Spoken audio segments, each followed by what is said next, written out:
Chapter 20. Ready and prepared. America took a deep breath and exhaled as he stood in front of the mirror in his dorm. He straightened his tie again and finger-combed his hair once more before making sure his captain's badge was perfectly straight for the last time. He glanced back at his bed where his bomber jacket lay discarded. Japan had advised against him wearing it, and after much coercion, he'd agreed. The recently minted captain adjusted the buttons on his cuffs, pressed his hands down his vest, and shot himself a cocksure grin in the mirror. He ignored the edge of nervousness at the corner of his smile. America wanted to look the part for this meeting. Professional, prepared, heroic, awesome. Closing his eyes and rubbing the fog watch at his belt, he cleared his mind of wayward thoughts, of everything unrelated to the situation at hand. He thought of his mission and his new position, he thought of the Cosmoda and the fervor in which he wished to stop them, he thought of his drains and how he was closer than ever to being the hero he'd set out to be. He thought of England. England, who he wanted to fight to protect, England, who in his own strange sort of backwards way had helped him realize why he was doing this whole military thing in the first place, England, who he really cared about, and England who believed in him, who had trusted him with so much. He had to do this for not just himself, but for England. His eyes flashed, brilliant glow, and he smiled into the mirror again, warm, confident, that tinge of anxiety vanished. America was so damn ready for this. China would be beyond impressed. One look at him and no one would ever doubt he was the best person for this job, someone who could truly stand against the Cosmoda. Said one who could truly stand against the Cosmoda squirmed and adjusted his collar as he was led to the briefing room, France and Japan bringing up the rear behind him. He breathed out when the door was pushed open for him. China gave him a nod from where he stood at the front of the room. Captain Jones. America stiffened and saluted. Captain Jones, reporting for duty, General Wang. China smiled softly at him and gestured for him to sit. America did so, beside China at the briefing room's round table. His subordinates sat down as well, Japan scooting his chair close to the table and nodding politely at the general. My unit, Sergeant Honda and Private Bonifoy. America gestured to his two men. Pleased to meet you. China smiled. No need to be nervous. America's eyes widened, noticing how he was fidgeting with his fingers under the table. He cursed inwardly and stopped. I'm not nervous. I'm ready for this, General. China sighed, his expression remaining upbeat. Well, I hope you are the best man for the job, just as I've been told. America grinned at this, beamed rather, and leaned forward in his chair excitedly. I am. You won't be disappointed in me, General. China reached into a pack beside his chair and pulled out a stack of papers. This is information on much of the Cosmoda's activity up to now that we know of. Captain Jones, both you and your subordinates have full clearance to these documents. Really? America took the stapled stack of papers when it was offered to him. That's great. He ran his fingers over the smooth white paper, a reminder that this, his new assignment, was real. He was finally going to have this chance to. I trust you know what happens if this information gets out. China queried, leveling the three soldiers a look. Yes, General, America answered, and France and Japan replied in the positive as well. America took a moment to survey China, who had paused to pull on and adjust the high collar of his deep maroon uniform. He'd always admired the general, even back before he'd joined the military himself. China was just one of those guys that everyone in the military looked up to, even if they'd never met him. He was strong, powerful, and courageous, but he was supposedly a really awesome guy even outside of that, and all of his soldiers had only good things to say about him. He wasn't a jackass and he didn't abuse his power and just. America thought that he was a damn good example of what a real hero must be. And here he was having a meeting with him. Not like before when they'd stopped for a briefing on one of his ships, but a bona fide meeting at America's base. America, China interrupted, and America bolted upright. He was being addressed by his first name. Holy. Why yes, General. China blinked and stared straight at him, brown eyes meeting blow. I have heard that you are very interested in this mission, your new assignment aside. America's eyes widened and he nodded. Of course, General. I've heard all kinds of things about how many people have died or been attacked, and it's our job as the military to stop that. We need to put an end to the Cosmoda so no one else gets hurt. China bit his lip momentarily before smiling. That's what I thought. It's you really are as green as they say. What, but I think it's a good thing, China interrupted. When I saw your file and asked around, I talked to Sergeant Honda and Private Bonifoy, for example, I knew they picked the right boy. America's face broke into an enormous grin with an edge of almost nervous awe to it. He felt like an idiot and a child, his throat drying up a bit as he attempted to reply back to China. But China had said he was the right guy, and that meant that he thought he was a hero, right? You've got your priorities straight, China broke into his thoughts. Too many have been lost because the military wasted time. America's had snapped up at this. Chuck? You heard me. China was flipping through paperwork and glancing at the text as he said this. I've been doing what I can for a while, but it's long past time when the military should have started acting on a larger scale. Even you. America shot a look to France, who merely shook his head, as if affirming China's words. It's not as if I didn't think the same thing, but Japan, he noted, looked sullen, seeming to agree to the truth of China's statement as well. Anyway, China continued, you'll be going on an intel mission tomorrow. I'm ready. America piped up, pressing his palms onto the table. China's eyes widened and he chuckled. You don't even know what you're doing. America berated himself in fraud and frowned. Sorry, General. It's just, I'm ready to do whatever you ask. A hero's always prepared for duty, if you know what I mean. China rolled a map across the table and pointed to a red-dotted area with his index finger. The northernmost of the Desenwald Islands houses a merchant hub called the Babaka. America nodded. He'd never been there, but he knew France had. France was even smirking slightly, he could see out of the corner of his eye. This was exactly the kind of seedy place that France frequented and often exposited to the rest of the unit upon returning. I know what you're thinking. Places like that generally aren't well respected, but there's no better place to get information than from the very people who sail the skies, China explained. America smiled lightly, knowing full well how true this was. Every bit of valuable information he'd personally gleaned on the Cosmoda had come from such a source. So we are going on an intel mission there. Is it undercover? Yes. You'll be landing your planes on the closest island.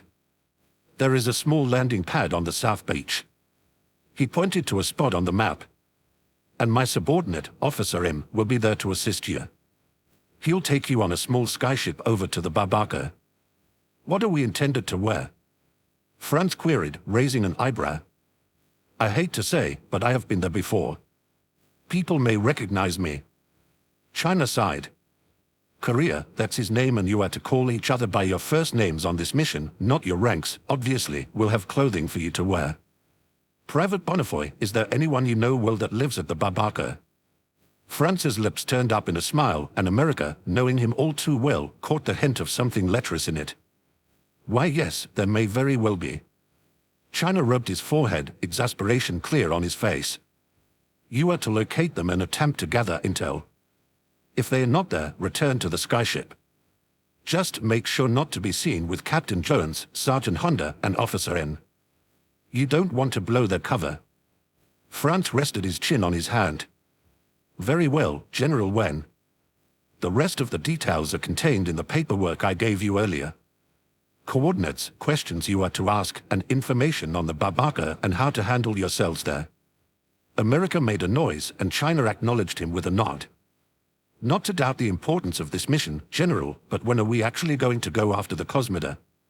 China's expression turned morose. When we actually can. As of now, we have yet to locate any of their strongholds. We are having a world of trouble figuring out where they'll next attack even. He deliberated a moment before speaking again. Well, I don't know much, General, but I've kind of picked up that maybe they are kind of working on knocking off the pirates right now. I mean, it's just a hunch. America paused, placing his hands in front of him. I keep hearing about their ships going down. You'd be right, China said. They are definitely methodically taking out pirate crews, but pirates aren't easy to track either. America exhaled. Why yeah, that's true. China's frown deepened and he closed his eyes for a moment. We'll be done here then. He folded the map and placed it back in the bag at the side of his chair, then stood up and saluted. You will be departing tomorrow morning at 0600 hours. America slid out of his chair and saluted as well, Japan and France following his example. Yes, General. General Wen nodded and turned to leave the room, glancing back in once he'd exited. And good luck, Captain Jones. Truly. Romano ground his teeth as he glared at England, firm and strong in his words. I don't give two shits if you don't want me to radio my brother, I'm doing it. England sighed. I do want you to, don't get me wrong. But can't you wait until we are back up in the air? I don't want our position right now to be compromised. The pair was standing in front of the door to England's cabin, both staunch in their stance and not allowing the other beside them to gain entrance. Spain was watching, a resigned expression on his face. Romano crossed his arms and scoffed. Hair doesn't stop you from radioing your boyfriend now, does it? At this, England's cheeks bloomed crimson and he scowled. Now belled the bloody hell up. He is not my boyfriend, and I made sure to keep those radios short anyway. He placed his hand on the front of the door. Now if you don't mind, this is my room, and let me remind you that I am also the captain of this ship and— You're not my captain, Romano interrupted sharply. England exhaled deeply in attempt to calm himself. Look, Romano, I understand that I'm not Captain Carriader, but this is still my ship, regardless of weather dash. Let him call, England. England snapped his gaze over to Spain, and his eyes widened. Spain, you know how much I respect you, but— England, please, Spain appealed, his green eyes imploring. If he just waits, soon we'll be up in the air and— Spain placed a hand on England's shoulder, gentle but strong. For Romano, all he has is me and Veneziano now. We are so grateful to you for letting us aboard your ship, my friend. But can I ask you this one thing, still? Romano was quiet, his characteristic explosive retorts muted by Spain's concern. His cheeks were flushed high though, and he beseeched England with his expression as well. England closed his eyes and nodded. You shouldn't be able to track my radio, but it's still a risk. You trust your brother with all our lives, Romano. Romano's scowl deepened. What the fuck? He's my brother, damn it. If you can trust your boyfriend that you met like 2 weeks ago or whatever, I can trust my brother. England's face reddened again as he opened the door to his bedroom, allowing Romano in. He's not my boy, he shook his head and waved his hand. Oh, never you mind. Just don't make it too long, all right. Romano slid in the room and closed the door behind him, shooting one last glare at England and Spain as he did so. Spain chuckled and leaned against the wooden door once it was closed. He's your boyfriend. England pressed himself against the wall next to Spain. And that idiot is yours. Now shut it. Romano is really adorable once you get to know him, Spain replied with a wistful smile. I can only imagine. He rolled his eyes. I'd like to talk about some things while we wait, if you don't mind. No problem. England stepped over to the other side of the hallway, now facing Spain.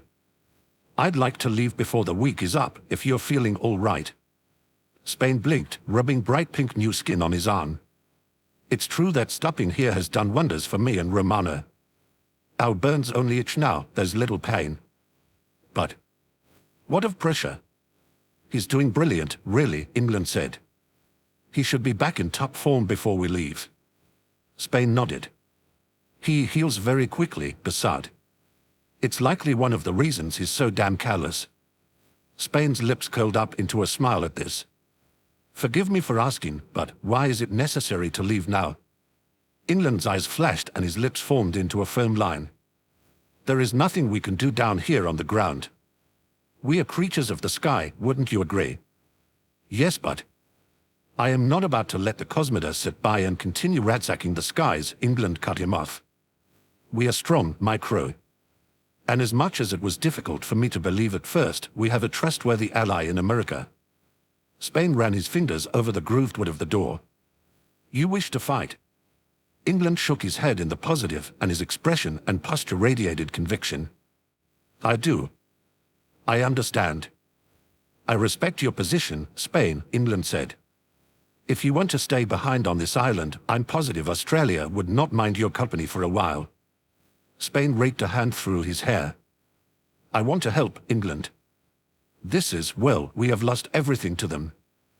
I just want to be assured of one thing. Romano dash. Don't be an idiot. I will protect Romano as if he's one of my own. England reached forward and placed both of his hands on Spain's shoulders, just for a moment, before removing them. Then we will fight together, Captain Kirkland. Brilliant decision, Captain Carriader. Pressure slurped the last of his beer and tossed the bottle from hand to hand. Switzerland shot him a glare, irritated by his inaction. Sir. We leave as soon as possible. We are fighting, England had said, leaving them behind on the beach as briskly as he'd come. They weren't foreign to the idea of England making this decision. It was difficult not to notice the unease in which England had behaved since America left. He fidgeted and glanced at the sky and barked orders with a kind of frantic tone. England wanted to be back in the sky, and he wanted it dearly. He'd brought it up briefly with them the night before, telling them to not get used to the island life, and I hope you're ready to fight against the Cosmida. I'm sure we'll be facing them again. I wish I had more ammo. Switzerland murmured, pressing his toes into the sand and leaning forward onto his knees. Captain got some heavy artillery and bullets from Poland, but not enough. Prussia barked out a laugh. Well, if we are fighting, I'm sure he'll stop and get more. Man, I better polish up Little Bird too. She's itching for a fight. He leaned back on his hands and they sunk into the warm late afternoon sand. Hey, Switzerland. We are getting into some pretty crazy shit here, huh? Switzerland frowned. This isn't going to be easy, that's for damn sure. He shielded his eyes against the sun as he stared upwards. You know I'll be there, Switzerland. Shut up, Switzerland pinned lightly and turned away. Anyway, I don't have a huge stake in fighting the Cosmida. I'm a pirate because it works for me, because it works for my sister. You know that. Prussia looked slightly taken aback for a moment before he replied. Hey, does that mean you're not coming? I mean. Switzerland shook his head. Of course I'm coming. England is my captain, and I'm loyal to that. The other man leaned forward. I don't know, it feels like this is really different from anything before. You know, before we just nicked stuff, as England says. Now it's like, this shit is real. He closed his eyes and sighed. It's different. It's a little less awesome, a little weirder or scarier. Prussia paused. But I want to do it more than ever, because that Cosmida pisses me off so fucking bad.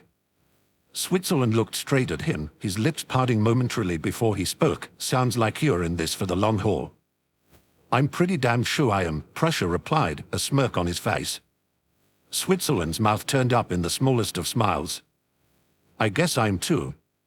Someone has to keep you from killing yourself. Oh, Switzerland. You're valuable to the crew, that's it, Switzerland rectified. Right. Switzerland jolted upright when he felt Prussia slap an arm across his shoulders, a hot flash spreading across his cheeks as he reached for a gun that wasn't there. Chapter 21. Falling Skyship.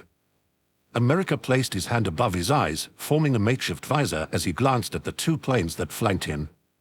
France and Japan, his two subordinates, with him on their first official mission as leaders of his base's Cosmida operations. So amazing.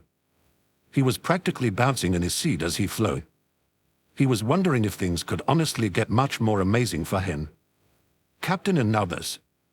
And okay, it wasn't a combat mission, but this was real and China believed in him. General Wang. America flicked on his radio, his cheerful voice piping through France and Japan speakers. We'll probably reach the Barbaco in about an hour. You two ready? OUI, I'm prepared to use my chance to whale information out of. Yeah. Good, America interrupted. Japan. Captain Jones dash. America. Even when we are on such an important mission.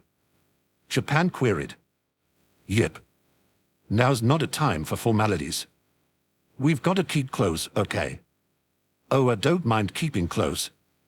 All right, America. I'm ready, Japan cut in. America chuckled. Great. Oh, and shut up, France. Oh right, I am not England, France countered, his voice rich with innuendo. It is not may a wish to keep close to. Such a tragedy, he finished with a dramatic sigh. America's eyes widened. Shit, France. Don't bring up England. He gestured wildly, despite the fact that France probably wouldn't be able to see him. Japan didn't know about him.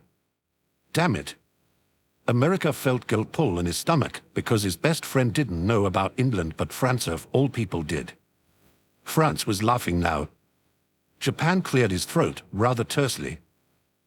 America, may I ask who England is?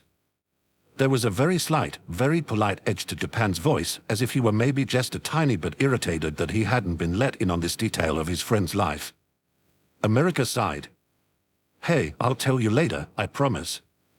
I didn't even tell France. He just found out, because he's a nosy bastard. France gasped. I am wounded. I was merely looking out for your well-being. America, you don't need to answer if you don't wish to, but are you in a relationship? His face flashed pink at this, and he laughed nervously. Ah, Japan, and no WA. His words were cut off as something fell directly in front of them, from the sky above them. A flaming chunk of wooden debris, as if broken off a ship. A ship. Shit. America turned down his radio so he could hear beyond the crackling static noise. There were sounds from above, the faint whirrings of steam engines. America, look up. Japan trailed off, something in his voice, something like fear. Mon Dieu. America took a deep breath and turned his face up toward the sky, through the glass of his cockpit. His eyes grew huge and his breath hitched. Less than 100 meters above them, soaring through the sky like a great whale, was a white zeppelin, unmistakable as one of the Cosmidas. And beneath it, slowly falling, despite obvious attempts to stay abreast, to its inevitable demise in tatters and fly-ins, was a great wooden skyship. Cosmida. America yelled as he turned his radio volume back up frantically. France, Japan. That's a Cosmida Zeppelin. His heart hammered in his chest, and he attempted to clear his mind of the frantic emotions that raced through it. Cosmida. And he scowled bitterly, as expected, they were on the attack. It was definitely a pirate ship, judging by the make of the ship, although it wasn't the Victoria, thank God. And he was on a mission. He needed to get to the Barbako soon. What are your orders, Captain? France inquired, and his tone dared America. He could tell that France was challenging him. Do we do what is right, or do we do what we've been told to? Those were the unspoken words. And he'd be damned if he wasn't going to rise up to that challenge. He was a hero, after all. Captain, Japan spoke, if we don't hurry, we won't make it to the island in Tei. Captain Jones here, America spoke over the radio, I know you know. I'm just trying to make this sound official. I'll be heading up, whether you join me or not is up to you. But Captain, in addition to jeopardizing our mission, if you engage in combat against military protocol, you could get. I don't give a damn, Japan, he snapped in a firmer tone than he'd ever used with him. And besides, this isn't combat. America's lips thinned into a firm line. It's a rescue mission. Captain. That ship isn't going to wait forever for us, America interrupted. Japan, if you're with me, take the left side of the ship. I know, it's dangerous, but I won't let anything happen to my men, all right. Japan exhaled. I dash. You don't have to. France, you'd better be in on this since you egged me on. Oh, I'm. You take the back of the ship, it's falling nose first. America paused. I don't care how you do it, but rescue anyone on that falling ship. Get them in your cockpit, have them cling on your wing, I don't care. Just make sure they are safe. And if the Cosmida fires at you, don't leave. Fire back if you have to. France chuckled. Very well, hero. America smirked. You'd better believe it. He angled his plane upwards, beginning his ascent. Japan, he asked, hopefully. Japan was silent for a moment. I follow my captain's orders. That's me. Indeed it is, America.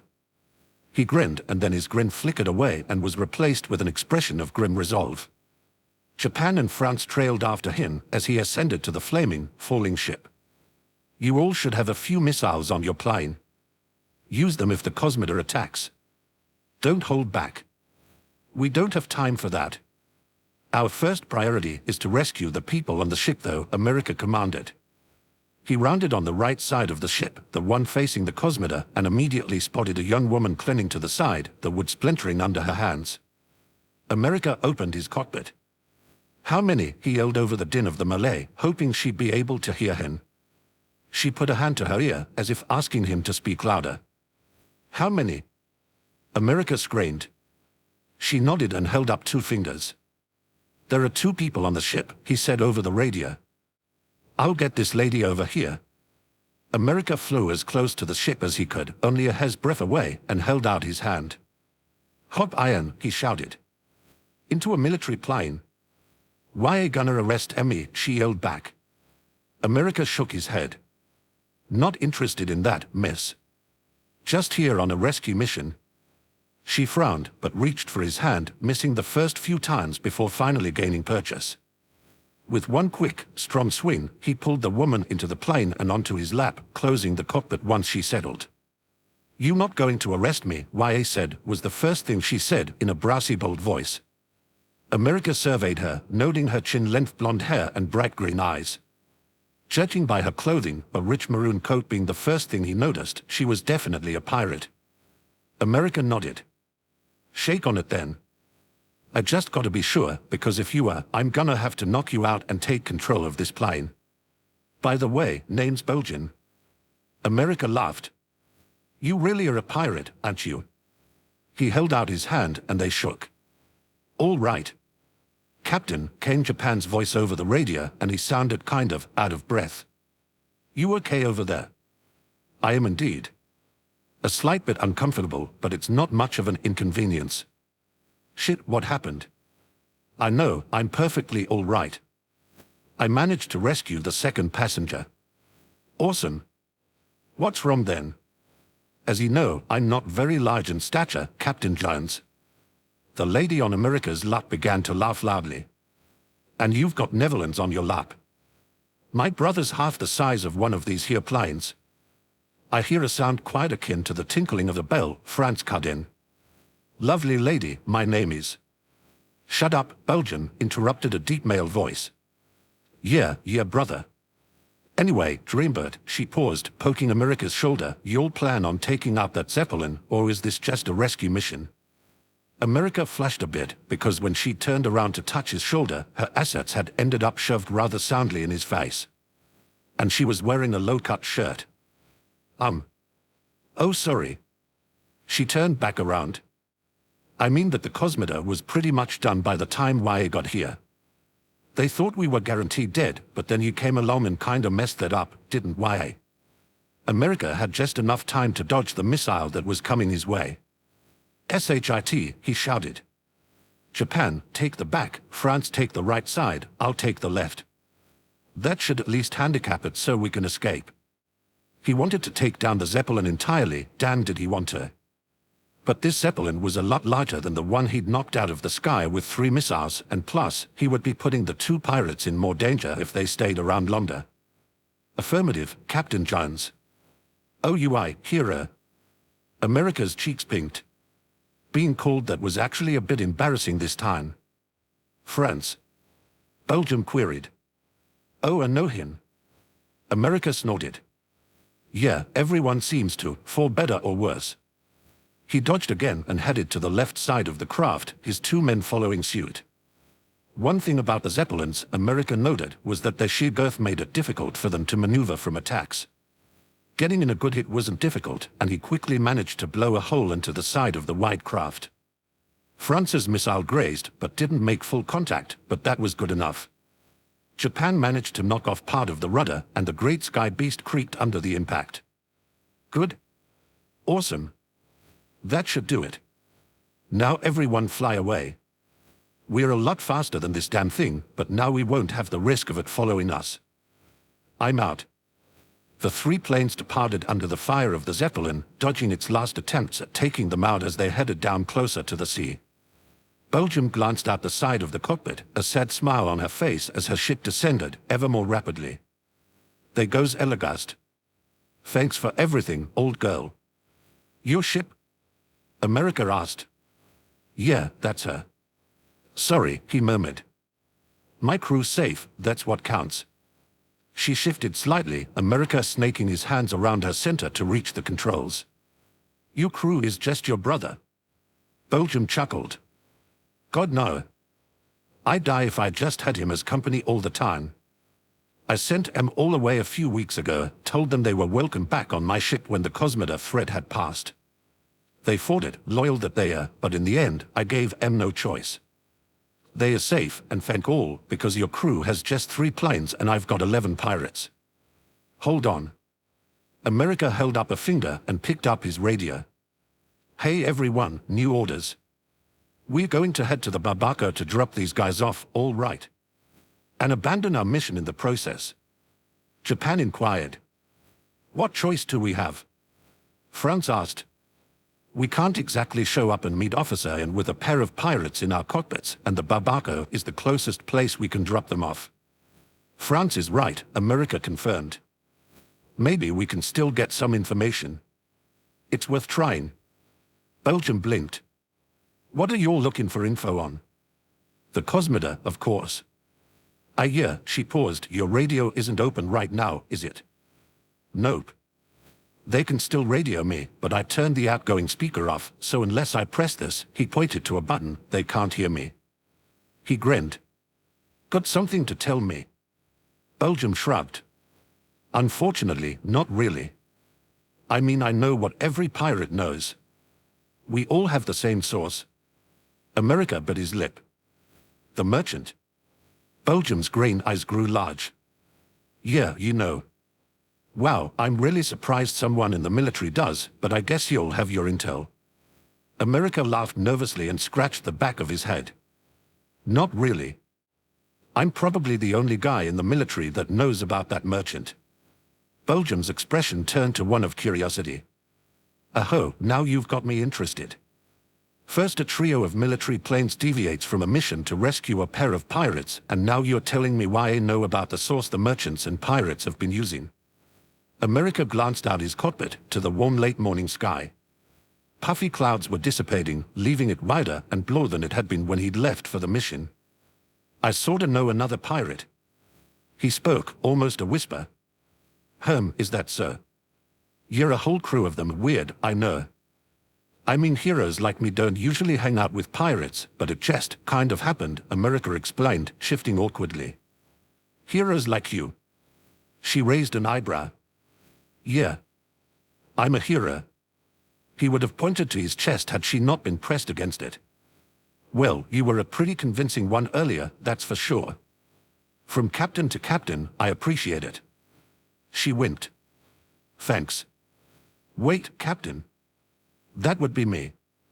Did you think my doofus of a brother was the captain? No way, no how. She laughed. Anyway, who was your pirate friend, if I don't mind? America shrugged. I guess there's no use hiding it. It's Captain Kirkland. England. A part of him kicked himself for revealing this. How was England viewed by other pirates? It was no big deal if they thought he was unlikable or whatever, but what if they thought he was ruthless or... No, England wasn't like that. He couldn't be. Kirkland. America nodded. I know M, but we haven't spent much time together. He's not exactly the friendly sort, from what I've seen. W, what do you mean by that? America's stomach dropped. She adjusted the headband that she wore. I just mean he's not very easy to talk to. Stick in the mud if I ever saw one. Feels like he's always glaring at you. America's face broke into a fond smile. Yeah, that's England. He took a deep breath, steeling his nerves to ask the next question. So what's he like as a pirate? Belgium cocked her head, confused, but then sighed after a few moments. Not sure what I mean. He loots, and you'll fight way off if you try and stop him, but what else do you want to know? America's cheeks pinked a bit. Well, the thing is that I'm a hero, and he's a pirate, and it's kind of weird. I mean, most of the time I sort of forget that he's even a pirate, because we are just hanging out and shit, he was completely rambling. His face felt hotter as well. You're completely red, she chuckled. So you've got a crush on this here pirate, and you want to know if your bushy-eyebrowed boyfriend slits throats in his free time or something. England wouldn't do that, he exclaimed. He's got honor. Yep, even pirates have got some of that. If you know Kirkland wouldn't behave like that, haven't you answered your own question? Yeah, I guess so. Now as for how a love story between a pirate captain and a military captain ends up, you're going to have to fill me in. I expect to be told the ending. She smirked, winking again. America's face flushed again. There's nothing like that. I wouldn't get involved in. Yeah. America sighed, shifting Belgium's body a bit because damn his arms were cramping. He couldn't even imagine how poor Japan felt right now. He frowned and bit his lip. Hey Belgium. MMMM. He closed his eyes for a moment, taking a deep breath. Do you think it could work? His voice was quiet, almost a cautious whisper. What do you mean? America's cheeks burned, and he focused on the sky, averting his eyes entirely from Belgium. Me and England. She smiled kindly.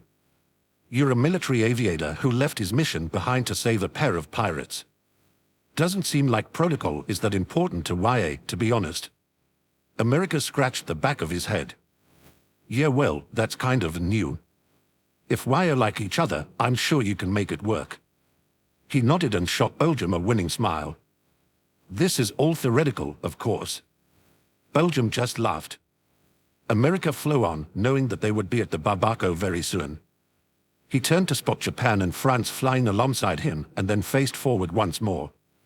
He felt kind of bad for questioning Belgium about England's behavior, like he was betraying him in a manner. But that was stupid. He was just making sure that England wasn't hiding anything from him. Nevertheless, Belgium was right. America wouldn't have allowed himself to become as close to England as he had if he didn't believe in him. And England had trusted him with so much. He sighed inwardly. Why did everyone automatically assume he had feelings for England? Couldn't they just be friends? It's like he'd blurted out some kind of confession.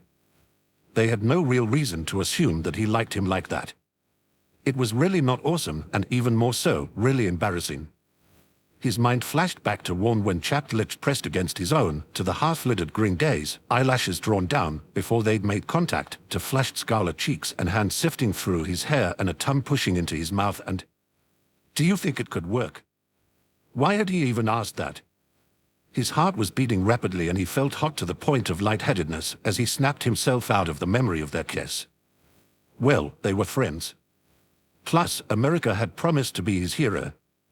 He told England that he'd make sure that he wasn't lonely anymore, that he'd be his champion and his knight and shit, that did sound kind of romantic, now that he thought about it. Stop dwelling on things. Heroes don't dwell, America grumbled to himself. Plus, the Barbako was right up ahead, he could make it out barely, and he had to get ready to land. France. He flicked a radio. You're familiar with this place, where would be the best place to land? You mean the most discreet? Yeah, that. Around the back end of the market, there's a landing pad where merchants sometimes have supplies delivered. There may be some people there, but it will not be half as public as landing elsewhere, OUI. France explained. I will lead. America nodded. Thanks. You still all right over there, Japan? Fine, America, he wheezed out in reply. Okay, in we go then. He flipped off the radio speaker and France flew in front, guiding them to the landing spot. Sorry about derailing your mission, Belgium piped up as America descended. America smiled lightly, raising his hand up to his forehead in a quick salute. Don't worry about it. I just did what any real hero would. Chapter 22. The Barbako. Even the most discreet part of the Barbako was brimming with activity. Men and women carried boxes of wares, preparing to display them at their stores and stands. Several groups of people were leaning against the back of creaky wooden buildings and stands that made up the market, chatting amongst each other, often with cigarettes dangling from their mouths or a midday snack or meal in their hands. There was loud music, courtesy of a record player that was turned up to its capacity, and there were ships of all types docked, from derelict old wooden ships to newer, more streamlined vessels. A few small cargo planes took up residence behind the Barbaco as well. America hopped out of his cockpit, Belgium having exited beforehand. Several meters away, he heard Japan wheeze in relief as his passengers stepped out of the plane. He was indeed enormous, and America felt a pang of pity for his friend. Japan slid out of the cockpit and walked over with France and Netherlands flag in hand. "Where to, Captain?" America glanced round, not failing to notice the fact that much of the crowd had stopped what they were doing to whisper amongst each other about the 3 military planes. There was no doubt that a place such as this had some merchants who hawked black market wares, but as much as that may have been true, it wasn't what they were after today. He ignored the chatter and smiled at Japan. "Give me a minute, okay? Then we'll get out into the market and see what we can do." Japan nodded. America gave him a thumb up and gently prodded Belgium in the back. "Hey, I'm gonna talk to you before we leave you, okay?" "Sure thing." America escorted her to the edge of the market, leaning against a tall wooden beam once he'd reached a place secluded enough to converse with her privately. He bit his lip. "I just wanted to." He glanced down at his feet, tipping them back and forth. "I wanted to make sure you're going to be all right." Belgium smiled softly. "Thanks for worrying about us. My brother and I will be fine. I imagine we'll be staying with my little brother, why no? He's not part of our trade, but is always there for us." "Your brother?"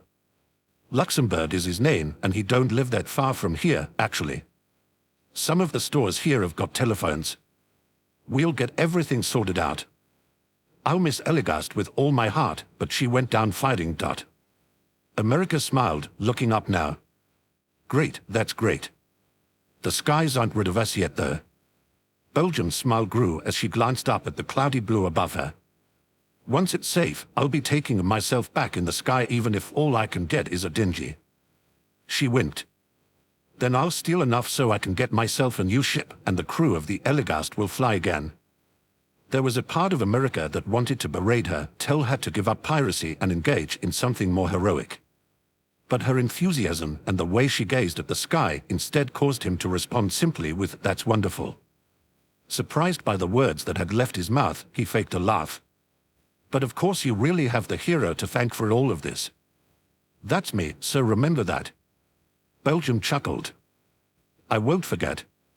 America nodded mutely. "I'm a lot more worried about you, why no? You silly brave boy." "I'll be fine."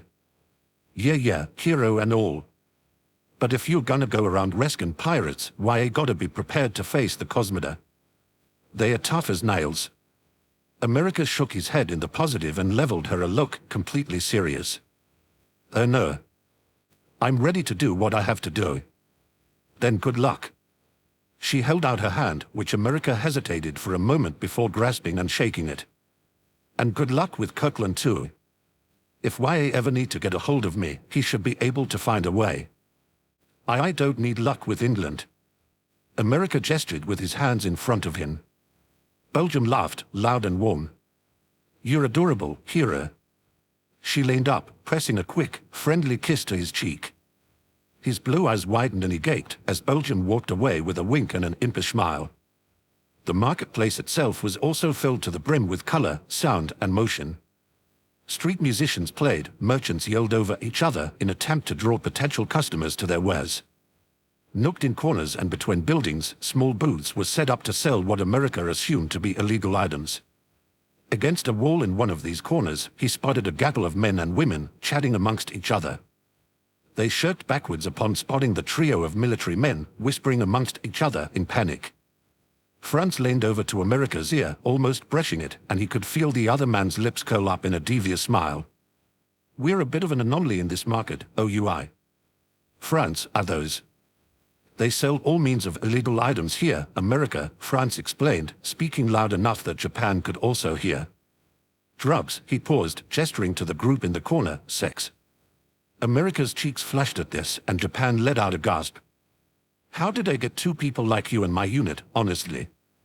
I say sex, and you're horrified." He shrugged. America bit his lip. "It's just because you're the one saying it." He stopped in his tracks and turned to face his 2 men, hands on his hips. "All right, we are gonna split up, okay? now that me and Japan have seen the lay of the market. They'd been walking around the market for several minutes, and it was, admittedly, not as large as America had expected. It wasn't for lack of booths and merchants and stores. Instead, it was just so jam-packed with people, buildings, and stands that America suspected that if he wasn't careful, his quiet and petite sergeant might just get trampled. He frowned for a moment, but then smiled and pointed enthusiastically at France. You go wherever. I don't know what you're planning, and I don't need to. Just try to get information. Remember, meet at the plains in an hour.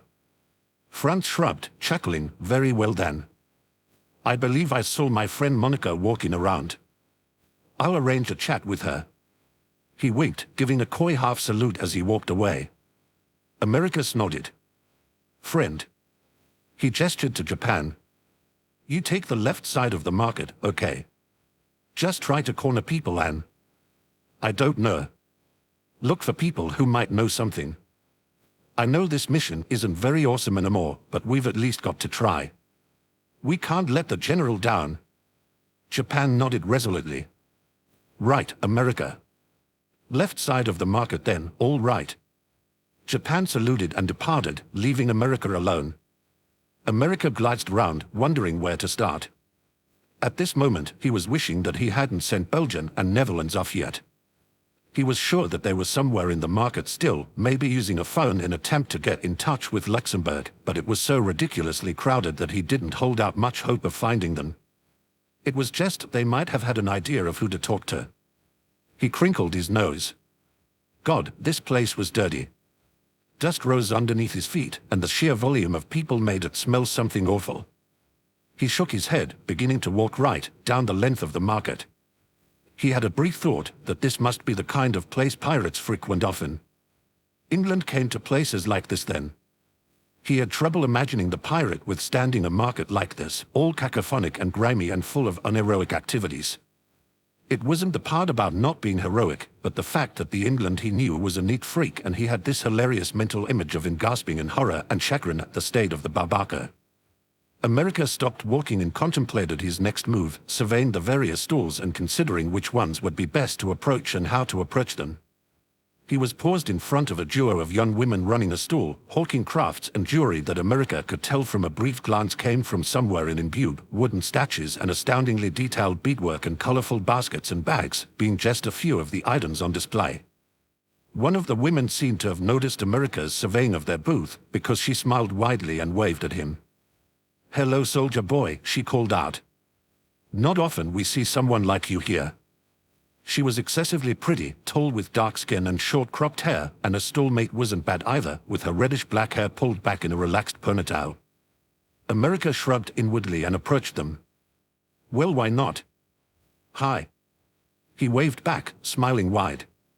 Care to buy something, perhaps for a sweetheart? The other woman winked, gesturing toward a table of jewelry. America laughed. Well. He paused awkwardly. I'm Captain Jones, nice to meet you too. He held out a hand, and the taller woman took it first. Zimbabwe, and this is my partner, Kenya. She leaned sideways against the wall of the stall. You got something you want with us? What makes you think that? Zimbabwe shrugged. It's just a little unusual to walk up to a merchant and introduce yourself with a handshake. Kenya rested her arms behind her head. Captain, we only sell legitimate goods here, so there's nothing for you to find if you're looking. America blinked. Oh. He waved his hands in front of him. Wow, no. That's not what I'm here for at all. I mean, I'm on a mission, but it's got nothing to do with shutting down merchants or whatever. He scratched his cheek. Of course, if you are doing anything illegal, that's totally unheroic, so you should stop, but... What kind of mission do you want to talk to us for then? Kenya cocked an eyebrow, grabbing a bottle of soda off one of the tables and taking a sip. America cleared his throat, leaning forward as if telling a secret. Ladies, are you at all familiar with the Cosmoda? Who isn't? Zimbabwe rolled her eyes and adjusted herself so her back was to the side of the stall. We are traveling merchants, take our wares to markets all around the world, but we've been stuck here for weeks cause we don't want to mess with them. America nodded. Great, he exclaimed. Zimbabwe leveled him a glare. Not great that you're stuck here, but great that you know about the Cosmoda, because I'm actually here trying to find information about that. Kenya was sitting down now in a wooden chair, her head rolled back and a frown on her face. It really sucks. Usually we dock at tourist spots. It's a lot easier to sell crafts there, but we figured why not try the Babako out. It's a pretty famous place. She took another swig of her soda. But lately it's been a pet. You mean it isn't always like this? America queried. Zimbabwe snorted. Do you think we would have come here if that were the case? It's such a mess because merchants aren't leaving. A lot of people aren't leaving. The inns are packed to the brim and everyone is scared to get up in the sky again. But I heard that this place was kind of seedy. He glanced around, shifting uncomfortably. Kenya chuckled. No seedier than any other market of this type. There's a lot going on in the alleys, but you'll find that in a lot of places like this.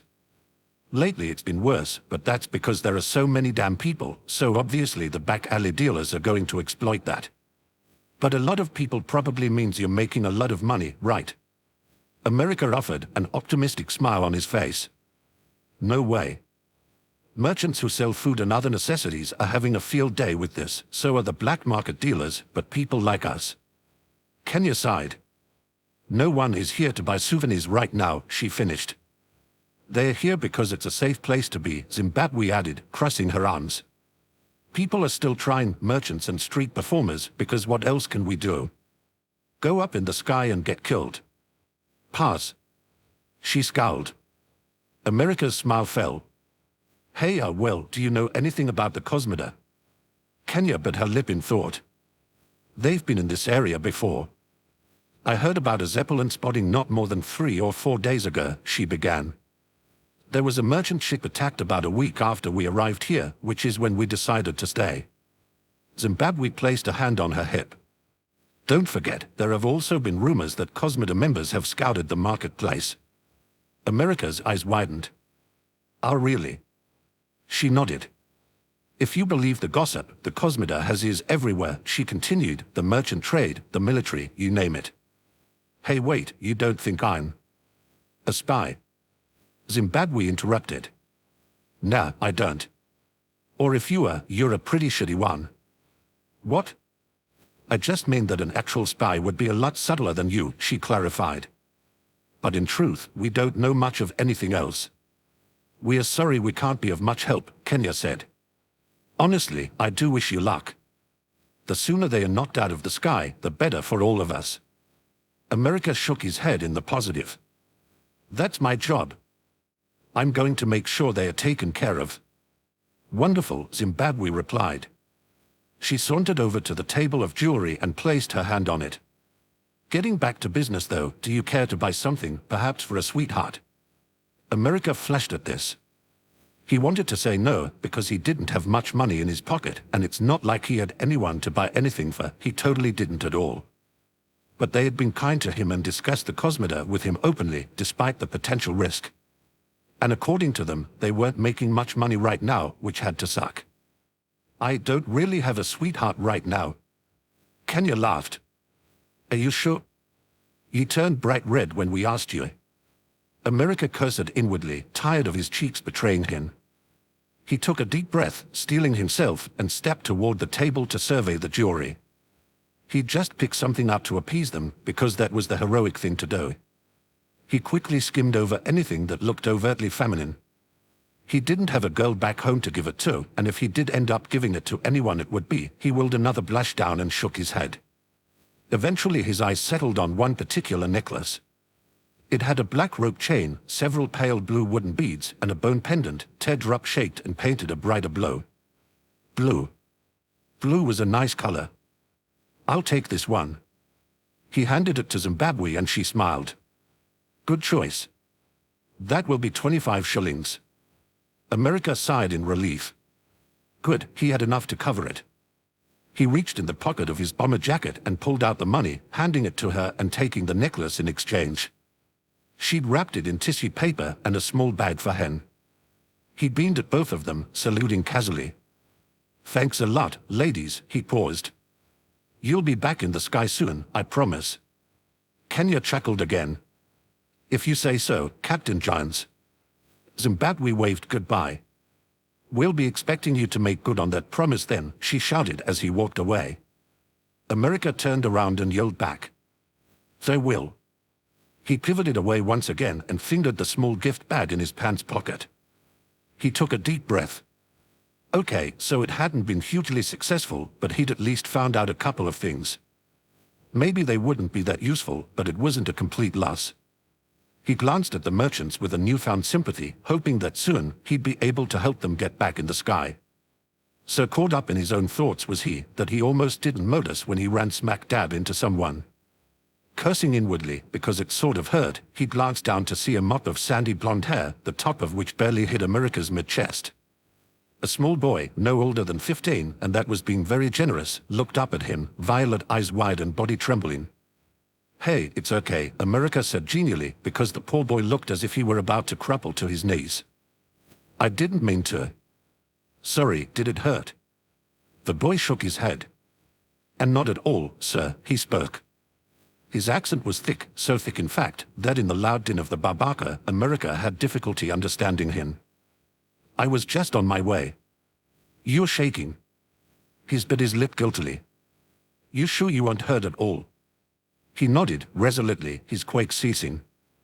I'm fine. Thank you for your concern. And much to America's bewilderment, he forcefully pushed past America and ran, fast as he could manage, through the crowds of the Babaka. Within moments, the crowds had shifted and he was completely out of sight. England gazed up at the sky from the front deck of his ship, restless with anticipation. Today they'd take to the sky again. Minutes from now even, they'd be departing. It had been 4 days since America had left, and 3 days since he told his crew to prepare to leave soon. If he'd had his way, they would have left that very day. This island was beautiful, but he was aching, practically hurting in his need to be back in the air. Almost 2 weeks away from it was far too long. And the sooner he got back in the sky, the sooner he'd perhaps be able to meet up with America. He felt a small smile grace his features. America had told him it was to be a date, although England half considered that knowing America and his oblivious manner, he probably didn't even realize that he said it. Be rational, he often told himself. Don't get your hopes up too high. Everyone's ready to cast off, England. Australia had come up behind him, tapping him lightly on the shoulder. Oh, excellent then. He nodded firmly at him. I can't thank you enough for having us, Australia. It was greatly appreciated. Australia laughed lightly. That's what mates do, help each other out. England's lips quirked up in a half-smile. Indeed they do. He proffered his hand and Australia took it, shaking it warmly. See you again then. Of course, England replied, not missing a beat. Australia shrugged.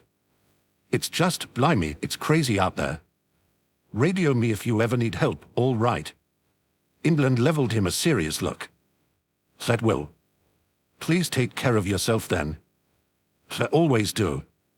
He turned around and waved goodbye, but pivoted halfway and smirked once he was several meters away.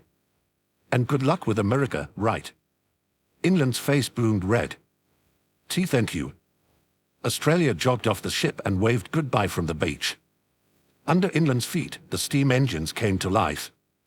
Pressure would be down in the bowels of the ship, making sure everything was working to order, and Switzerland was nearby at the wheel, preparing for duty. Spain and Romano were watching the sails. Sealand and Liechtenstein were below deck. Steam began puffing out of the exhaust pipe that rose in the middle of the ship, and England smiled as he felt it begin to lift out of the water. England ran over to join Switzerland, taking the wheel from his hands and guiding the Victoria upwards into the air, the wind catching the sails as it took flight, and after several minutes, reached the desired latitude and leveled out. He glanced over the side of the ship at the vivid teal of the sea below. Then he looked up at the spacious blue of the sky above. England exhaled deeply and closed his eyes, the cool breeze washing over his face. Chapter 23. Connection. The workshop was warm, and America had rolled up his sleeves and taken off his vest to combat the heat. It was caused by steam that seeped out of various machines and mechanisms scattered throughout the room. Tinkling brass mechanisms, turning gears, puffs of steam, and amongst all of it, America stood with Canada at a table in the center of the room, working on something special. "Pass me that pair of pliers next to your arm, would you?" America wiped mist off of his glasses and glanced at his cousin. Canada threw him the tool, going back to trying to fit 2Ds into the invention they were working on. It was an automaton. Canada had been working on it for almost a year with the help of his cousin, and it was almost done. The invention had started out as a bit of a joke. Canada had remarked that he missed his parents' dog and lamented the fact that pets were not allowed on base. America had quipped that perhaps he should just make a pet, and in a moment of madness, they decided to do just that. The little clockwork bear, which they decided to name Kumajuro, Japan had suggested the name, was on the brink of completion. It had been tough, and there had been several unsuccessful prototypes along the way, but America just knew that he and Canada had it right this time. He couldn't wait to see Kumajuro wound up for the first time. "It's a good thing the Colonel was okay with what happened, eh?" Canada said. America was bending wires into shape on what was to be the bear's ear. "Well, things happen, you know. We got delayed, nothing we can do about it." The truth was that the trio of aviators had mutually decided it best not to say anything unless they were asked. And America was asked, but the Colonel had accepted. "We got delayed," without further question. America's bewilderment had been clear on his face, as much as he attempted to hide it, so the Colonel had clarified that their delay had already been cleared and accepted by General Wang, who was above him in rank. America's admiration for China swelled. He really seemed to be pulling for him and his role as leader of Aquila Cosmida operations. It was awesome. Canada shot him a worried look. He knew the truth of what had occurred. America had told him almost immediately upon returning. It had been 4 days since then. "When are you going out again?" Canada queried, pulling a wrench out of the pocket of his pants. America took his glasses off, tired of the steam fogging his vision. "We are going to Medv next week. The northwest tundra, below the Liard Strait. Because of what Japan learned." Yup. Japan had been luckier than America. He'd ended up with, of all great finds, a possible location for the area in which the Cosmida built their zeppelins. One thing he hadn't gotten was the man's name who had given him the information, which made it a little sketchy, but still worth pursuing. "If we find something, we'll call up reinforcements from the Cine base down south a little and arrest and detain." America baned. If this worked out, no one could deny he was a hero. He was in charge of leading the mission, after all. Canada smiled. "That's great, eh? Hope it works out." He paused. "But you're free until then, right?" America nodded. "Except for some normal duties at the base and a few briefings, yeah." He snatched America's almost complete bear away from him and rolled it in his hand. "I really think we can get Kumajuro done in the next few days then." "Yeah, definitely," America responded, but his mind conjured up a flash of green eyes and a pair of flushed cheeks. "Although, I do have something else I might be doing this week." "Eh, really?" "Maybe, depends on a couple of things." He shrugged. "Like if England is even back in the sky yet. But I'll still work on Kumajuro with you. I think we should still be able to get him done amazingly." Canada bit his lip and frowned slightly, going back to his work with a shake of his head. "If you say so, eh?" Romano smacked the radio, cursing at the fuzzy reception they were getting in this remote area of the ocean. He was about to smack it again when the sound of England curtly clearing his throat stopped him. England was sitting on his bed, a book resting in his hand and a frown on his face. "I'll let you radio your brother again, but I bloody well won't let you break the damn thing in the process." Romano rolled his eyes and grumbled under his breath. England could be such an ass. Like he was going to break the radio. What did he take him for, someone who couldn't control his temper? He turned the radio off and switched it right back on, tuning into the frequency again. It had cleared up slightly. "Hey," he spoke. A pause. Romano, is that you?" Veneziano's voice over the radio. "It's really late here. Germany and I are about to leave the office." Romano nodded. "Che, I know. I tried radioing you earlier." "Ah, sorry about that," he exclaimed. "Germany and I were out on a mission." Romano, he let me drive the tank. What the hell, that idiot better be taking care of you. Romano rubbed his forehead. Germany was such a pain. He was obnoxious and smelled funny and was always dragging his brother into danger. But Veneziano adored him, following him around like a puppy, and well, Veneziano hadn't been too shy about telling him that Germany adored Veneziano right back. Damn it. I was just checking in. We left the island a couple of days ago, so we're back up in the sky again. Wow, that's great, he drawled out. I hope we can see each other again, brother. Romano frowned. Yeah, gotta make sure you're taking care of yourself, since no doubt that bastard isn't doing it. You mean Germany? Germany takes care of me perfectly. Veneziano argued. I don't trust him, Romano snapped. They'd had this argument so many times before. Anyway, I'll make sure England allows us to meet up again soon. I'll keep in touch. Thanks, Romano. I like to know that you're safe, Veneziano's voice softened. You too. See you then. He turned off the radio. Standing up, he noticed that England had put his book down on his lap and was giving him a surprised look. Pressure stood in the doorway as well now, seemingly waiting to talk to his captain. His expression was also taken aback. How do you propose we meet up with your brother? England asked. I don't plan on docking near any military bases. It's hardly safe. Romano scowled. Do you think I'm that stupid? Spain let us see each other a lot. We'd just meet up at a random place, somewhere on a coastline in Habit or some crap like that. Fine, England agreed. But make sure to let me know far in advance when and where. I'm not going to come down from the sky whenever someone on the crew has a win. It's not safe. Gesturing flippantly, Romano turned to exit the room. Whatever. He met Prussia at the door. Move, damn it. Prussia stood still. Hey, if we see your brother, maybe it'd be better if he didn't bring that other guy with him, you know. His tone was oddly thoughtful, for Prussia, at least. You mean Germany? Yeah, sure, him, Prussia replied. It's just that it wouldn't be very awesome to allow all these military people near our ship. Keep pirates to pirates, you know. Romano scratched the back of his head. Germany is a bastard, and I don't want him here, but knowing Veneziano, he'll bring him anyway. Prussia nodded mutely, still subdued. Yeah. Just let me know when, man, so I can make sure the ship is safe and stuff. Romano shrugged. I'll let England handle that. He walked past Prussia, out of the room. Thanks for letting me use your radio, even if you were a jerk about it. England just rolled his eyes. Spain is probably waiting for you on deck. Fine, whatever. I'll go make sure he's not doing anything too stupid then, Romano responded, jogging away.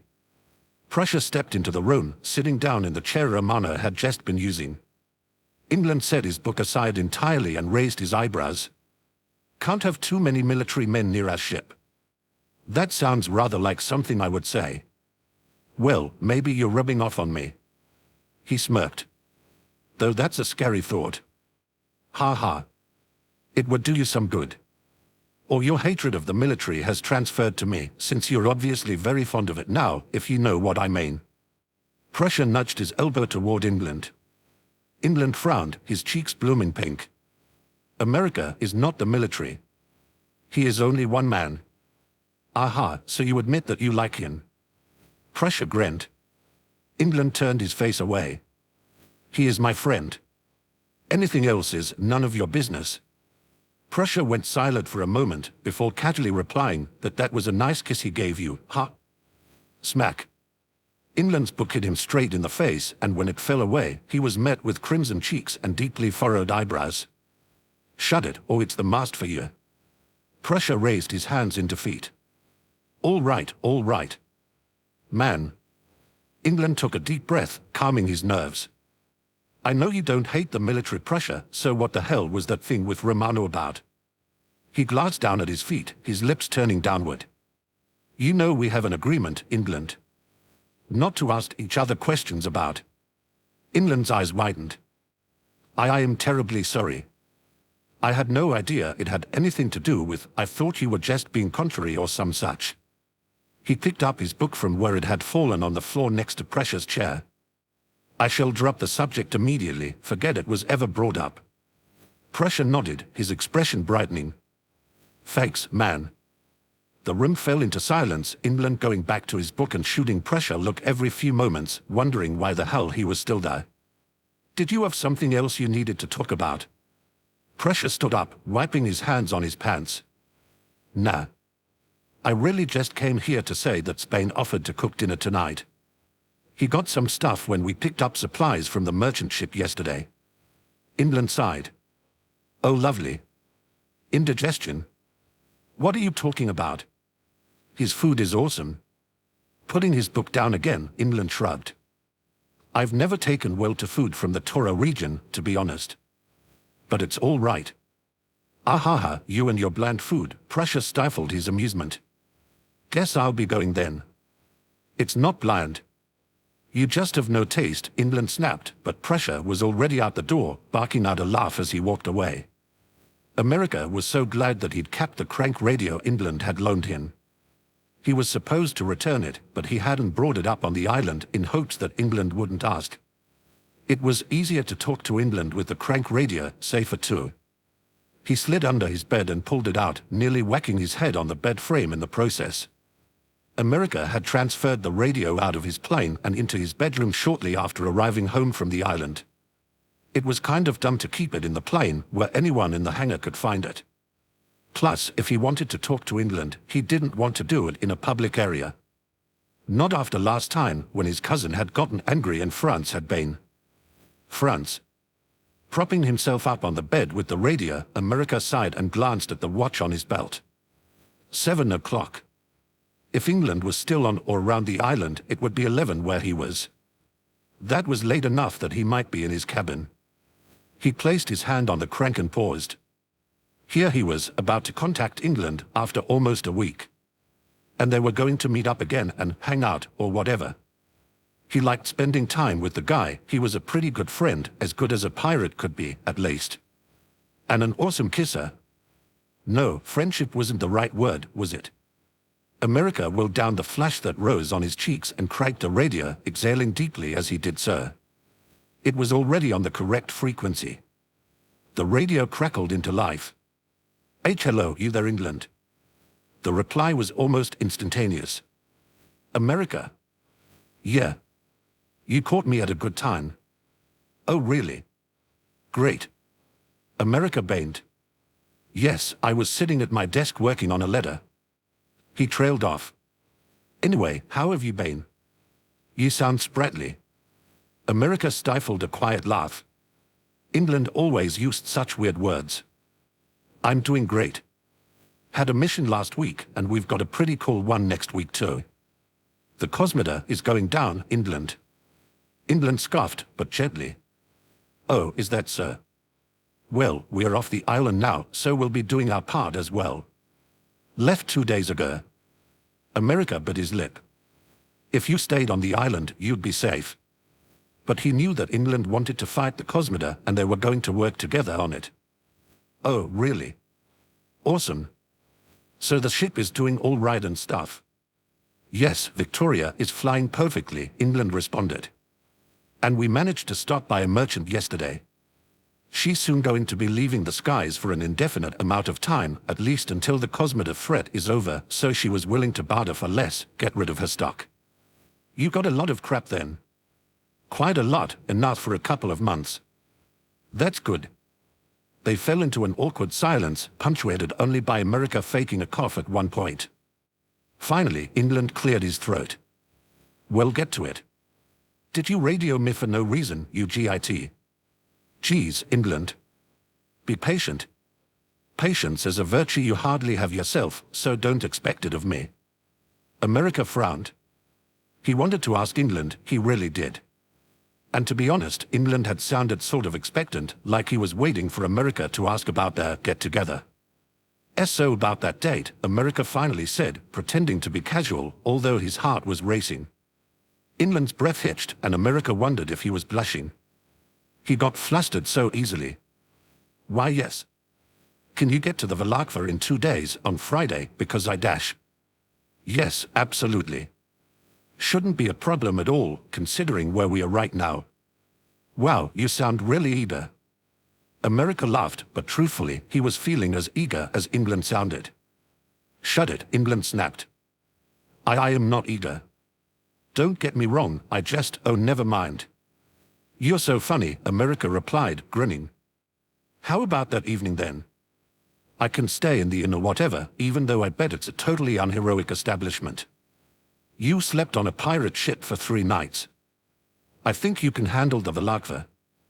That was different, America said lamely. I failed to see how, England remarked dryly. Anyway, how does 6 p.m. sound? Sounds great, just meet at the Valakva then. Right, of course. America tapped the side of the radio. He wanted to say more, wanted to talk with England and have a conversation with him. But damn, everything was just weird right now. He was comfortable with him before, they'd kissed, but now it was different, a strange new something that he wasn't quite sure how to approach. But he was a hero, and he could take on any something that was thrown his way. England was no exception, he was totally sure of it. America? Huh? Can I ask you a question? He sounded tentative. Yeah, go for it. Prussia brought something up earlier, he paused, his voice having grown quiet, he seemed to have known what happened in the water, you know. America's cheeks reddened. I didn't tell him. He just kind of guessed, I swear. I mean, you know how Prussia is. He exhaled in relief. I figured it was something like that, but I wanted to check. America shook his head vehemently. Like I'd tell Prussia something like that, geez. England chuckled. Good then. Quiet settled between them once more, and England broke it again. I'm rather glad you radioed. His pitch was barely above a whisper. Ah, really? Quite. He cleared his throat and spoke again, even quieter. I rather missed you, to be quite honest. At this, America's heart leapt into his throat and he swallowed thickly, a warm heat coursing through his body. I feel the same, he responded, whispering himself, his voice soft. He did miss England. It hit him heavily. He'd been thinking about him a lot, and while he liked spending time with his best friend and his cousin and even France, to a degree, England occupied a completely different role in his life. And he'd been wanting that, been desiring to at least speak to him. Lately he'd had 2 things on his mind, the Cosmoda and England. Sometimes the 2 intertwined, but always, thinking of England was both comforting and confusing, simultaneously making him want to smile and making him want to push the subject away, to think of anything else. But the former part was starting to win out more often than not. America missed England, he truly did. And England missed him too. That is good to know, America. Awesome to know from you too, he said, half breathless. England cleared his throat loudly. Right, well, I think I'm going to go to bed. I'm feeling a bit peaky. Spain cooked tonight and is cooking and I don't get along. Well, it must be really bad if you can't eat it. Or really good, America teased. Oh, belt up, idiot, England grumbled. America chuckled. Feel better, England? I'm sure I'll be fine in the morning. Thank you very much. Great then, 'cause you've got to get to the Valakva. America exclaimed. Indeed. He paused. I'll be awaiting our date with anticipation. England rushed out the statement in nary a breath, so fast that America almost missed it. Me too. Good night, England. Good night, America. America turned off the radio and placed it under his bed. He hopped back on the bed, lying down and resting his hands behind his head, a wide smile on his face. It was only then that he realized that both he and England had called their meeting a date during the whole conversation. Chapter 24. Relationships and Revelations. Belarus, the weather has been beautiful recently, yes. Russia was leaning over the gondola of the Zeppelin, the breeze playing with his scarf as he breathed in the cool air. Perfect to take to the skies again. Belarus nodded, inching closer to Russia in the most discreet manner she could manage. Yes, Russia, dear. And perfect for the mission I have given you, Russia added. I still think that I could do something more, she countered. Belarus bit her lip and frowned, placing a hand atop Russia's. He did not flinch. Russia smiled at her. The gears were clicking into place, the mechanics of his plans, every person and machine that made them up, were falling into precise order. And Belarus, dear, loyal Belarus, was tantamount to their fulfillment. Belarus complained about how Russia did not entrust her with enough. But how could she not understand that this simple action, her duty, was the switch that would put his well-oiled machine into motion? Dear Belarus, he spoke, quiet and reassuring, there is no one else I can trust with this but you. Russia squeezed her hand gently. Belarus inhaled. She looked down for a moment, before nodding resolutely. I am honored then. Russia walked across the gondola, running his finger down one of the steel bars once he'd reached the other side. There are cracks in the military, and we will seep into every single one. He glanced skyward, shielding his eyes with one gloved hand. That is, once our brave Captain Jones is out of the way. Switzerland was polishing the cannons, a habit he'd taken to commonly engaging in. That was when he wasn't polishing his guns. The weather that day was warm and welcoming, and every member of Victoria's crew was at top deck, engaging in their chosen activities. Sealand was busy working on his own pirate ship. It was a small dinghy that he'd christened the Charlotte, and he continually threatened England with the fact that he was one day going to get it a steam engine, sails, and run away if England didn't stop giving him so many chores and didn't start letting him do actual pirate things. Liechtenstein was playing a rousing game of ball with Spain and Romano. Earlier that day, they'd lost one ball because she'd kicked it so hard it flew over the edge of the ship. Luckily, there were a few extras down in storage. England was sipping tea and reading, as per usual. He was up next to the wheel, having taken a chair up there. Prussia was right next to Switzerland, leaning against the side of the ship by the cannon and presumably going out of his way to annoy the hell out of him. Switzerland thought this was Prussia's greatest strength, even greater than his skill with the blade. Rumor has it that England has a hot date tomorrow, he said, a smirk on his face. We are headed for the Valakva. Good for him, Switzerland replied, inspecting a small scratch on the cannon with disdain. I know this. Why are you telling me?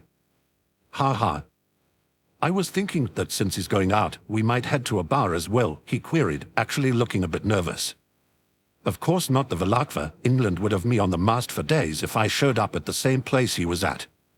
Switzerland's cheeks flushed, but he cleared his throat and frowned. I think we should go to the Valakva then. I'd really like to see you on the mast for a few days. Ah, come on. Did you just put your dirty hand on the cannon? Switzerland snapped. I'm going to have to polish it again now, and this polish isn't cheap. Prussia snorted. It's a cannon. It's going to get dirty. Switzerland rolled his eyes. Like I don't see you polishing that sword, little bird, all the time. Ha ha, fair point. His smirk turned into a half smile. But seriously, you and me. Spain and Romano could take care of the kids, and we could have an awesome night out. I'm not spending money, Switzerland replied dryly. Prussia shrugged. Fine, fine. He sighed. But I was gonna pay for it, of course. Switzerland froze. Can you promise it will be somewhere that serves large portions? I'd like to get our money's worth enough that we can take leftovers back to the ship. Prussia grinned and pumped his fist. Hell yes, I know just the place. Switzerland looked away in attempt to hide the blush that colored his cheeks. This food had better be amazing if it warrants having to deal with you for multiple hours. Prussia laughed and bounced away. Ha ha. Trust me. The awesome me is going to give you one awesome night. Switzerland followed him with his eyes for a few moments, noticing that he'd approached Spain, presumably to join the ball game. He went back to polishing his cannons. Prussia was an idiot, the biggest idiot he'd ever met, bar none. But he was a friend, and there was no reason for him to turn down a free meal. He glanced up to England, who was quite a distance away. He really did appear to be going on a date with the military aviator. His mood had been sunnier than usual the entire day, which in turn had poked everyone else up. Switzerland had no reason not to trust America, outside of the fact that he rarely trusted anyone. But he felt immensely protective of his captain. Thus, it was difficult to quell his wariness. If England came back from that date heartbroken, Switzerland knew he wouldn't be the only member of the crew irate. Although even if the date did go wonderfully for England, Switzerland wasn't likely to be in a good mood anyway. A night out with pressure would guarantee that. I'm telling you, Japan, the Aquila Avenger is the coolest superhero of all time, America exclaimed, shoving a comic toward his best friend. They were in America's dorm, seated next to each other on his bed, with scads of comic books in front of them. Japan took the comic book from America's hands, flicking through it and setting it down. America, we've had this conversation many times. While I acknowledge that the Aquila Avenger has merit, I just honestly prefer Lord Magicus. America sighed and shook his head. Japan, Japan, Japan, you just don't get it, man. The Aquila Avenger is the greatest hero ever because he does everything himself. He's a genius. He made steam-powered wings so he can fly on his own. You read that issue, right? That was right after Genevieve found out his secret identity, right? America nodded, reaching into the pile and pulling out said issue. It featured the Aquila Avenger holding his beautiful black-haired girlfriend Genevieve flush to his side. Great metal wings were spread out behind him. That's right, and once he'd tested the wings, he took Genevieve up to fly with him. A sort of dopey smile crossed his features. Pretty awesome, huh? Japan shrugged. But Lord Magicus. He's all right, but he didn't have to do anything. He was just given his abilities, and it's not quite as heroic if he don't work hard, you know. America gestured as he explained this, pulling up an issue of Lord Magicus and flipping through it in the process. I mean, alchemy is cool and all, but not as cool. Japan huffed lightly. America, if you don't mind me saying, even though he was just given his abilities, he had to work hard to perfect them. He paused, putting down his comic book. And he had to defy the Society of Alchemists when he found out about their human experimentation. That's why he decided to become a superhero to combat them. I know all that. America picked up the issue where the Aquila Avenger took his first flight once more. It was tattered, an old first press copy that had been printed 17 years before. I grew up with the Aquila Avenger there. When I read this issue, back when I was like 5, it just made me want to fly even more. This is even that same copy. He grinned widely, pressing his finger to the cover for emphasis. Japan laughed quietly. I've heard this story before, America. Yeah, well, we've had this argument a lot, haven't we? He bounced slightly on the bed. Japan nodded. I guess we'll have to agree to disagree again, although I know I'm right. Of course, as always, America, he replied, with a slight, almost indiscernible edge of sarcasm. America did not pick up on it. You bet. America really did enjoy spending time with Japan. He felt he could honestly be entirely himself around the sergeant, who was 2 years older than him. Canada had been surprised at how well the two of them had gotten on, he'd told America at one point. Japan was quiet and reserved, whereas America was loud and boisterous. But they clicked, and their common interests helped that along as well. Japan knew as much about comic books as him, after all. Even if, America argued, he had better taste in them. Tonight was the first time in a few weeks that he'd really spent a lot of time alone with Japan. Previously they'd been busy, or he'd been gone, or France and Canada had been there as well. But he'd set aside this night for just him and his friend. Because he had something he really and honestly needed to tell Hen. Canada knew about England. France knew about England. It was only right that Japan did as well. America gathered up the comic books into a pile and set them on his nightstand. Japan glanced at him curiously. I thought you were wanting to show me that new issue of Clockwork Justice, America. America shrugged and waved his hand. You can just borrow it, okay? I actually have something I want to talk to you about. Very well, what is it? Snatching a half-empty bottle of soda from his nightstand and adjusting himself on the bed, America took a swig and then pursed his lips. How to begin? It's kind of like this. He started. You know how I've been away recently. I mean not away, but when I was not at the base those 3 nights.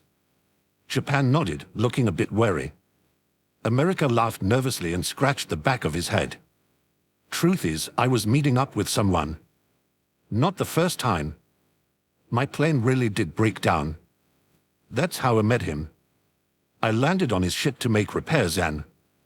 He was babbling. Franz mentioned someone named England, remember?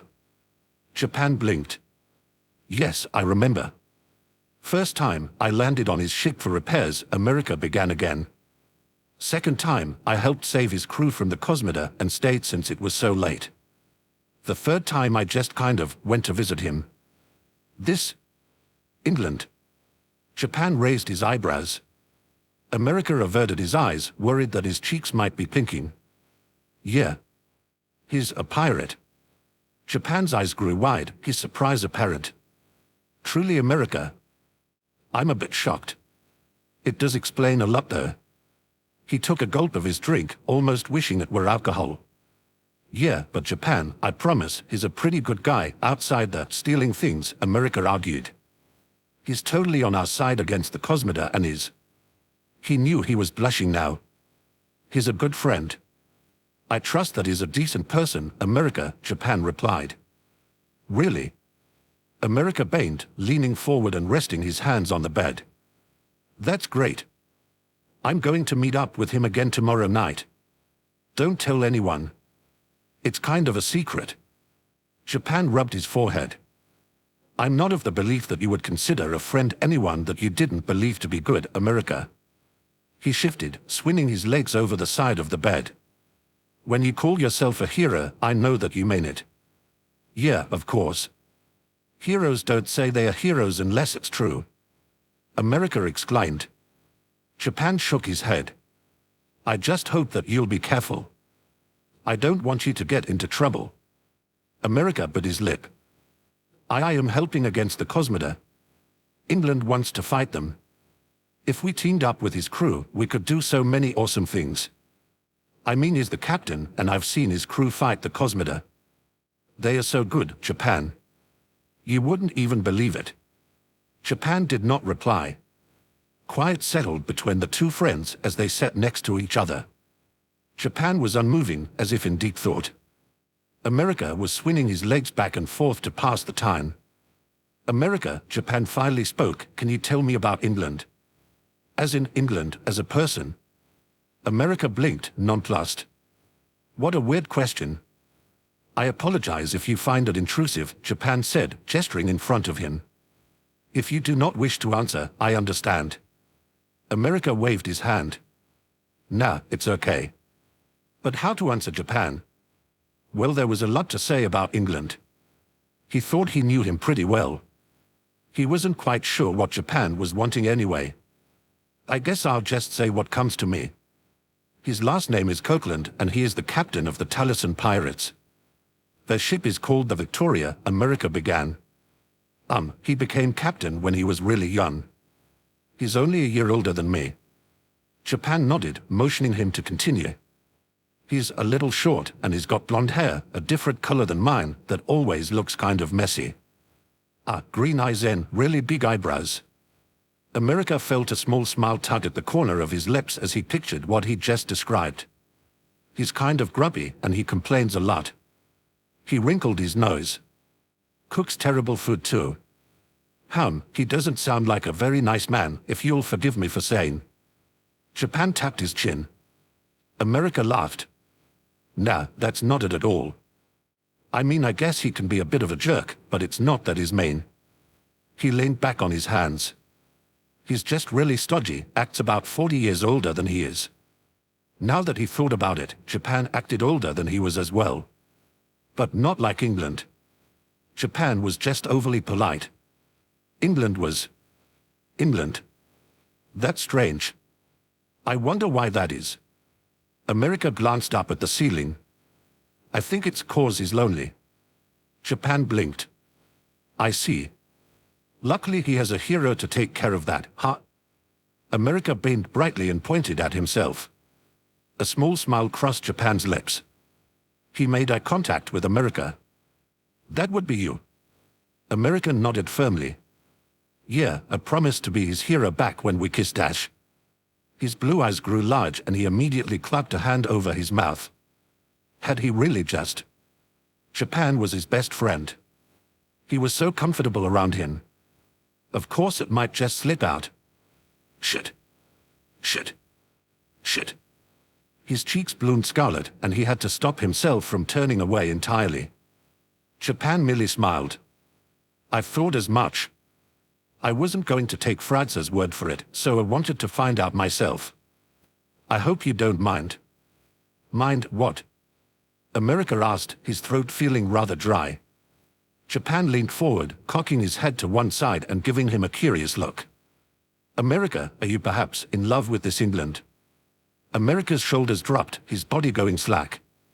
Even more heat was spreading rapidly to his face, and he thought that if his heart started thrumming any faster, he might just pass out. He could hear it in his ears. It was so obvious. So damn obvious. When Franz had said it, it meant nothing.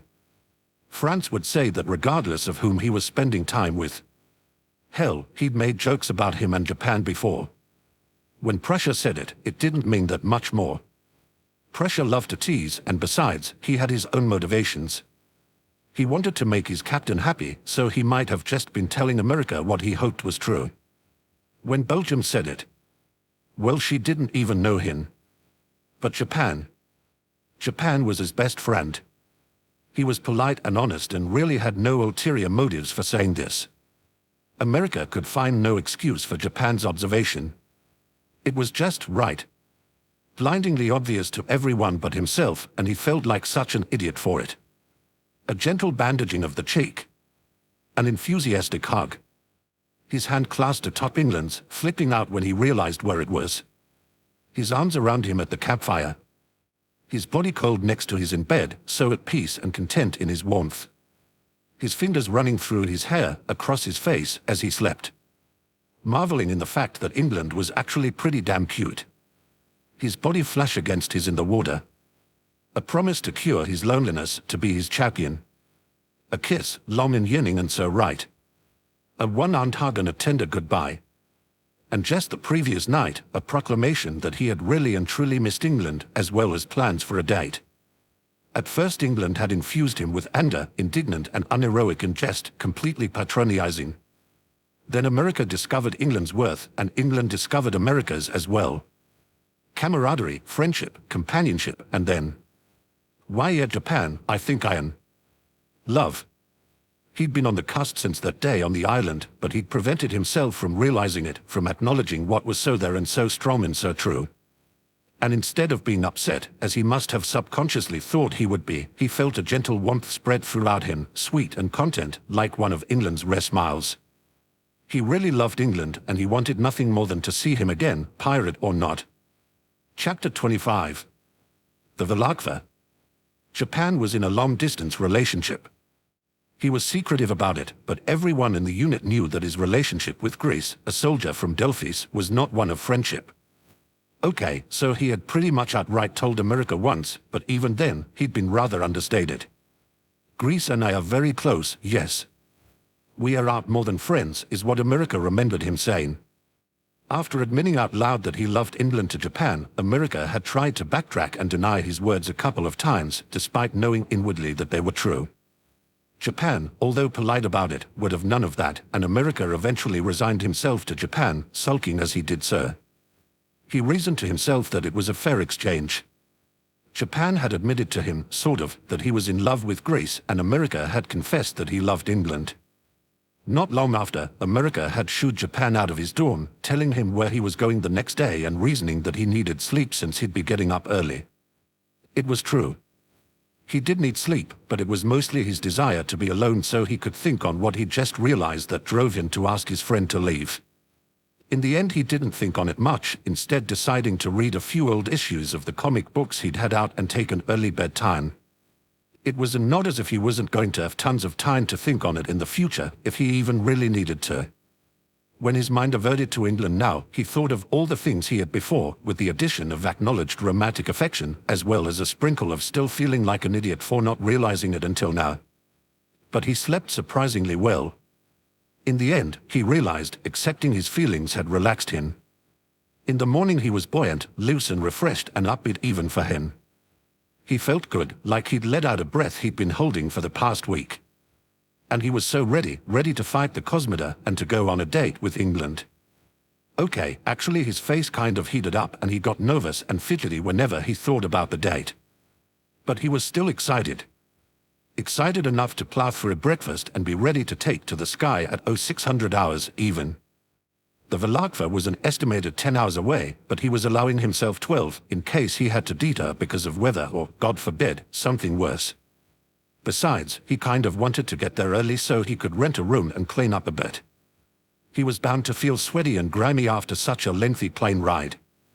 And if this was a date, heroes didn't arrive for their dates looking anything less than their best. With a pack on his shoulder containing 2 changes of clothes, one for that evening and an extra uniform for the next day, and an early breakfast in his stomach, America entered the hangar area and approached his plane. Canada was waiting for him, his glasses perched over sleepy eyes and his pajamas wrinkled as if he'd just hopped out of bed. America smiled. Hey Canada. Did you just come to wish me goodbye and stuff? I mean, it's kind of early though. Canada had a look on his face, despite his bleary state. America recognized it as the expression he wore when he was trying his damnedest to work up an assertive attitude. His lips were pursed and his fists were clenched. He was obviously not there to say goodbye. You going to see the pirate again, aren't you? Canada finally spoke, quietly, but with an edge of consternation. America bristled, securing his hold on the pack and striding toward the plane.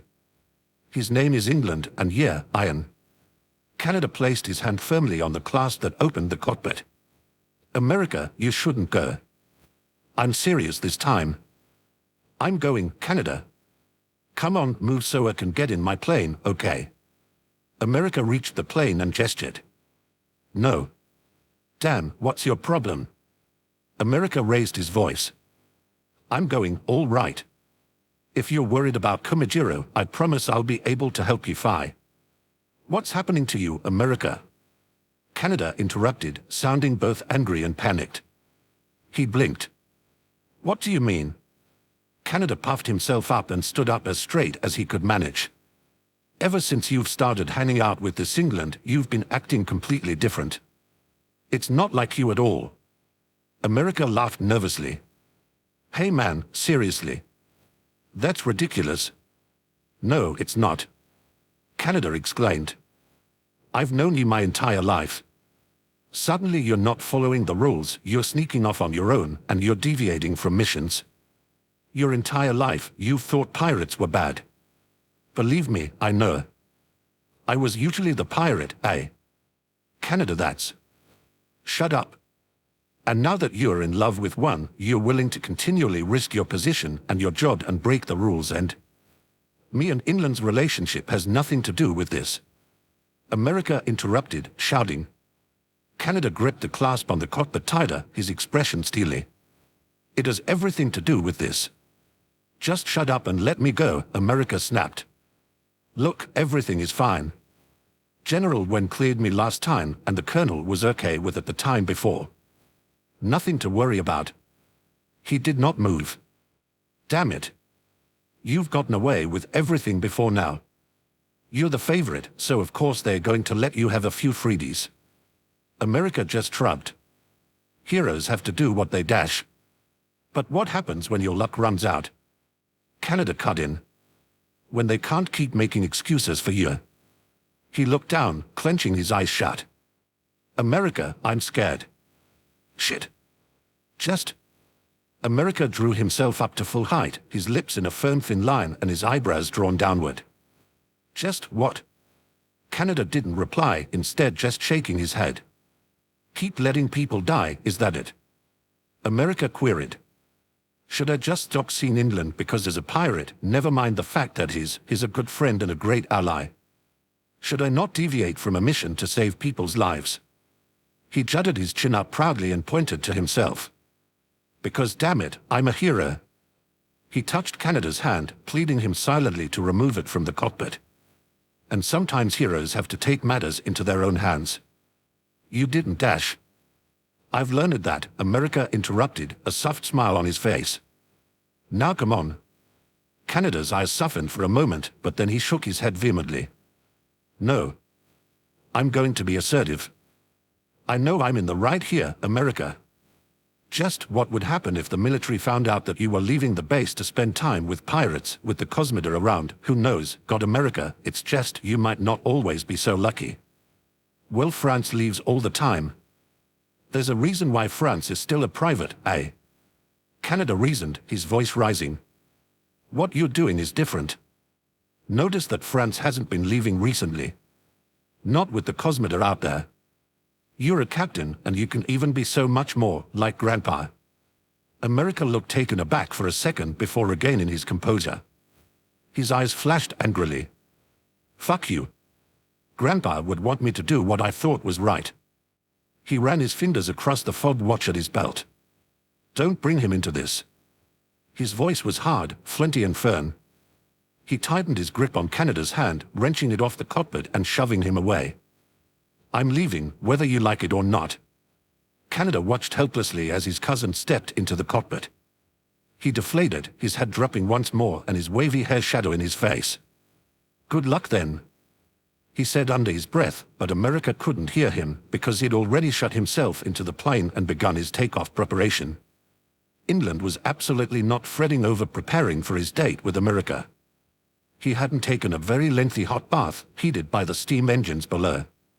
He had certainly not changed into a freshly pressed shirt and breeches, both being nicer than the standard clothing he wore on a day-to-day basis. His normal shirt didn't have a cravat after all.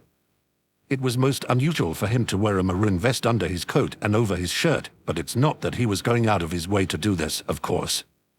Nor was the coat he'd decided to wear smarter and more formal than his normal one, its deep navy falling in folds at his knees and the silver accents on it gleaming. He hadn't shined his boots to their best, and most importantly, he was absolutely and positively not wearing cologne. Oh, who was be bloody kidding? England closed his eyes and sighed as he stood in front of the mirror in his bedroom, pressing the lapels of his jacket absently. The clothing was befitting of a date, he felt. But at the same time it wasn't so fancy that America would find it terribly obvious that he was expecting this to be a date. This was right perfect, he thought. It was safe. Although perhaps I should reconsider the cologne, he murmured under his breath. His hat wouldn't match, which he was a bit miffed about because, as always, he'd been unable to get his hair to lie down flat. England puffed up his chest, attempting to muster a stature that portrayed confidence. He was as ready for this night as he thought he'd ever be. His heart jammed in his throat when he thought about it, and his stomach fluttered when he imagined America greeting him with a smile, or so he hoped. And his cheeks flushed pink at the mere idea that he was potentially going out for an evening date with one very attractive, albeit very silly, aviator. What would it be like to hold him in his arms again? To feel his warm body foam against his, and perhaps, as the moon shone overhead, his lips pressed to England's, a hand in the hair, a stroke on the cheek, a caress, who knew? It was all very unlikely though, of course. It was only reasonable that he remind himself of that. England felt his body heating up, and he clenched his eyes shut and breathed deeply in attempt to stop it. So distracted was he that he didn't notice that someone had entered the room until they spoke. Ah, England. It was Spain. Well, thank God. Spain was less obnoxious than most. England darted around, eyes wide and startled. What is it? He hissed. Spain laughed lightly, scratching his cheek as he did so. I just talked to Switzerland on deck. He has a message that he wants me to relay.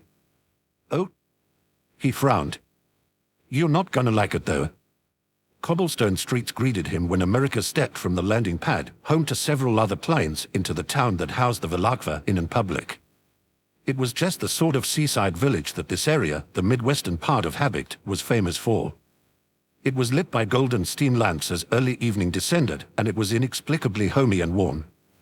Fishermen's boats rocked in the gentle surf and small homes alternated with businesses along the cobbled street. America had expected a grittier area, not a port village that really didn't look that seedy at all. The loud piano music caught America's attention first, a classical waltz.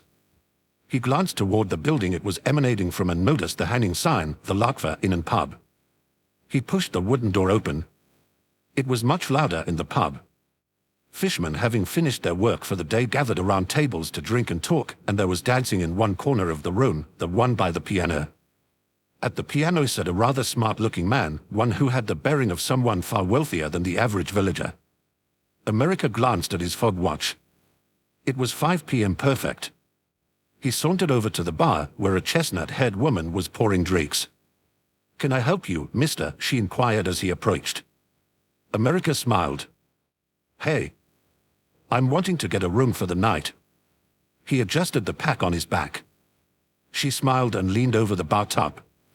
"Sure thing. It's rare we get military here."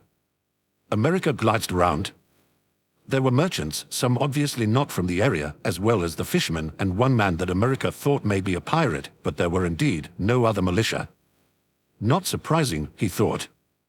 This village probably doesn't get much of anything that local law enforcement can't take care of. "Yeah, well. I'm here to meet someone," America explained.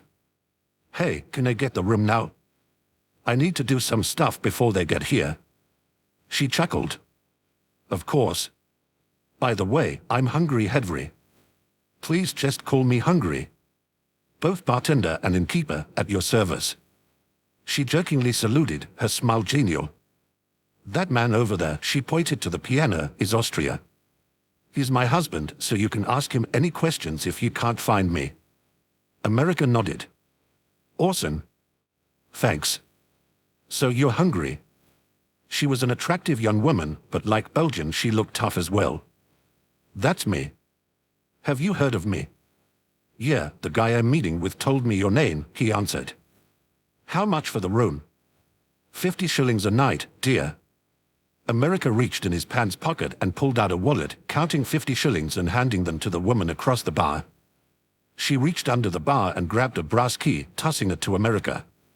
"Second floor, room D." "Thanks." "No problem." She paused to pour a glass of beer and slide it down the bar to a waiting customer. "Say, you're the one meeting with Copeland, right?" America's cheeks pinked. "Why, yeah. How did you know?" Hungry shrugged, the puffy short sleeves of her dress moving with her shoulders. "He radioed me and told me to keep a watch for you. He mentioned that you were a military man. Used to be, this place was the pub for pirates. That was back when my parents and grandparents owned it. But there aren't many pirates anymore, so we don't get them as often. But England still comes. The previous captain of the Taliesin used to come here. I remember seeing England when he was only a little kid. I was a bit older, and he'd hang around me because all the adults were drinking. So yeah, he still comes." America's curiosity was piqued. This woman knew about the previous captain. Maybe she could shed some light on the enigma that was England's past. He kind of really wanted to know. "What happened to that captain?" America asked, blunt and to the point. Hungry's eyes widened for a moment before she shook her head. "I have no idea. 7 years ago, England became the captain. I guess he died, but Copeland won talk. What's weird is that all of his crew vanished as well, but they were pretty old, so maybe they just died with the captain. And left England the only survivor."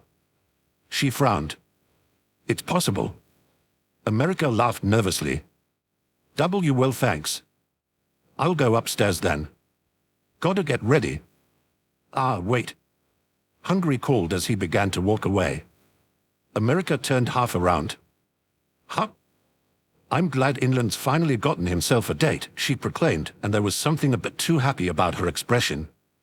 "Poor guy needs one, and you're quite the looker, so good on him." America's face bloomed scarlet. "Hey, how did you know, Annette?" It was pretty obvious from the way he was talking on the radio. "Anyway, see you in about an hour." America nodded, turning back around. "Why, yeah." He darted up the stairs, finding his room and opening it with the brass key. There was one bed, a steam-powered bath, and a water closet. He threw his pack on the bed, deciding that a good bath sounded really awesome after about 11 hours of flying. His argument with Canada, far more intense than their usual small fights, had weighed heavily on his mind for part of the plane trip. But now, all he could think about was England. Lithuania's breath came in short gasps, becoming more winded by the moment. He was running so fast and trying not to clench his eyes shut in fear, lest he trip on the cobblestone streets. Behind him, coming up fast, he heard the clatter of Mary Jane's shoes. Belarus chased him with fervor, her eyes bright and determined. Eventually she would catch up, he knew it. He must have been found out. Russia must have discovered that he was leaking information, and he'd sent Belarus, his strongest fighter, to take care of him. What scared Lithuania most wasn't that Belarus might catch him. It wasn't even the thought of what she might do to him. Belarus had always held disdain for Lithuania, after all. What terrified him most was that Russia might know to whom Lithuania had told his secrets. Poland. His merchant ship, the Krakus, wouldn't survive even the most minimal of Cosmoda attacks. The streets were empty. In this sleepy village, by this time of evening, it appeared that almost everyone was inside somewhere. He spotted a pub ahead, its sign swinging in the light breeze.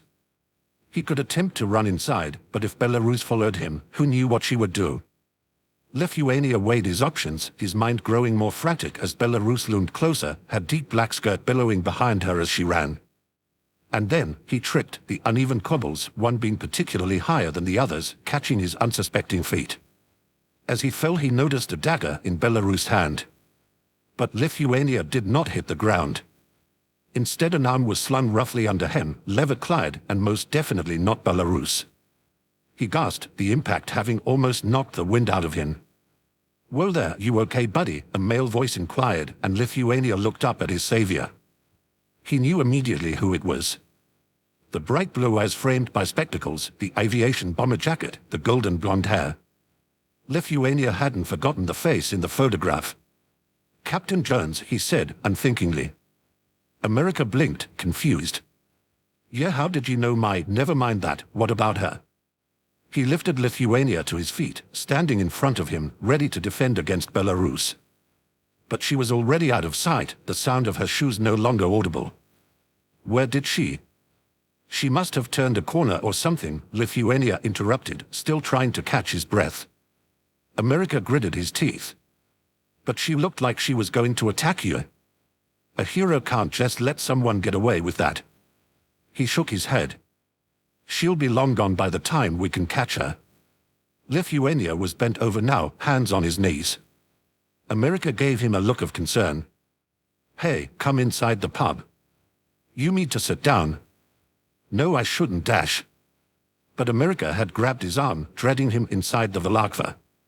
It was only in the bright light of the pub that America was able to discern the clothing that the man he'd rescued was wearing. He'd recognized the woman that was chasing him immediately, that long silver hair unmistakable. She was the one who had battled pressure. But this man, he could tell now that he was wearing a black uniform, its collar high and far too much like the upper half of the swordswoman's dress. "What's your name?" America queried, facing the young man. He looked down to the side, his hands clenched together. "It's Lithuania, sir. Lithuania Laurinaitis." He remembered that name, a vague memory of it from the list England had proffered him. America checked his watch. 10 till 6. England was supposed to be here soon. But he had a Cosmoda member right here in his grip, dropped right in his lap. An officer even. He'd gone outside to get a breath of fresh air and come back with this. America glared at Lithuania, and he could have sworn that the officer looked back at him with something akin to regret. "Come upstairs with me now," America demanded, and shockingly, Lithuania did not fight as he pulled him up the staircase. He'd come back down for England, maybe bring him up to the Rhone. It wouldn't be the awesome date he'd hoped for, but at least he'd be able to see him. Chapter 26. The Captured Cosmoda. America closed the in-room door behind him, locking it with the large brass key and never once loosening his grip on Lithuania in the process. It was hardly necessary though, as Lithuania did not try to pull away. Instead, his arm was lax and unresisting in America's hold.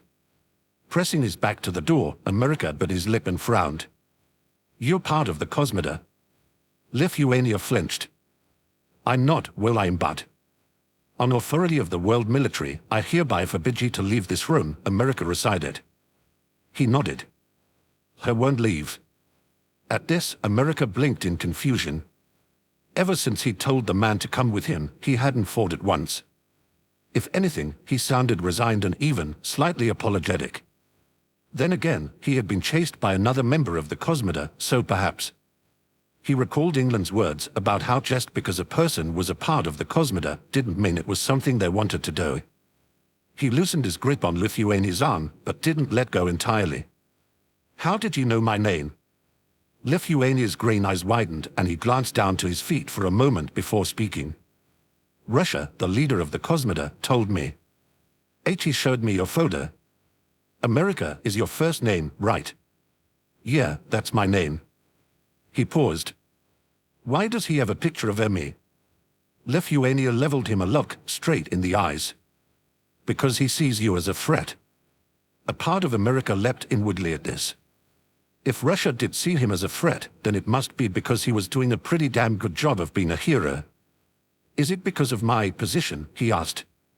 "Russia knows about your position and the military, but I think that might be only part of why he's after you." "He's after me?" Lithuania frowned, rueful. "He sees you as a link between the military and the pirates." "Look," he sighed, "I'll tell you everything, all right. I think I've been found out anyway." America cocked his head. "Found out, huh? About what? Is that why you were being chased?" He nodded. "The truth is that I've been relaying the Cosmoda's secrets to someone. I guess they discovered that." America gasped, his blue eyes large. "You're the merchant's contact?" Lithuania merely replied, "Yes." Without thinking, America dropped Lithuania's arm from his grasp. If it were possible, England would have ripped through the Cosmoda fleet right then, right there. He could imagine certain members of his crew laughing at him for it, but he didn't bloody care. He was incensed. Because the Cosmoda fleet was between him and the land, and thus between him and America. It was floating high above, hidden in the clouds over the small habit village.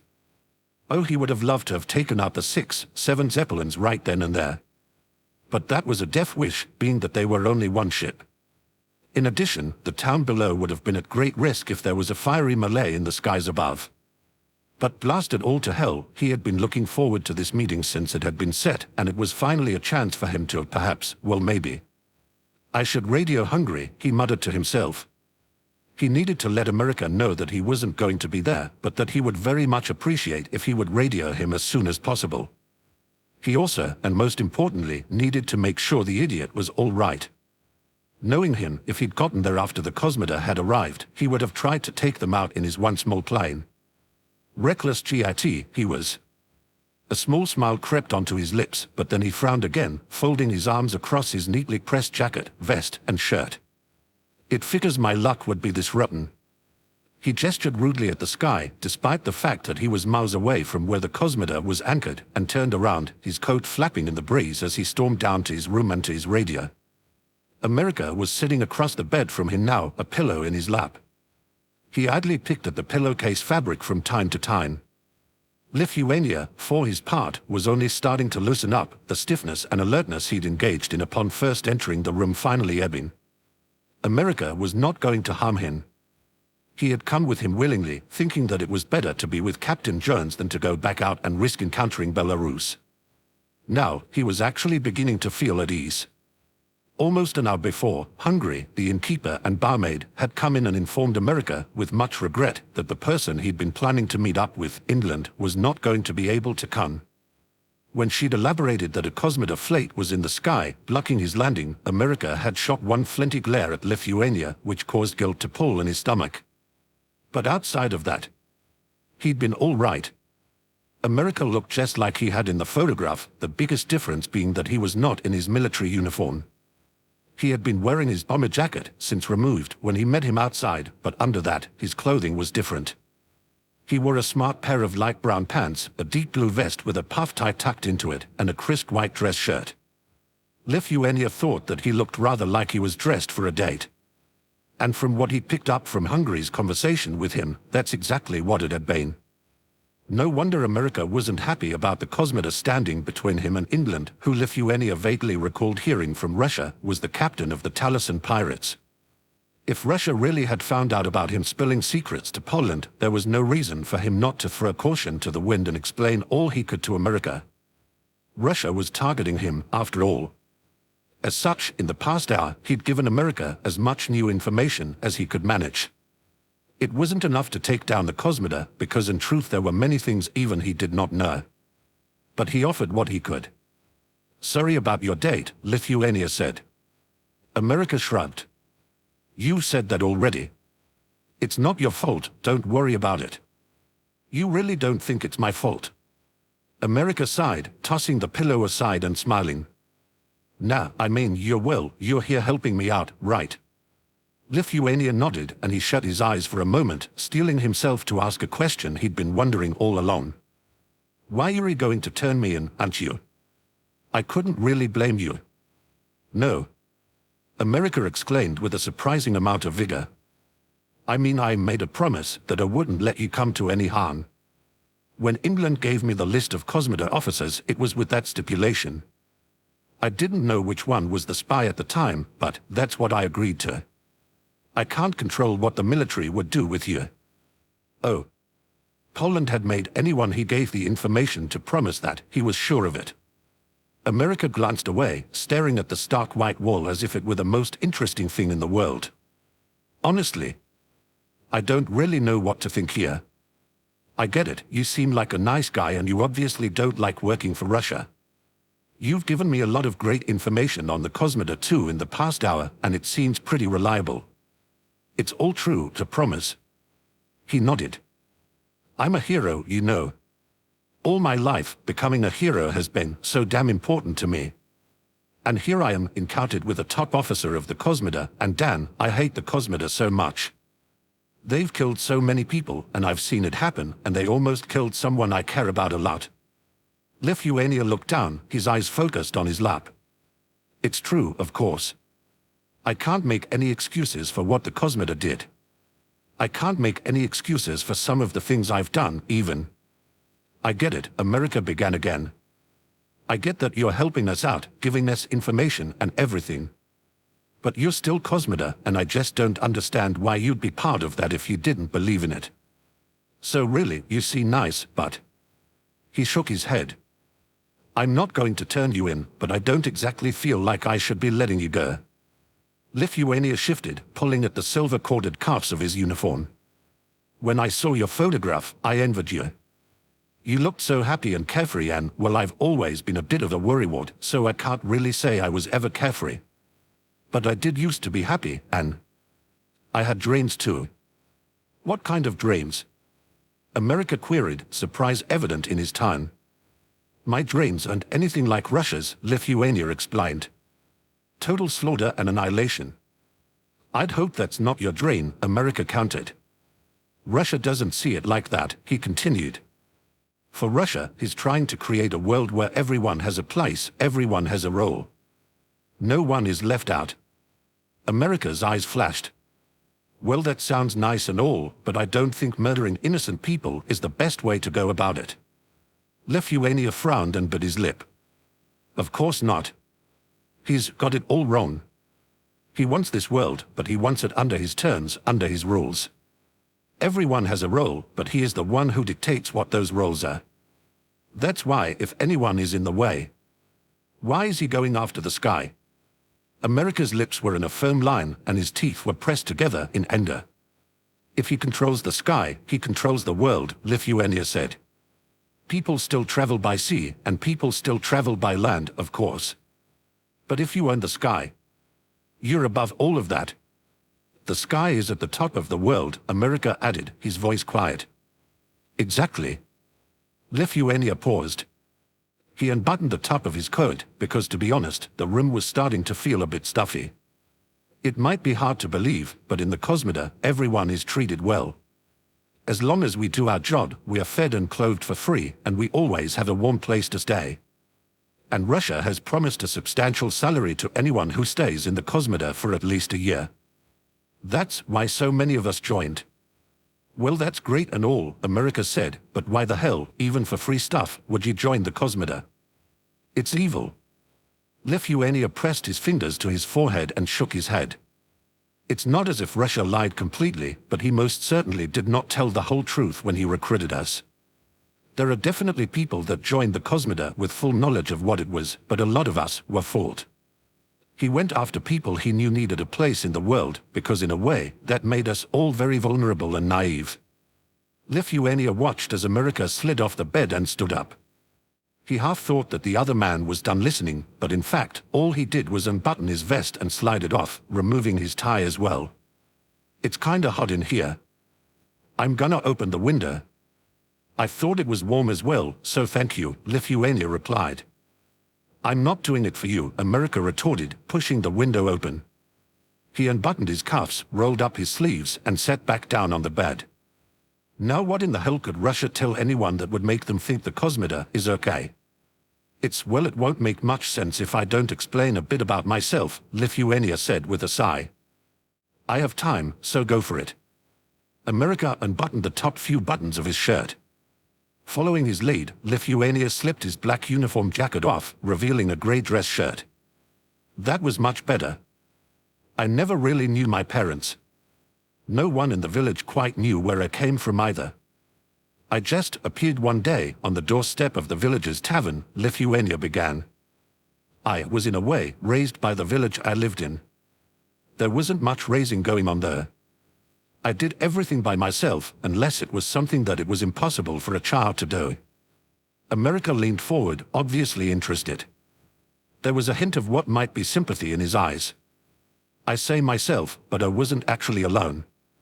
I always lived with another person, my very best friend and my... He flashed pink. Well, it's the merchant, of course. His name is Poland. America remained silent.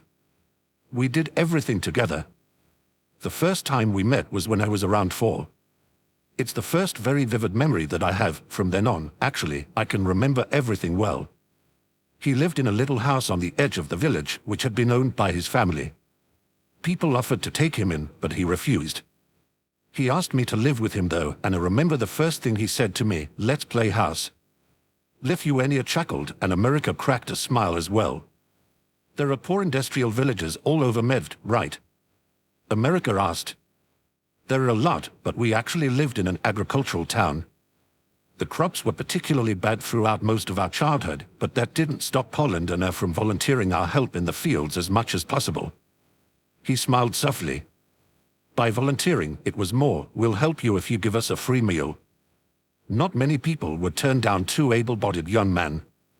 America was frowning now, and there was no mistaking the moroseness in his expression. "Sounds like a tough life." "It was tough, but we made do," Lithuania replied. "Don't pity us." He smiled, bright and nostalgic. "I wouldn't trade those years growing up with Poland for the world." "He's pretty important to you, huh?" "More important than anything else," Lithuania answered without hesitation. "But Poland, he always had bigger dreams than me. I was content to live the rest of my life in the village, but not Poland. He wanted out. He had this desire to travel the whole world. His personality was just too big for one little village." Lithuania shook his head. America was clearly entranced now, hanging from every word of Lithuania's story. "So what happened?" "I told him that I didn't mind traveling with him, because honestly, I didn't.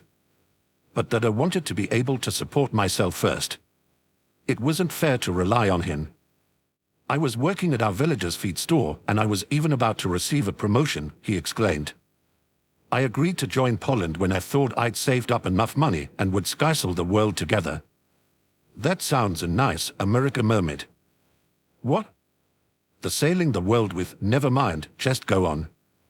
Lithuania couldn't help but notice that America's cheeks were tinged with a light pink blush. Poland bought a merchant ship. He'd been saving up for years, and he found an amazing deal on a craggy old ship. And is a pretty charismatic guy, so he hit it off well as a merchant. Lithuania's voice dropped, and his nostalgic smile vanished. 2 years after he left, I thought I was ready to join him, but...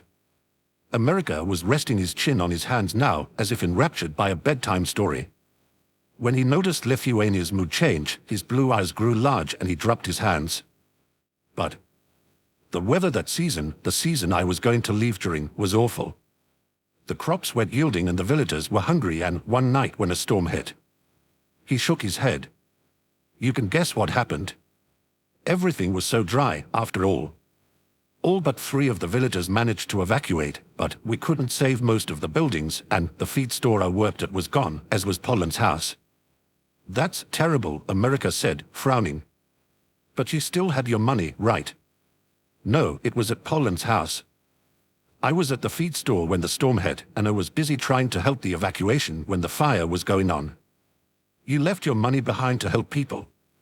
America raised his eyebrows. That's pretty heroic. It's not heroic, Lithuania countered. A small smile crossed his lips. It's just right. Why, yeah. I guess you're right. Lithuania glanced warmly at America, for he couldn't help but find comfort in his presence. So that's where I was. Government help was slow to come because our village was extremely rural and there had been similar fires all over southern Mevd. I was helping to rebuild and I'd contacted Poland. He wanted to pick me up, no matter how much I argued that I wanted to be able to carry my own weight. Eventually I relented with the promise that I'd do as much work on the merchant ship as he did. Partners? It actually sounded really nice. Yeah. America said. Sir. Russia. Russia showed up in the village and he caught Maya right away. He was tall and intimidating looking at first, but I thought he had a kind face, Lithuania explained. He was looking for able-bodied young men and women, so he noticed me as quickly as I'd noticed him. What did he tell you?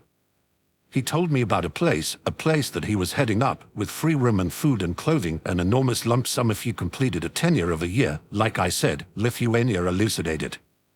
But what he said it was. I guess that's what's most important. He promised that we would be helping to save Mevd and the world, that our mission was to make sure that no one was without a job, a home, anything like that. We were a militia corps to save the world, to create a new world, even. America pounded his hand on the bed, furious. Fucking hell, he makes it sound like some kind of charity. Lithuania shrugged. Even then, in retrospect, I was an idiot to fall for it. But my world had just been, my home had been destroyed, and I wanted more than anything to travel with Poland, but I didn't feel like I could just, well, it reminded me of my promise to come on board with enough money to support myself. His eyes were misting up, just barely. He rubbed the balls of his hands across them. 1 year in the Cosmoda, and I'd have the money to travel with Poland for as long as I wanted to. That bastard. And you get there, and he puts you on a zeppelin with a mission to kill. America's eyes flashed, brilliant blue and bright with anger. Russia doesn't see the wrong in what he did, Lithuania said. I don't even think he believes he was being that deceitful. But he was. Of course he was. All Russia had to do, though, Lithuania shifted, leaning back against the headboard, was find a story, find many stories, the kind of stories that would lead him to people who would be foolish enough to do what I did and accept a helping hand from him. America looked noticeably uncomfortable, and Lithuania wasn't sure if it was because of the story or something else. Once you found out what it was, why didn't you leave? He was silent for a moment before he replied, if I go, they'll just replace me with someone else. Maybe this someone else will actually like what they are doing, maybe they'll have less remorse, who knows? Or maybe he'll recruit someone new like me, and I don't want anyone else to go through what I've gone through. Is it worth it to leave and possibly be killed, just to have your death be in vain? Well, but a hero wouldn't dash.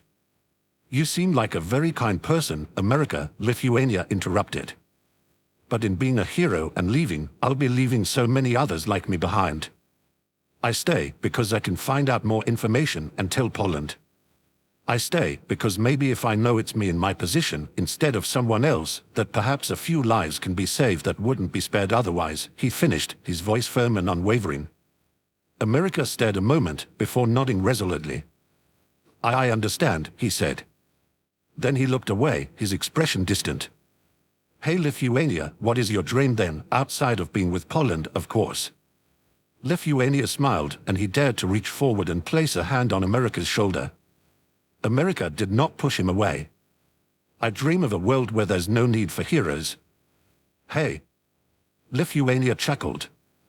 Because everyone tries their best to do what's right. So like, everyone is a hero then? America clarified. That's one way you could put it, Lithuania agreed. But some heroes are still cooler and more heroic than others, right? America's expression was eager. He shifted, but kept his hand on America's shoulder. Sure, why not? When America reached up his own hand, clasping it on top of Lithuania's, they both smiled. After a few moments, America's expression turned serious, although he did not let of Lithuania's hand. "Please tell me, Lithuania, if there's anything I can do to help you." "What, that's?" America grinned again.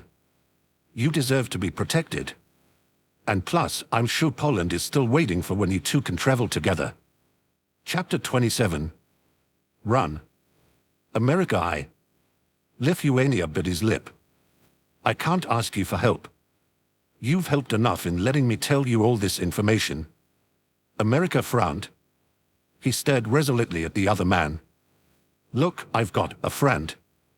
England, you know. He can take you aboard his ship. I know he will. I know that you don't feel like you can leave the Cosmoda, but if you go back and they have found you out." He finished his sentence with a shudder. There was a tick of a clock, and America glanced over to the far wall. 9 o'clock. He wondered if he could radio England now. He'd definitely still be awake. But Poland? He can take Poland too. I mean, he already knows him, so I'm sure it will be fine, America added. "Just get in my plane with me, and I'll take you to England's ship. Then you can radio Poland and pick him up wherever he is." Lithuania shifted and pulled out of America's hold. He turned his face and closed his eyes, and America could tell that he was debating. "If," he spoke after several moments, "it's true that I've been found out, I'll do this. And if not, if I'm mistaken and Russia doesn't know what I've been doing," he sighed, "I've got to go back to the Cosmoda." America pulled his knees up and wrapped his arms around them. He wanted to tell Lithuania not to, that he should come with him no matter what he found out, but he knew that he wouldn't listen. At least, not after what he told him before about why he stayed with the Cosmoda. "How do you plan on finding out if you're safe? What if you go back and Russia catches you before you can escape?" Lithuania shook his head. "If I can use Hungary's radio, I'll use it to contact Estonia. He's a Cosmoda member and is usually in charge of manning radio contact." "So he's on your side?" "Yes. I told him recently what I was up to and is pretty good at tracking and masking radio signals," Lithuania explained. "He can tap into just about anything." America cocked an eyebrow. "Sounds pretty useful. You could use that against Russia, right?" "Sure, we could, but Russia doesn't trust Estonia as much as he does me, so he's almost always got someone breathing down his neck while he's working," Lithuania answered with a sigh. America frowned. "But what about Belarus?" "Russia will keep a hawk's eye on her if he knows that she tried to chase me down," Lithuania said. "I mean, if he thinks I'm innocent, that is. He favors me a lot." America raked a hand through his hair. "I don't want to send you back. I feel like kind of a crappy hero just letting you go back into danger." He exhaled. "But I guess you have your own heroics to perform, huh?" Lithuania chuckled lightly. "I wouldn't say that exactly, but yes, I need to go back if I can." Nodding, America pushed himself off the bed and stood up. "All right, let's go use that radio then." "Thanks for loaning me your jacket," Lithuania said. He and America were sitting across from each other at one of the pub's rustic wooden tables. America traced circles in the wood, his lips forming a pout. "No problem. Even with your jacket off, it's obvious you're wearing a uniform. Didn't want anyone to recognize you as Cosmoda," America answered. He, by now, had stripped down to just his dress shirt and pants. Lithuania swished the liquid in the glass he held, frowning deeply. "Well, it's good that Estonia says it's clear." America bit his lip, resting his elbow on the table. "Why, yeah. I guess so." They'd come downstairs to use the radio, and Lithuania had simply asked Estonia, "Is it safe for me to return?" It was nondescript and easily explainable if someone asked. America thought that they must have discussed this potential situation before. "This Estonia guy knows, huh?" America leaned across the table and whispered. Lithuania merely nodded. "He's trustworthy." "Extremely." "Good." The silence that fell between the two was awkward, full of unspoken words and anxiety. "Please don't leave," America wanted to say. "I don't want to go back," on the tip of Lithuania's tongue. Austria played the piano, a melodic ballad as the remaining patrons, their number dwindling smaller, bustled about the Valakva. America finished off the last of his mother ale, while Lithuania continued to sip his slowly. "Stay the night here," America offered, breaking the silence. "Just one night away from the Cosmoda. It's the least you deserve." Lithuania's green eyes widened. "That's very nice of you, America, but the sooner I return, the less suspicious he'll be." America's brow furrowed. Quickly, he reached across the table and gripped Lithuania's upper arms in his hands. "I just want to know that you're safe," he proclaimed with conviction. What if Estonia was forced to say that or something? Lithuania inhaled sharply, closing his eyes in thought for a moment before replying. "The Valakva will receive a radio then, which will be relayed to you." "I'm sorry, I forgot to pay my tab," means safe. "Did I pay my tab?" means unsafe. He whispered the words, leaning forward toward America's ear, but in a manner that resembled a natural movement as opposed to something intentional and indiscreet. "If you're unsafe, I'm going to rescue you, just so you know." "Hero's honor," America said. Lithuania shook his head. "Don't risk your life for me. You've got bigger fish to fry." "If I'm unsafe though, that means Poland is. That's where you need to help." America narrowed his eyes. "No way. You're getting rescued even if it means I have to face Russia himself." His voice had the intonation of a shout, despite it being hushed. "I know you want a world without heroes or whatever, Lithuania, but..." He clenched his eyes. "This isn't that world, okay? There are really awful people and there are good people, and okay, maybe there are even a few people who aren't bad or good, really. America. So let me be a hero, okay?" he continued. "It's what I want to be, all right." Lithuania glanced down, his eyes half-lidded. He stared at his hands in his lap, twiddling his fingers. "I see why Russia was so threatened by you. There really is no stopping you, is there?" America's mouth cracked into a grin at this. "Hell no, there's not." Lithuania stood up, pushing the chair in behind him and walking over to America. He slid out of the bomber jacket and handed it over. "I hope that, when this is all over, we can be friends." America took the jacket in his hands and folded it across one arm. "Can't we be friends already?" he asked, hesitation in his voice. Lithuania's cheeks flushed. "I'd like that very much." Standing up, America reached up and patted Lithuania's shoulder. "Awesome. I'll see you later then. Promise?" Lithuania smiled, wide and true. "I'll see you as well, America." And he turned around and walked away, exiting the pub and leaving the door swinging in the late-night breeze. America didn't go to sleep that night until Hungary received a radio informing him in the decided code that Lithuania was safe. Piloting on less than 8 hours of sleep was something that America normally didn't like to do, but despite only getting about 5, he felt awake and ready to take on the world when he stepped up into his plane the next morning. Lithuania was safe. He had new information on the Cosmoda. The military and even the general would be ecstatic. There were specs and names and locations, and he even knew a lot more about Russia himself now. He had not been able to tell him where the Cosmoda's largest citadel was.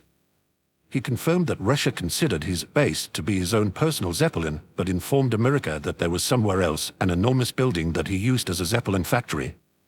"I can tell you that it's snowy there, cold as ice and just as bitter. The building is enormous, but it's white and blends in with the snow almost perfectly. It's somewhere in northern Mevd, but Russia doesn't allow us to know the location, not even me. The zeppelin pilots do, but everyone else has to leave the cockpit when we get close." That was a start, at least. But there were 2 other strongholds scattered throughout Mevd, and he knew the location of both of them now. If he could get the military there, they'd surely be able to take them out and thus put a dent in the Cosmoda's power. Maybe he could ask England for help, even. They'd agreed to do this together. The Cosmoda Zeppelins were nowhere in sight, America observed as he soared through the sky. They must have left during the night. Once America was quite a distance from Habicht, he resolved to radio England. Carefully, he grabbed the crank radio from under his seat and placed it in his lap. He could have just used his normal radio, but then he'd have to keep the contact short, and he kind of didn't want to do that. He'd missed his date with England, which he was still pretty put out about, and so he at least wanted to be able to talk to him for a while. And plan another date. America flashed at this, shaking his head and turning the radio to England's frequency. It was early enough that America had hopes he was still in his room, just waking up or even asleep. Hello, hello. A bleary hello greeted him several seconds later. Hey, England. England made a noise in the back of his throat, and there was an audible shifting of what sounded like bedsheets. Git, you woke me up. Yeah, I guess it's pretty early. He laughed, but I had to head back as soon as I could, you know. England yawned. Quite all right, I suppose. At least this time. Glad you radioed, to be honest. Really? Awesome, America replied, pleased. It sucks about last night. Damn Cosmoda. Bloody obnoxious at the worst times, aren't they? England grumbled. I was rather looking forward to it. Yeah, me too. He bit his lip before continuing, we'll have to plan to meet up again. Why yes. Once I get back to the base, I'll look at my schedule and we'll figure something out right away, he interrupted. I mean, I have some stuff going on, but I'm sure I can make room. It shouldn't be a problem. I just have to. That sounds perfect. America carded a hand through his hair. I have so many things to tell you, England. I wanted to radio you and let you know I was safe and stuff, but a lot happened last night, and it's good stuff, I promise. Things you'd rather say in person. England queried.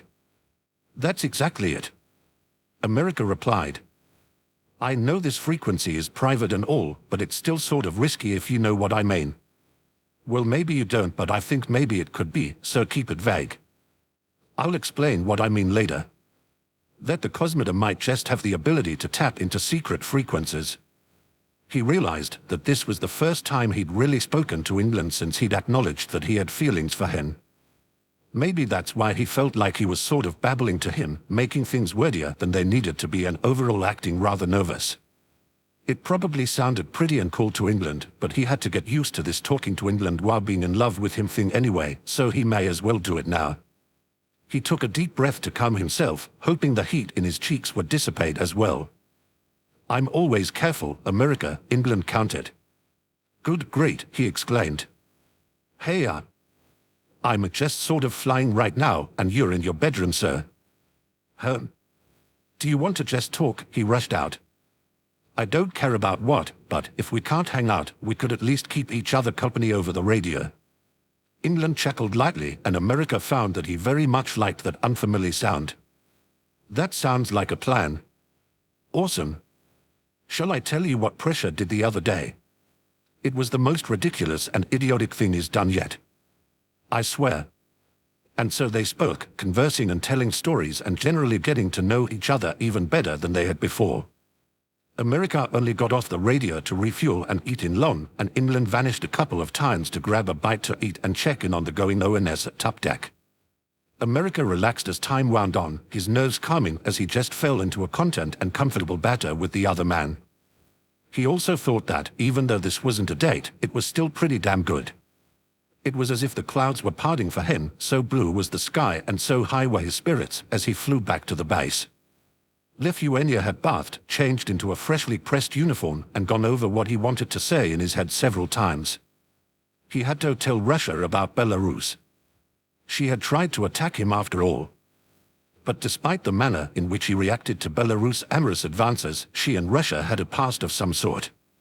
He knew little about it, only that Ukraine, Belarus, and Russia were the first three members of the Cosmoda. He swallowed a lump in his throat. He'd half considered not telling Russia at all, but decided that if his own safety was at risk due to Belarus and its nature, he might not be the only one. The steam-powered engines of the Zeppelin were a dull hum beneath his feet, in rhythm with the sound of his heartbeat. Lithuania knocked on Russia's office door. Within moments, Russia opened it, beckoning Lithuania inside with one of his strange smiles, half gentle, half foreboding. Lithuania entered, sitting down on Russia's by now familiar maroon velvet couch. He closed his eyes and willed his nerves to calm. Good evening, Lithuania, Russia said, reclining next to him. Lithuania heaved himself off the couch and rounded on Russia. Last night, when I went down to the village, I was chased and almost attacked by Belarus. I only just escaped, he managed. Russia merely raised one eyebrow. Is that why you were out so late? Yes, sir. I waited a while until I felt like the coast was clear. He stopped himself from twiddling with his fingers, a nervous habit. Ah well. Russia tapped the side of his cheek. I'm wondering why you were down in the village in the first place. Lithuania's eyes grew large. Because why you told me to, Russia, sir. I was supposed to get some supplies down there, but everything was already closed, and so I took a small craft down and I was only following orders. Russia looked up at him from the couch, his bangs half shadowing his eyes and a quirk of a smile on his lips. Lithuania wanted more than anything to run, but his feet were frozen in place, and he knew that if he did, his life would be in even more danger. This was the expression Russia wore when he knew something that he did not, and it was one that Lithuania saw often. But here, had Russia found him out after all? He managed to back up a bit, the backs of his legs whacking against the small coffee table. He winced in pain. Good job, Lithuania, Russia finally said. W what? Lithuania gaped. On following orders, of course, he continued. Belarus followed her orders very well also, from what you're saying. I don't understand dash. Others have done their part as well, Latvia, for example, Russia said. But you and Belarus, your missions last night were so very important. Russia, sir, is getting supplies really that important a mission? Lithuania queried, although pushing at the back of his mind was a niggling voice telling him he knew better than that getting supplies had never really been his mission in the first place. That in actuality, his mission had been. Russia laughed lightly. You didn't complete that mission, yes. But no, what you did last night had nothing to do with that. It had everything to do with the man who saved you, the soldier. Lithuania gulped. He? I didn't ask him to, he just came out of nowhere and... Which is just as I'd hoped, Russia interrupted. Belarus wasn't attacking you, so I have no need to reprimand her. She just did as I told her, you see. A false chase that led to an unnecessary rescue by a certain hero in the vicinity, of course. Lithuania gasped, his mind screeching to a halt and his blood running cold. He dash. You, Lithuania. Russia reached up, running the back of his hand across Lithuania's cheek, as so sweet, you always have been, so trustworthy and kind as well. Who better to use than you? To use for what? Lithuania asked, his voice a raspy whisper. He knew He knew what he had done. In his attempt to do good, to help fight the Cosmida, he'd. You did so well on your mission, Lithuania, Russia proclaimed sweetly. Thanks to you, America Jones will finally be out of the picture. America ran, shoes scuffing against the sidewalks and the concrete and the wet, rain-soaked grass of the base. He passed hangars and officers and jumped fences, all in attempt to get back to his own hangar as quickly as he could manage.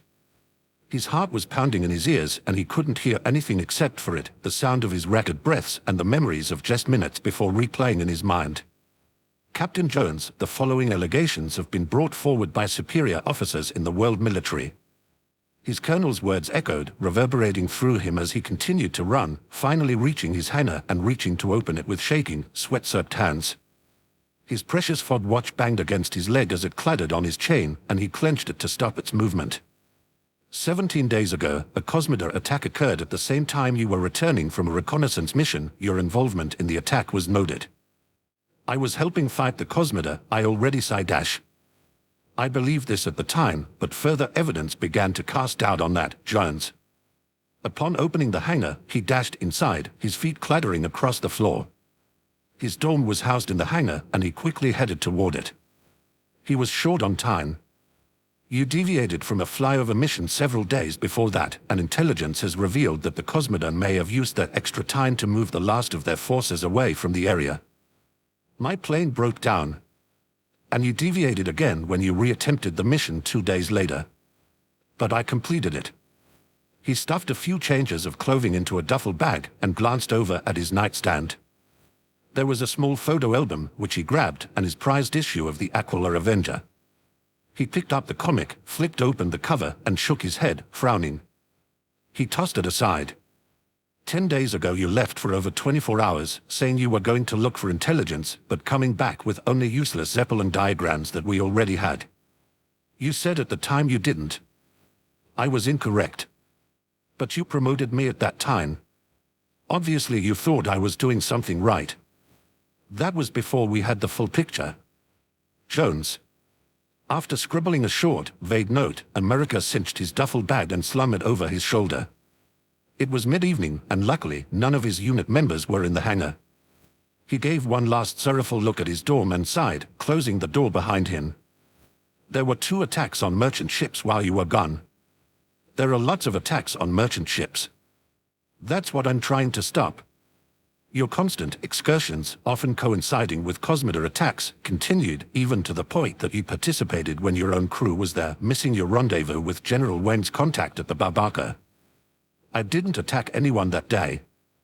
I saved someone. My crew can vouch for that. Your crew is not in trouble if that's what you're concerned about. I meant to say that they know I was helping Dash. America jogged past the Dons, pausing to slip his note under Canada's door. He knew his cousin would share it with France and Japan. He felt a pang of guilt as he stood back up from doing so, remembering that the last time he'd spoken with Canada had been their explosive fight. You had direct contact with a member of the Cosmida at the Barbaca. A small piece of paper slammed down onto a desk. This was found in your pocket, on your person.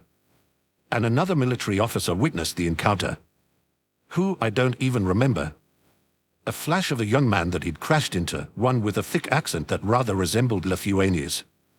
Colonel, I can't even read this paper. It's in Median Cyrillic. And I think that you can read it, considering that you followed up on it. His plane, and damn it, it was still his plane, said in the hangar, illuminated by the gas lights that lit the room.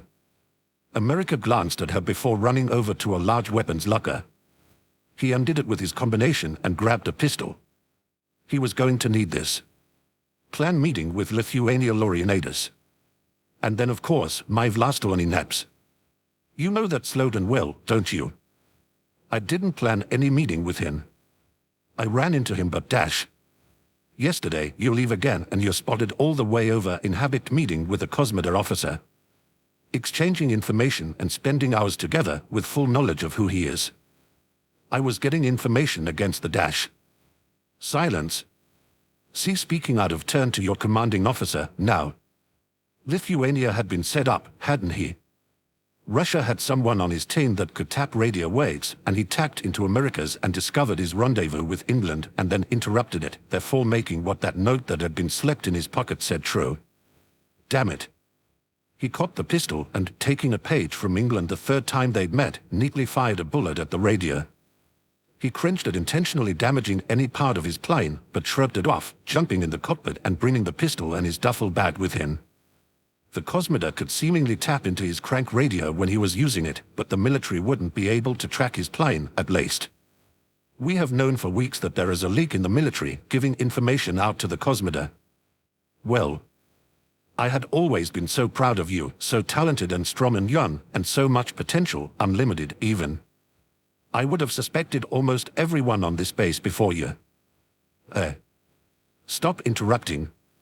But overwhelming evidence and orders from my commanding officers have put me in this unfortunate position. America started up his plane, piloting it out of the hangar and onto the tarmac. Within moments, an alarm would probably sound throughout the base. But he was fast and he was good, and he would be up in the air before they could catch him. You will be tried before a military court for your suspected crimes, and if you are found guilty, you will be jailed on these very serious charges. He was not going to be tried for crimes he didn't commit, and to hell if he was going to go to jail. He'd been framed, that much was obvious to him, and it was the Cosmida itself that had done it. There's no way those bastards were going to let him win that trial. The alarm did indeed go off as he ascended into the air, but he was too high up for them to hit by the time the soldiers had gathered to attempt and shoot him down. But in the meantime, you are, as of this moment, stripped of your rank and expelled from the World Aviation Force. Captain America Jones was just America Jones now, civilian on the run. He rubbed his eyes as he flew, unable to fight the salty tears that were escaping them. This is where being an honest hero had led him, huh? The day that had started out so filled with hope and soaring through the sky with spirits high had turned into this. He'd stolen a plane and fled his accusers. He wasn't even a deserter. He wasn't sure if he was better or worse than one for what he was doing now. But what he did know was that there was only one place he could go. His vision blurry from tears as he continued to fly, America cracked the portable radio and waited in hope that the man on the other end of the frequency was still in his cabin. Chapter 28. Hold. It was almost morning. The rays of lavender twilight lit the star's cape, and England sniffed the air, knowing that the incoming dawn would soon arrive. Perhaps it was because he'd spent the entirety of his recallable life up in the sky, but England knew from one look at the vast open blue above and around him, close to what time it was, around 5 o'clock in the morn. It wasn't just a visual thing either, he could tell by the smell and the sound in the wind, and all in all it didn't make much sense to him, but the best way he could put it was that he had a bit of a sixth sense for these things. The sky was his home, and he knew it intimately. But staring at the sky was not why he was out on the deck right now, coat over his pajamas to keep warm in the cold breeze. Instead it was because he'd received, around 10 hours before, a frantic radio from America. It had been short and rushed, his tone breathless. "England, I need your coordinates. Coming to see you now." "No, I can't talk." England had asked if he were all right. "Fine, awesome." "Seriously, hurry up, England." England had given him the coordinates, and with a quick goodbye, America had clicked off. In retrospect, England was nervous. He'd been fretting anxiously since the radio call, and even his crewmates had picked up that something was wrong earlier in the evening. Well, they'd long since gone to bed, leaving England alone with his thoughts on the deck, standing at the wheel. He hadn't slept. Well, what could he do? America hadn't told him where he was flying from, so who knew when he would arrive? You don't need to be awake when he does. He's perfectly capable of landing his plane and coming down to get you. He clutched his coat around him, rubbing his arms to keep them warm. And to keep himself from lulling off into sleep, he sang a song, an old shanty that his captain had taught him. Through the sky and through the clouds, above the ocean below, out amongst the stars tonight. England had no idea how long he sang, how many times he repeated the verses while rocking back and forth on his feet and staring skyward, waiting for America to appear on the horizon. It must have been, England thought for a moment, around 5:30 before he made out America's brassy-colored biplane flying toward the ship. He waved him down, most definitely not with quite a bit of enthusiasm, and ran to the largest empty spot on the ship, near mid-deck, where he'd always landed his plane. The whir of the plane's propeller and the steam engines that powered were noisy as it landed, and England's coat billowed backward in the wind created by America's descent. He stood back until he could hear the engines die, and then jogged over to the craft. America was already stepping out, a duffel bag slung over his shoulder, when England reached the side of the plane. He knew something was wrong immediately. America was smiling at him, that was true. But the smile was forced upon, not bright and shining like his normal smiles. Perhaps he's just tired. America shifted his bag once he'd fully exited the plane. "Hey, England." England froze up.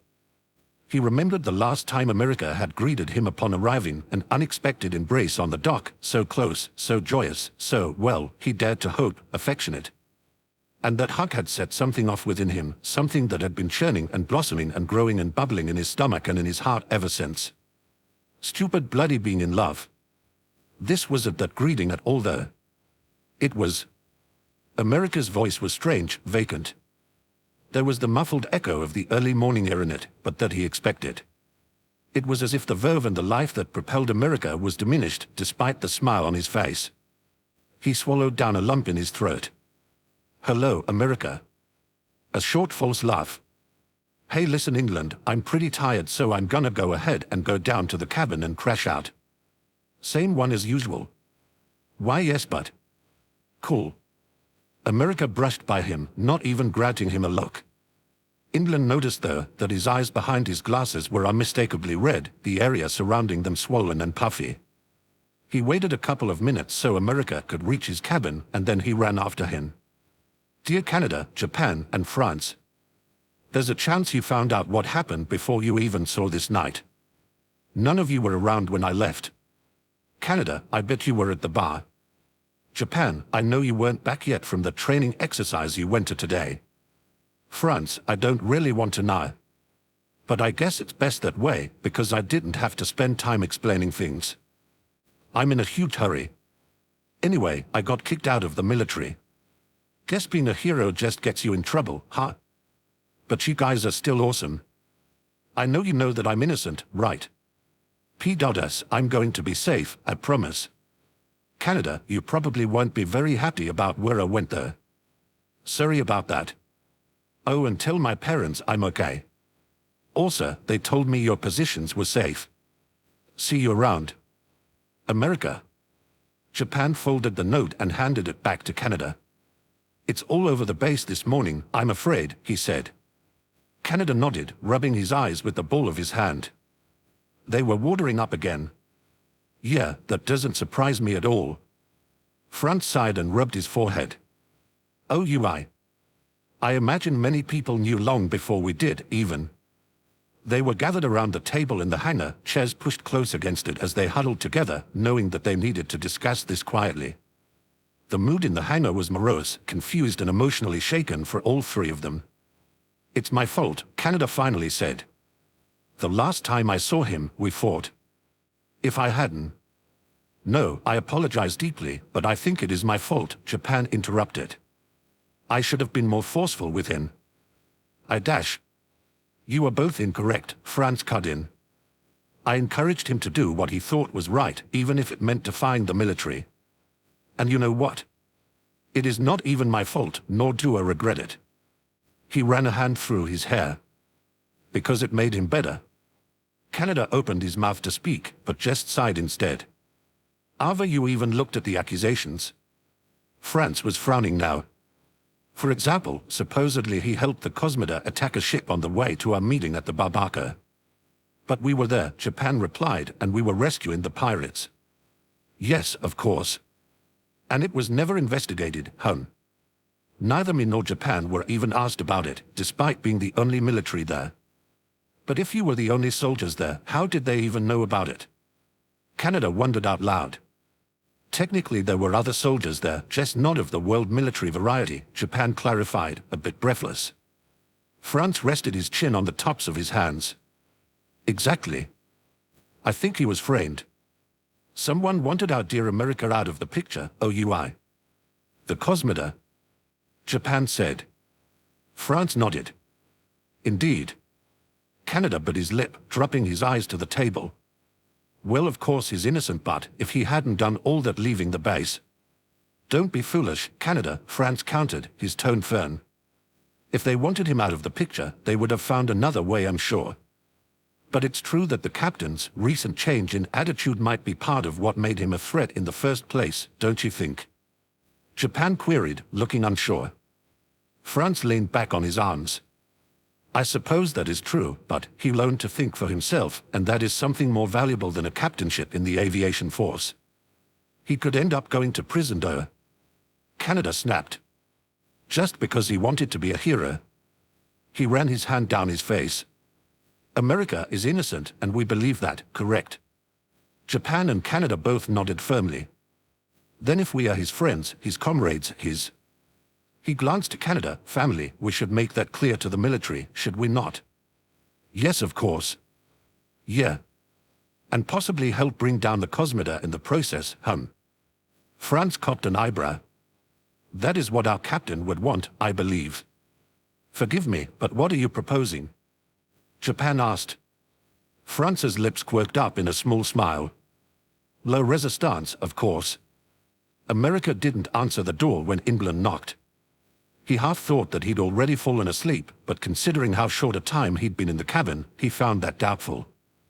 More likely he was choosing not to answer the door. Well, England was hardly going to allow that. He puffed up his chest, braced himself, and pushed open the door.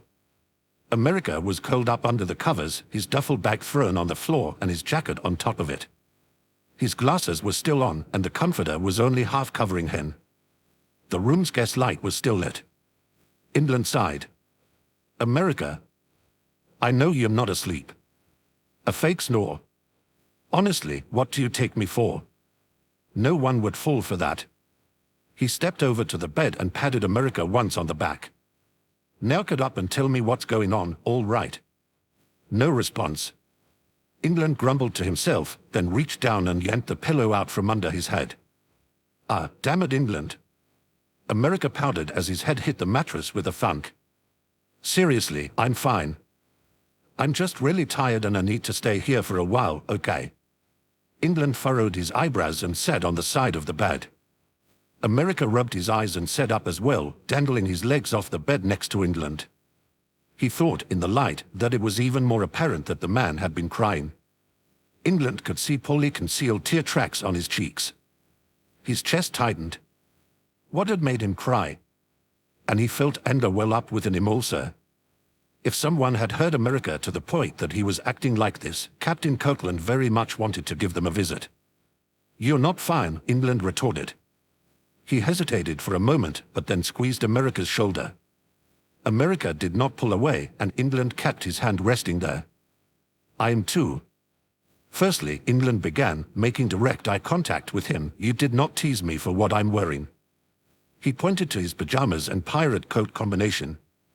"That alone proves that something is off." America's lips quirked up in what appeared to be a genuine half-smile. "Yeah, well, it is pretty goofy." England huffed. Not convinced. He grabbed America's other shoulder and turned him to face himself. "You don't have to hide anything from me, all right? I can see that something is very wrong." "How can you dash? Have you looked at yourself in a mirror?" England queried, leveling him a look. America scratched his cheek. "Well, I was in my plane." England surveyed him again. The empty, W-an expression remained on his features, and his body was slumped slightly, his posture exuding glumness.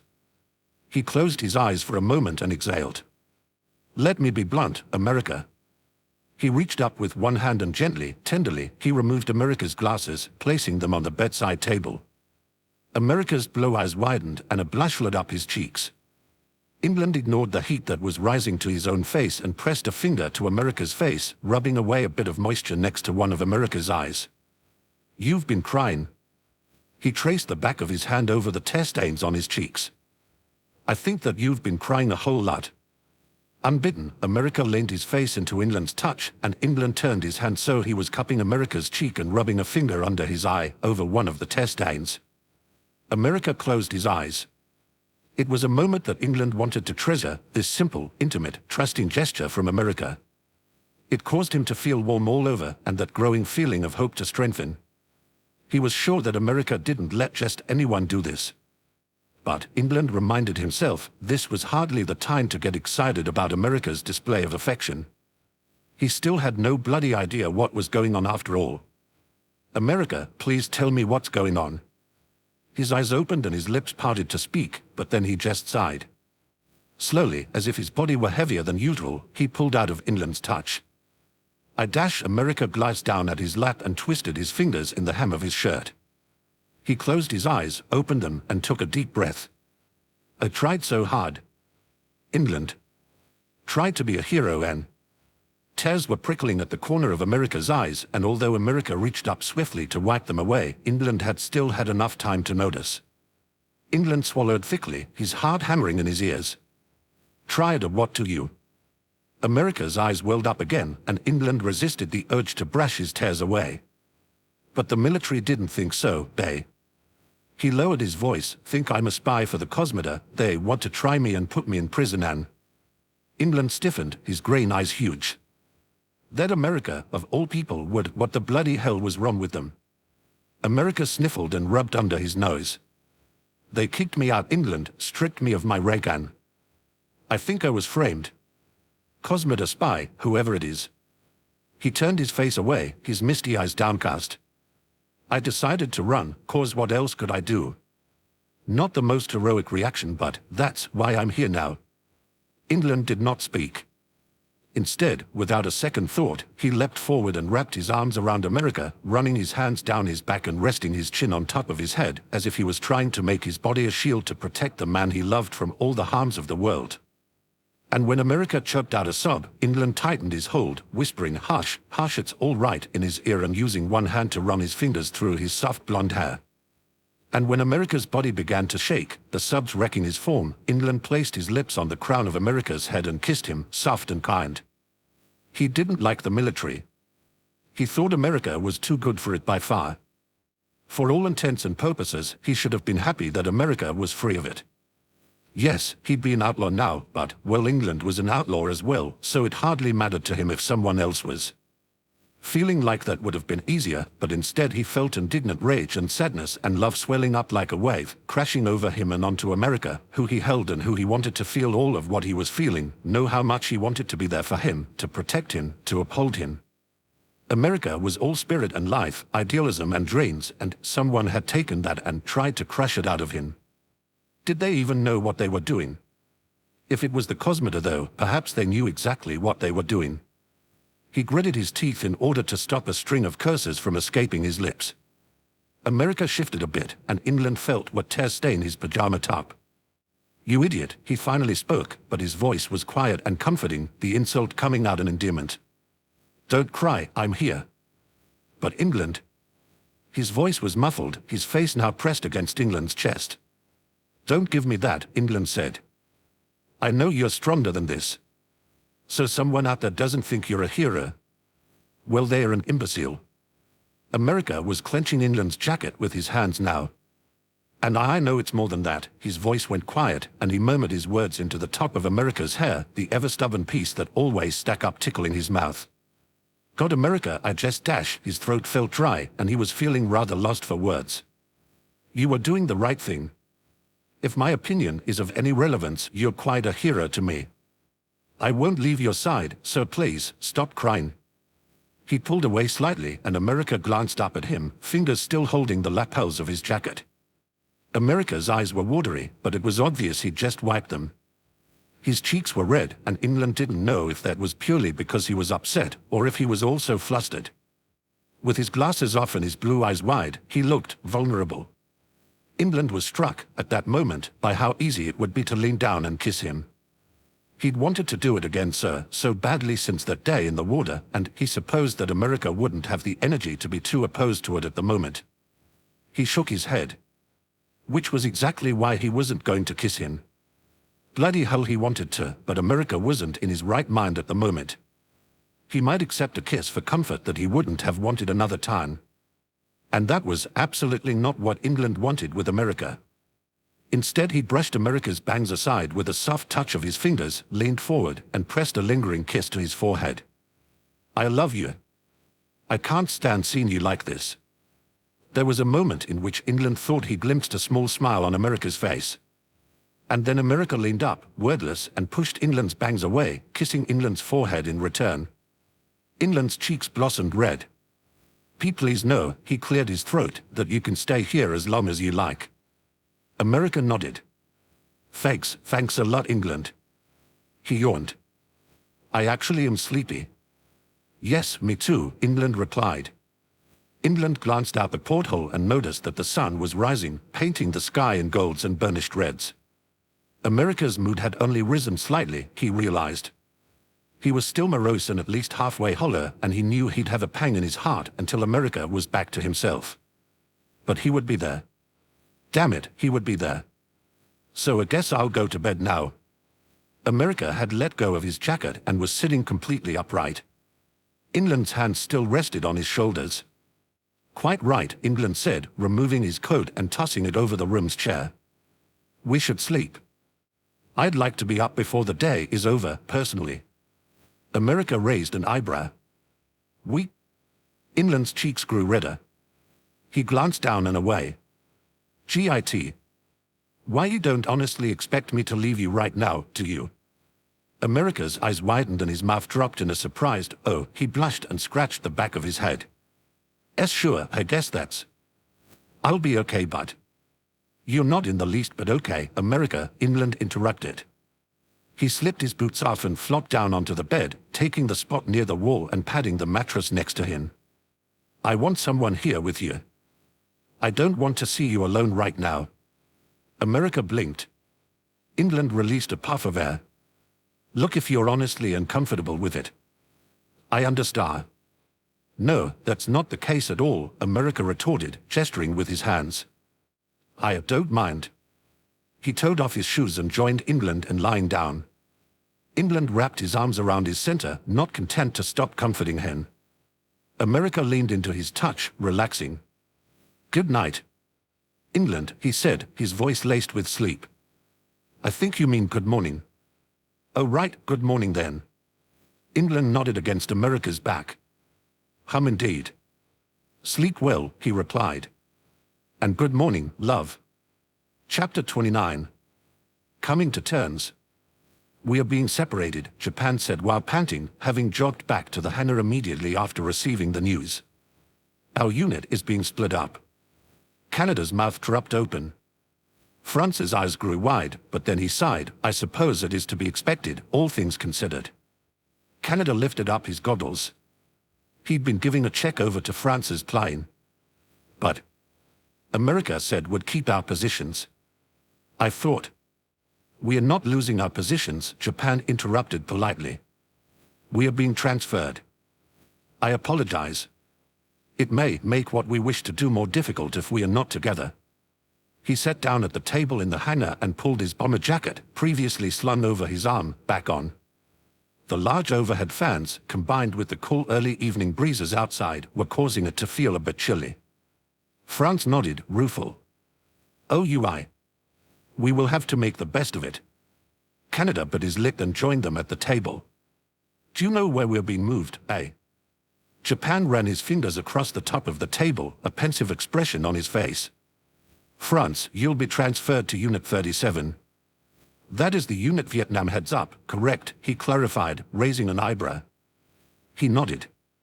"It is." "Canada, you're not going to be a part of a specific unit. Colonel orders you to remain at the base as a mechanic for any unit that requires you." Canada ran a hand through his hair and powdered. "Staying in the military at all while America isn't here is..." He shook his head. "Gonna be so weird." "Where am I boarding?" At this, Japan glanced away. "I'm sorry, but they want you to live off base." "What? But why?" "I don't have anywhere." "You are America's cousin," France cut in. "If they see anyone as a danger, it is probably you. They do not want you around the base when you don't have to be, I imagine." Japan nodded. "What they don't realize is that we are all loyal to our captain." Canada slid his goggles off entirely and ran a hand down his face. "My parents live too far away to commute. I guess I could get an apartment. Forgive me if I'm out of place in suggesting this, but you are friends with Cuba, correct?" Japan queried. Canada nodded. "If it isn't too much trouble, perhaps you could ask if you could stay with him for a while. I understand if you don't wish to ask or think it would be encroaching too much, but..." Canada waved his hand. "His apartment has an extra room, so I guess I can ask." He rested his chin in his palm. "Still, I can't stay there forever." "It won't be forever," Japan replied. "Only until we clear America's name." "Yeah, if we can clear his name," Canada mumbled. "We will." Japan's lips closed into a firm line, his eyes hard and determined. France tapped his chin. "You have not told us where you are going, Japan." At this, Japan's cheeks pinked. "I'm very sorry. I was getting to that." He exhaled. "Because of my rank, I had some say in my transfer. I am transferring to the Delphis division of the force." "You are going all the way over to Delphis?" France said, surprise and a tinge of irritation in his voice. "How are we supposed to work together if you are not even here?" His face lit up in realization. "Japan, Delphis is where Greece is stationed, correct?" "That is why I'm going there." France frowned. "I never thought I would say this, but now is not the time for romance, Japan." Japan's already pink cheeks went scarlet. "Greece and I are not dash," he sighed. "Never mind. I trust Greece to be an ally, but more than that, he works in the military's messenger service. He's often privy to information others are not. I just think that if we all work in different areas, we might be able to find the leak and clear America's name sooner." "That's a good point, eh?" France rested his elbows on the table. "You think we should split up, cover more ground that way, do you not?" Japan nodded. "Yes. I have a plan." The warm reds and golds of the sunset crept into the porthole, breaking as they touched the pair curled up together in the small bed. America's eyes slid open and he squinted at the light, reaching up with one hand to rub his forehead. He had a dull headache and his mind was fuzzy, despite being well rested. He shifted and upon doing so, felt something tighten around his waist. He glanced down to see a pair of arms clad in striped pajamas and a small smile touched his lips. England? A murmur and a soft puff of air on the back of his neck was the first reply America received. Bloody hell, it's late, England finally said, muffled, after several moments. We slept all day.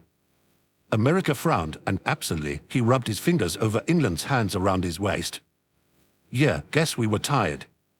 He felt England nod against his back and could have sworn his face was heating as well.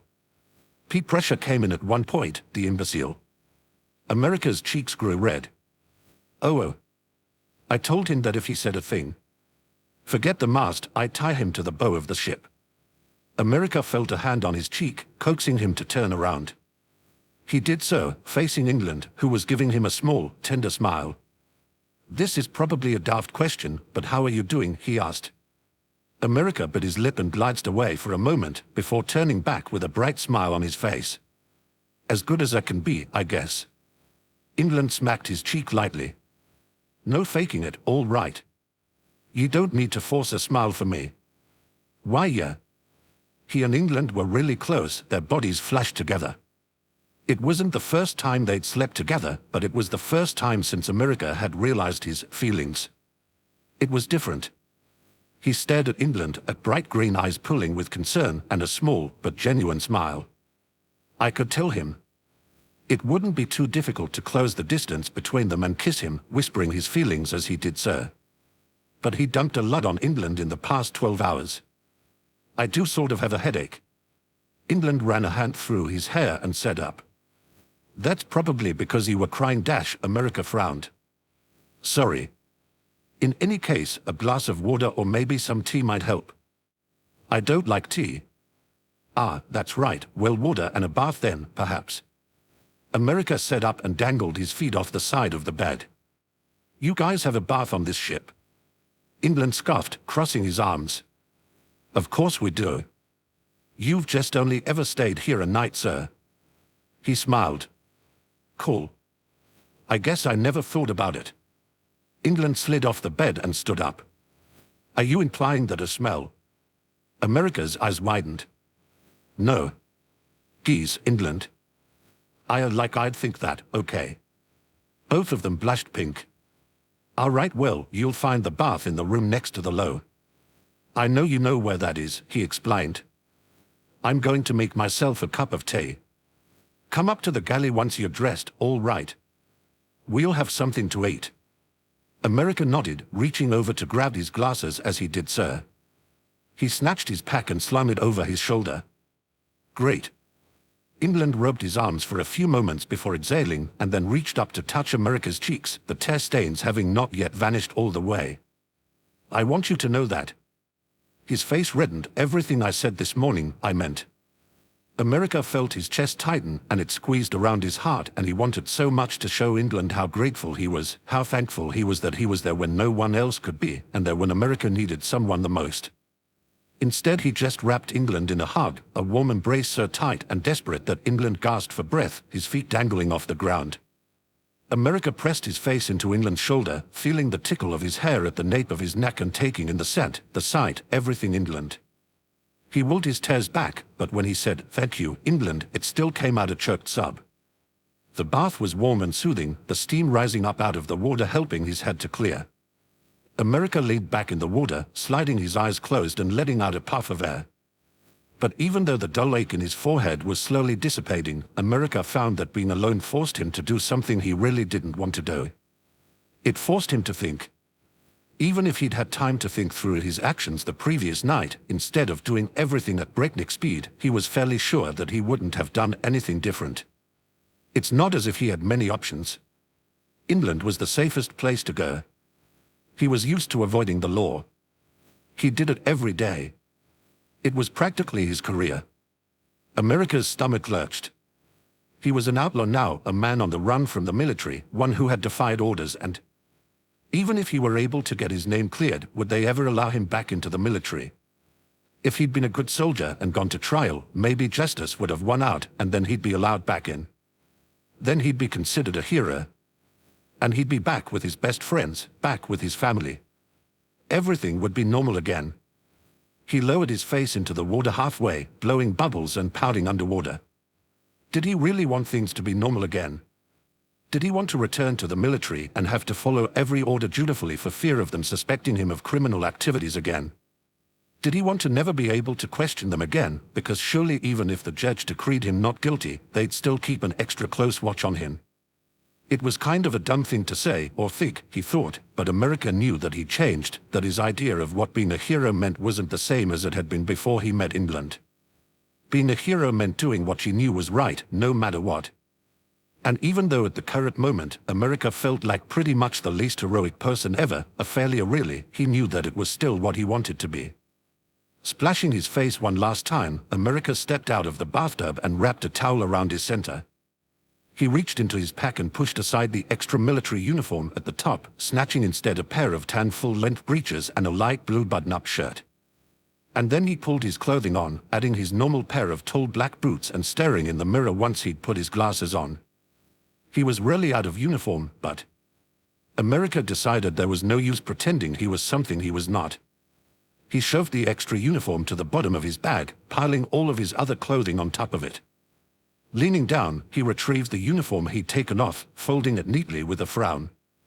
America ran a finger across the cold metal of his captain's insignia. He shook his head and sighed, not removing it from the folded vest. So much for surpassing Grandpa and Dad, so much for reaching General Wen. He raked a hand through his damp, towel-dried hair and then removed his fob watch from his discarded belt. Running his fingers over the cracked surface, he smiled a small, rueful smile. But it didn't mean that he couldn't still fight the Cosmoda, and he was damn sure that England was still up to the task as well. Not being in the military might not be so bad with England there. He wrapped the chain around the belt he now wore, allowing the fob watch to dangle, its familiar weight pressed against his upper thigh. America hoped that his grandfather would approve, but knew that even if he wouldn't have, he'd still do it.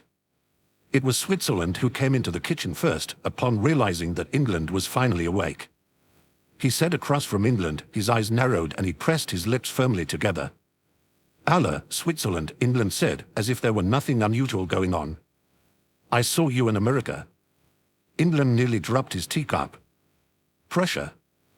I'm going to kill him. Switzerland rolled his eyes. Pressure didn't tell me anything.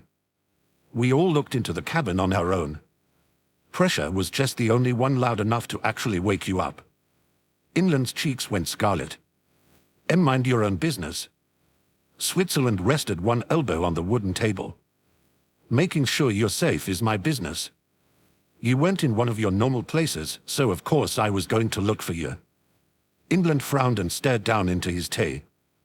America is going to be staying here. Switzerland's eyes went wide. He's joining the crew. But his dash. He's not joining the crew.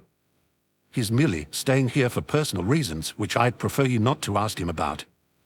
America will share if he wishes to, England explained.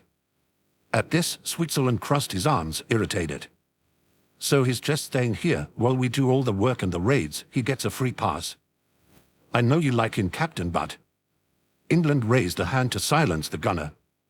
His cheeks were pink again. Belt up, Switzerland. Firstly, you know we haven't been doing much in the way of raids with the Cosmoda threat. Secondly, he's my guest, so I'll use my share to cover anything he needs. Fine, then. He stood up and brushed off his breeches. Liechtenstein volunteered to cook dinner. She'll be starting that soon. He began to walk away, but England called him back. One last thing, Switzerland. Yes? Treat him well, all right. He's been through a lot. Switzerland just nodded and America entered the galley almost immediately after he'd exited. England's eyes softened. America? Hey, England, he replied, scratching the side of his head and giving him a small smile. Let me get you that glass of water. Thanks. America sat down in one of the ruffian wooden chairs. England glanced back as he filled a glass with water, boiled and then cooled and stored in the ice chest in the closet.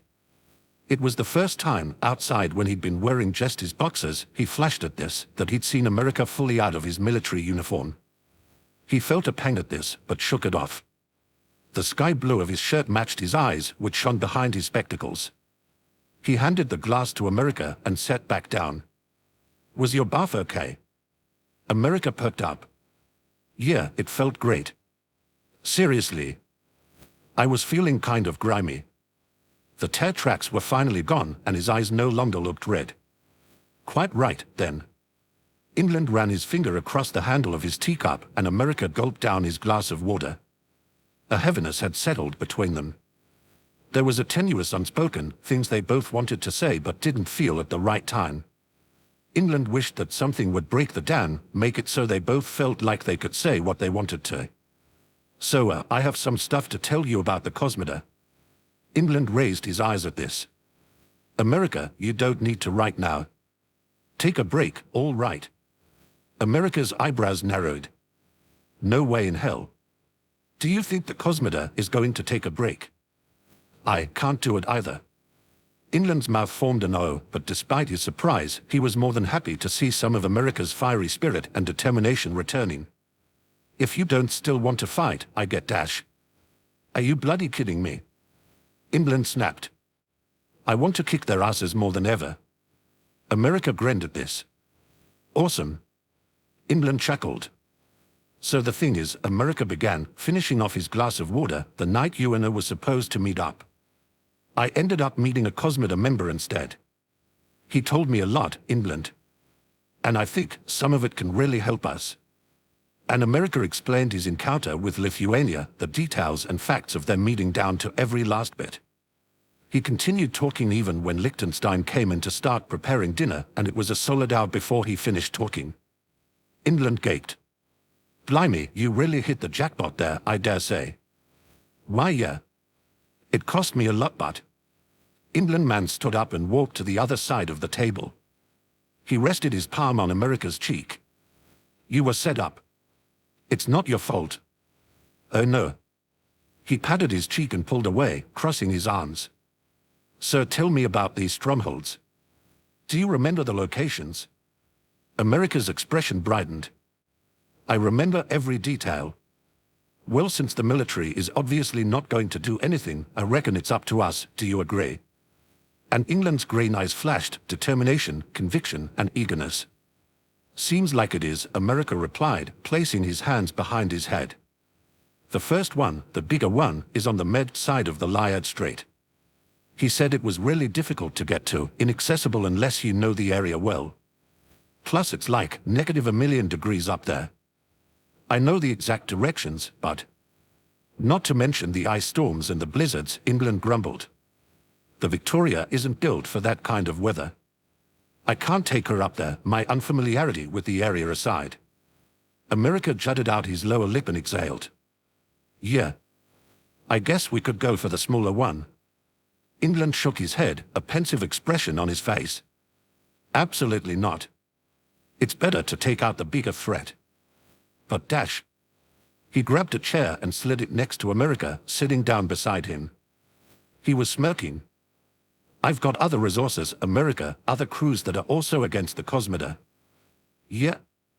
I think it's high time I give my allies up north a call," he said, firm and confident. "Who?" England placed a hand on America's shoulder. "The USxUK pirates, the toughest crew in all the skies." Chapter 30. The USxUK. Prussia gritted his teeth and kicked his toe against the floor, his fists clenched in anger. "No way." "What do you mean, no way?" England asked, quirking an eyebrow. The two were sitting in the ship's galley, the rest of the crew having left the room. England had called everyone into the room to discuss his visit to the USxUK pirates. He'd contacted the group earlier that day, less than 30 hours after America's arrival on the ship, and they'd agreed with no hesitation to assist in the Cosmoda attack. This didn't surprise England, to be honest. Every group of pirates he'd spoken to since the threat began held the same vendetta against the group. And the USxUK were always up for a fight, providing that the fight meant something. They were confident in their strength, and deservedly so. They weren't called the rulers of the northern skies for no reason. They fought with a wide variety of weapons, all of them having perfected their respective arts, and they were hardy and tough. Living constantly in that weather alone was admirable, England thought. He would be heading up north to rendezvous with the USxUK, and he planned on leaving later that day. The less time wasted, the better. England wasn't going alone, of course. While there was no way to bring his entire crew, because that sky was too dangerous for his ship, America would be coming. The fact that they were in this together aside, it was his plane that they'd be flying up there. It was going to be more than a bit cramped. England flushed at the thought. He'd be spending hours sitting in America's lap, their bodies pressed together and... But he really had no other options, save having the USxUK come down and meet them, which would waste loads of time. He hadn't asked Prussia to stay behind, but he was stoutly refusing to leave the room after the meeting. Prussia was incensed. "You heard me, no way." Prussia shouted. "You're my captain, man, and you know that I'm loyal. But this is just too unawesome."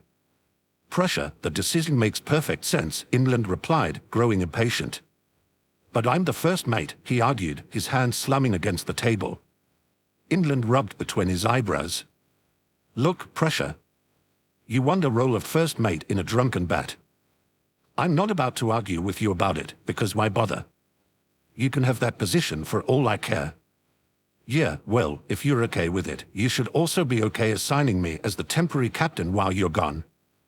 "I'm not okay giving you that level of power, Prussia," England replied. "Honestly, you're a right brilliant swordsman, but you haven't got the experience. I'm older than you.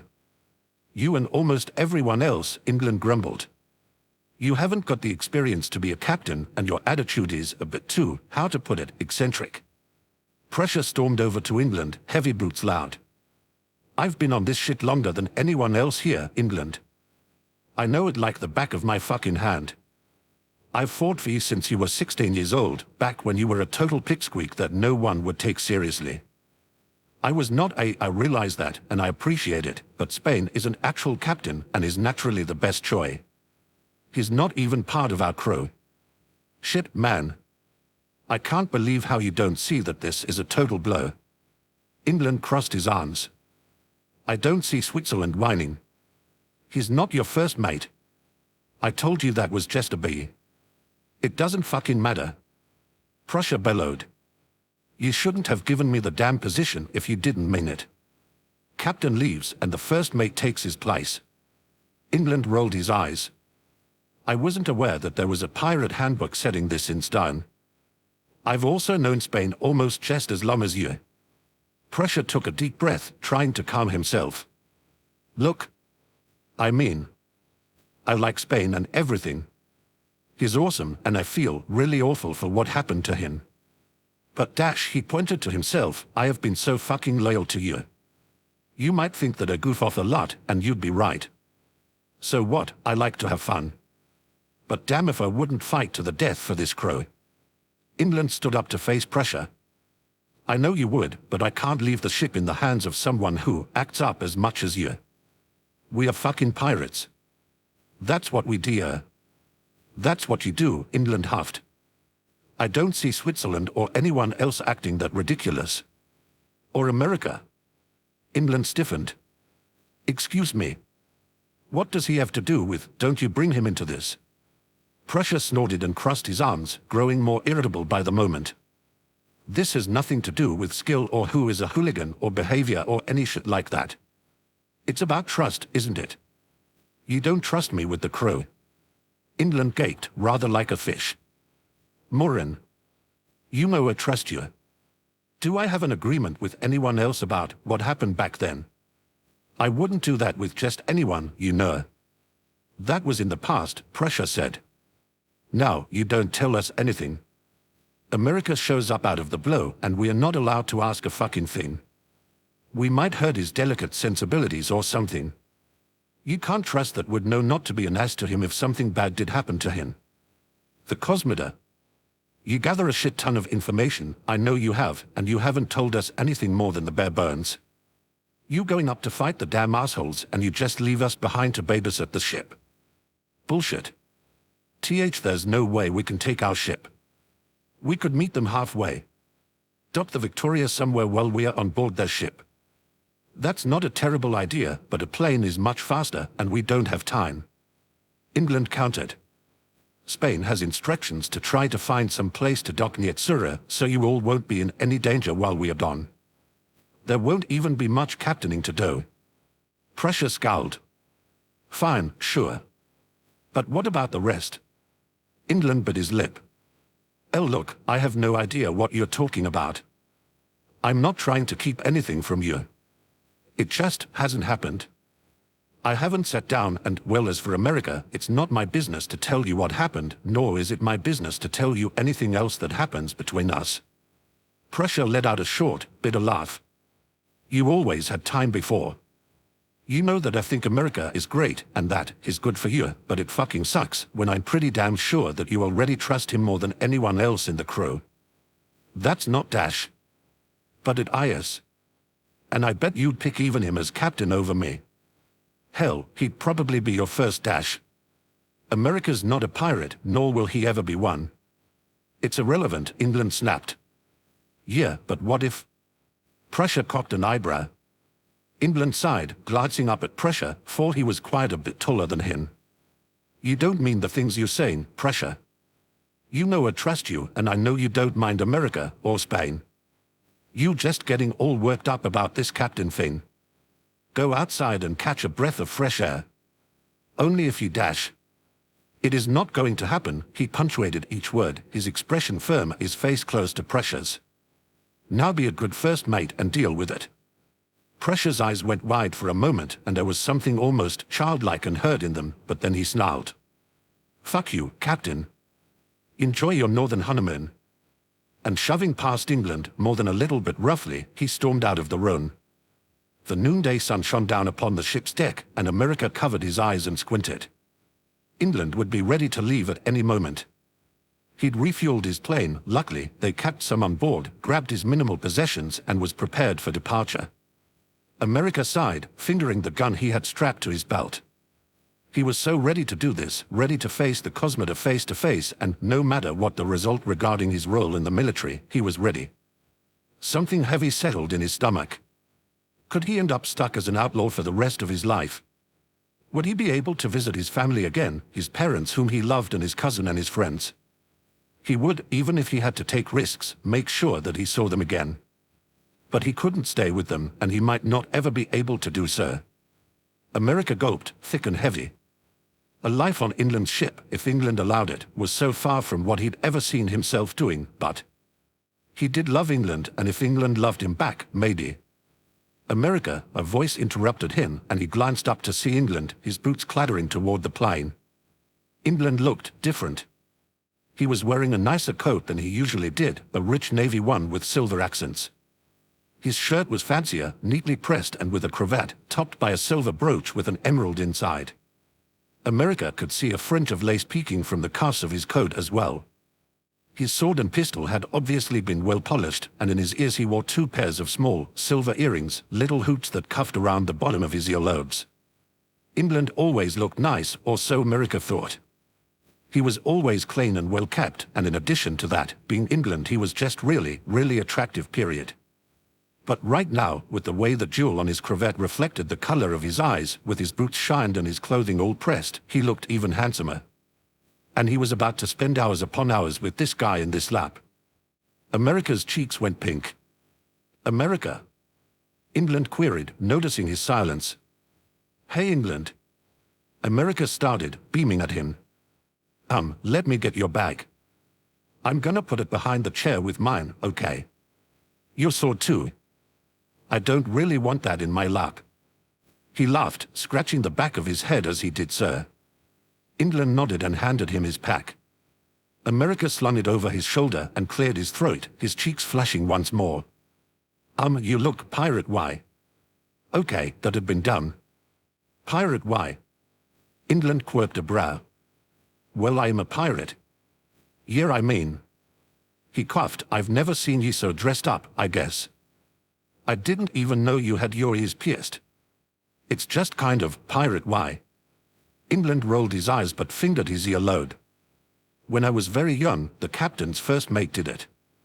Bloody hell, it hurt. He winced. Anyway, I don't wear them often. I find the feeling of wearing them a bit irritating. Oh well.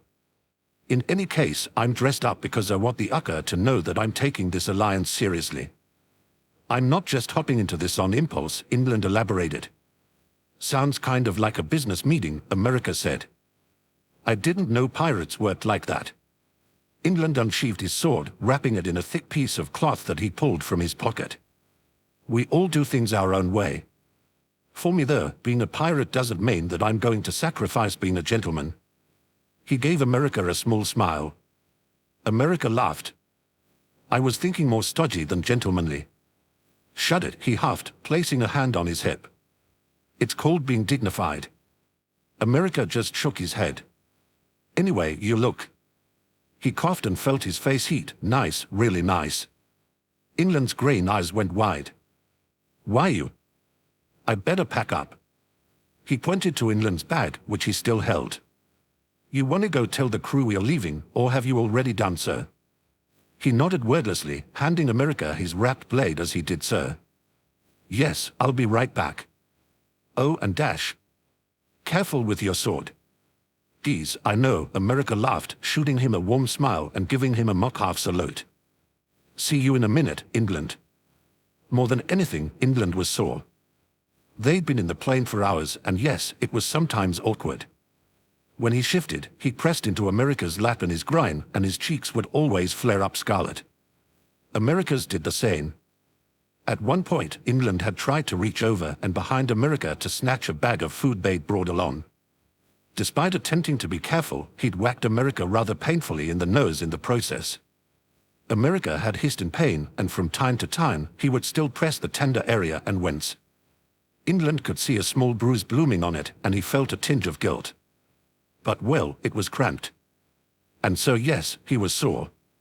He couldn't stretch out his legs all the way, but he also couldn't bend them completely because then they'd block America's access to the controls. They were stuck in this sort of annoying in-between position, and he'd had to keep his arms to his sides most of the time as well.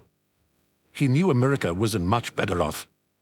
He had to constantly stretch his arms around England to pilot the plane, and his long legs were quashed and, according to him, kept falling asleep. In a strange way, it was a bit of a relief. True, he thought that he'd be sore for hours after the flight, but it was far better than spending the entire time feeling flustered and embarrassed because the man he loved was constantly basically holding him around his center and breathing on the back of his neck. The company was comfortable though, at least. Often they went lengthy spans of time without speaking, which was fine because it was a companionable silence. Other times, they chatted, having conversations of various lengths about all sorts of topics. England considered bringing his fight with pressure up, but decided that given their current situation, it wasn't a good time to get potentially worked up. At one point, America pointed out his record player, explaining how he'd had it installed and even babbling on about some of his favorite artists and songs. England's familiarity with modern music was limited. Being on a pirate ship did cut him off a bit from society, he explained. There was a sort of archaic feel to the life, and he often thought, when he visited port towns and the like, that he was a bit behind the times. And then he'd explained that sky pirates on the whole were quite out of date. I'd be lying if I said it wasn't a dying profession. It's not a profession, America laughed. Oh, shut it. Anyway, perhaps I'll be the last generation. Who knows? America just nodded, and England must have imagined the way he looked a bit sad for him. Hey, you ever been to see a moving picture? What kind of subject change is that? But no, I haven't. They are still quite new, and as I told you, living on a ship does keep you a bit out of the loop. America grinned. Well, it's just you were talking about being behind the times, so it came to mind. I'm gonna take you to one. It'll be a date. I bet we can even find one about pirates. England felt his cheeks warm, but he nodded. All right, we can do that sometime, I suppose. America leaned forward, and just barely, he nuzzled into the crook of England's neck. Awesome. The sun was setting, and England could feel the temperature dropping drastically. He was glad he'd kept his coat on. I do believe that we are almost there. Let's radio them and double-check the coordinates. God, England, it's so cold, America whined, and his teeth were chattering. Dan. He was no stranger to cold weather, as much as he disliked it. He'd spent a couple of years growing up living in one of Aquala's northern areas. But it was nothing compared to this, high above the ocean, in one of the northernmost parts of the world, late at night, the moon not even providing that much light. Breezes, cutting and cold as ice, whipped past him, and he was finding it sort of difficult to breathe. It didn't help that he only had his bomber jacket. England had warned him that they'd need to borrow some polar weather clothing from the Crow. Coats, big coats and parkas made of animal hide and lined with fur. You'll need one of those to stay remotely comfortable. And they'd only just stepped out of the plane. England huffed, his breath forming fog. Obviously. We are not that far from the polar circle, you know. In the freezing night, it was almost oddly quiet. They could hear activity on the ship, but it was muffled and dulled, stifled by the wind and the cold. A man ran up to them, wrapped from head to toe in warm clothing, a fur cloak on his back and a scarf around his head. He carried a halberd, large, ornate, and very, very sharp. Hey, England, is he? Greetings, Iceland, England interrupted, approaching the man. Iceland nodded. Let me just get your plane tied down. You know how the ice likes to make things slide. He grabbed a thick, long coil of rope from beside the mast and began anchoring the plane. America took the time to survey his surroundings. The ship was huge, and it was unlike any ship he'd ever seen. The sails, one massive sail up top and small wing-like sails on the side of the ship, weren't cloth like England's, but animal hide, leather or some sort, tough and probably treated to remain water and ice-proof. Considering the bitter wind and the storms they probably dealt with, America understood why they'd need a tougher material. The boat was much, much longer than it was wide, and the ends, outside a large decoration on the front, were symmetrical. America recalled seeing ships like this in his history books during school, but he had no idea there were skyships modeled in a similar manner. The man rendling down the plane looked young, perhaps even younger than America. He was small-framed, had wispy, almost white hair, and a fresh-looking face. But he also looked like someone America wouldn't want to mess with. Perhaps it was the resolute, almost emotionless expression he held as he worked, or perhaps it was the giant, really sharp, really dangerous-looking halberd. Is he the captain? America leaned over to England and asked. No, he's not. He's the youngest on the ship, actually, England replied. Iceland glanced up from where he was working. I can finish this myself. Just get yourself inside. It's supposed to be getting colder tonight. Colder? Is that even possible? America said. Iceland leveled him a deadpan stare. It's actually somewhat decent outside right now for this area. So yes. America pouted, crossing his arms over his chest to keep himself warm. I'll bring your packs and equipment in when I'm done, Iceland said. Thank you very much, England replied, nodding politely. He turned to America. Follow me, all right. As they walked off, England taking the lead, Iceland shouted, watch your step. The deck is icy tonight. America's shoulders slumped. Seriously? England shook his head. You'll have to get used to it. It's the bleeding polar circle. He pouted again, but his attention was drawn away by a man leaning against the entrance to the ship's cabins. He was tall, taller than America even, and he was dressed in all black and red, which was sort of intimidating. He looked several years older than Iceland, and he was intently polishing an axe. It was seriously a huge one, probably twice as tall as America. Geez, what was up with this ship? America suddenly felt glad that he and England had both already grabbed their weapons from the plane. Is that the captain? He asked. England actually laughed. Denmark? God no, and I think that everyone is thankful of that. At that moment, Denmark's attention broke away from the axe. He smiled at England and America, but instead of it being fierce or intimidating, it was wide and huge and kind of, really, really goofy. Not the sharpest sword in the shed, if you ask me, England murmured, leading America inside. It was still bitter cold on the stairway, but it grew warmer as they descended into the ship. Thank heavens. I've never used it, but they do have a sauna on this ship. A sauna? Yes, it's something the captain insisted on installing. England's mouth quirked up in a small smile. If you're that cold, we can ask if we can use it sometime. But they do keep the ship quite warm in the cabins. America nodded enthusiastically. Yes, please. The next crew member they came across was sitting in a cabin, his door wide open. Hello, Norway, England greeted him. Norway nodded. He was not of exceptionally frightening appearance, just a calm, almost bored expression, slightly below medium height, and America thought, a vague resemblance to Iceland. But he did have an enormous crossbow next to him, and he was working on making arrows for it at the moment. Geez, why is everyone playing with sharp objects? America blurted out. Norway's lips quirked up in an odd, almost ironic, slight smile. We have a battle ahead, do we not? Yeah, that's true, he responded, scratching the back of his head. Norway dash. Captain is in the crew's meeting room, down the hall and to the left. The large, ornate door. England nodded. Yes, I know of it. Thank you very much.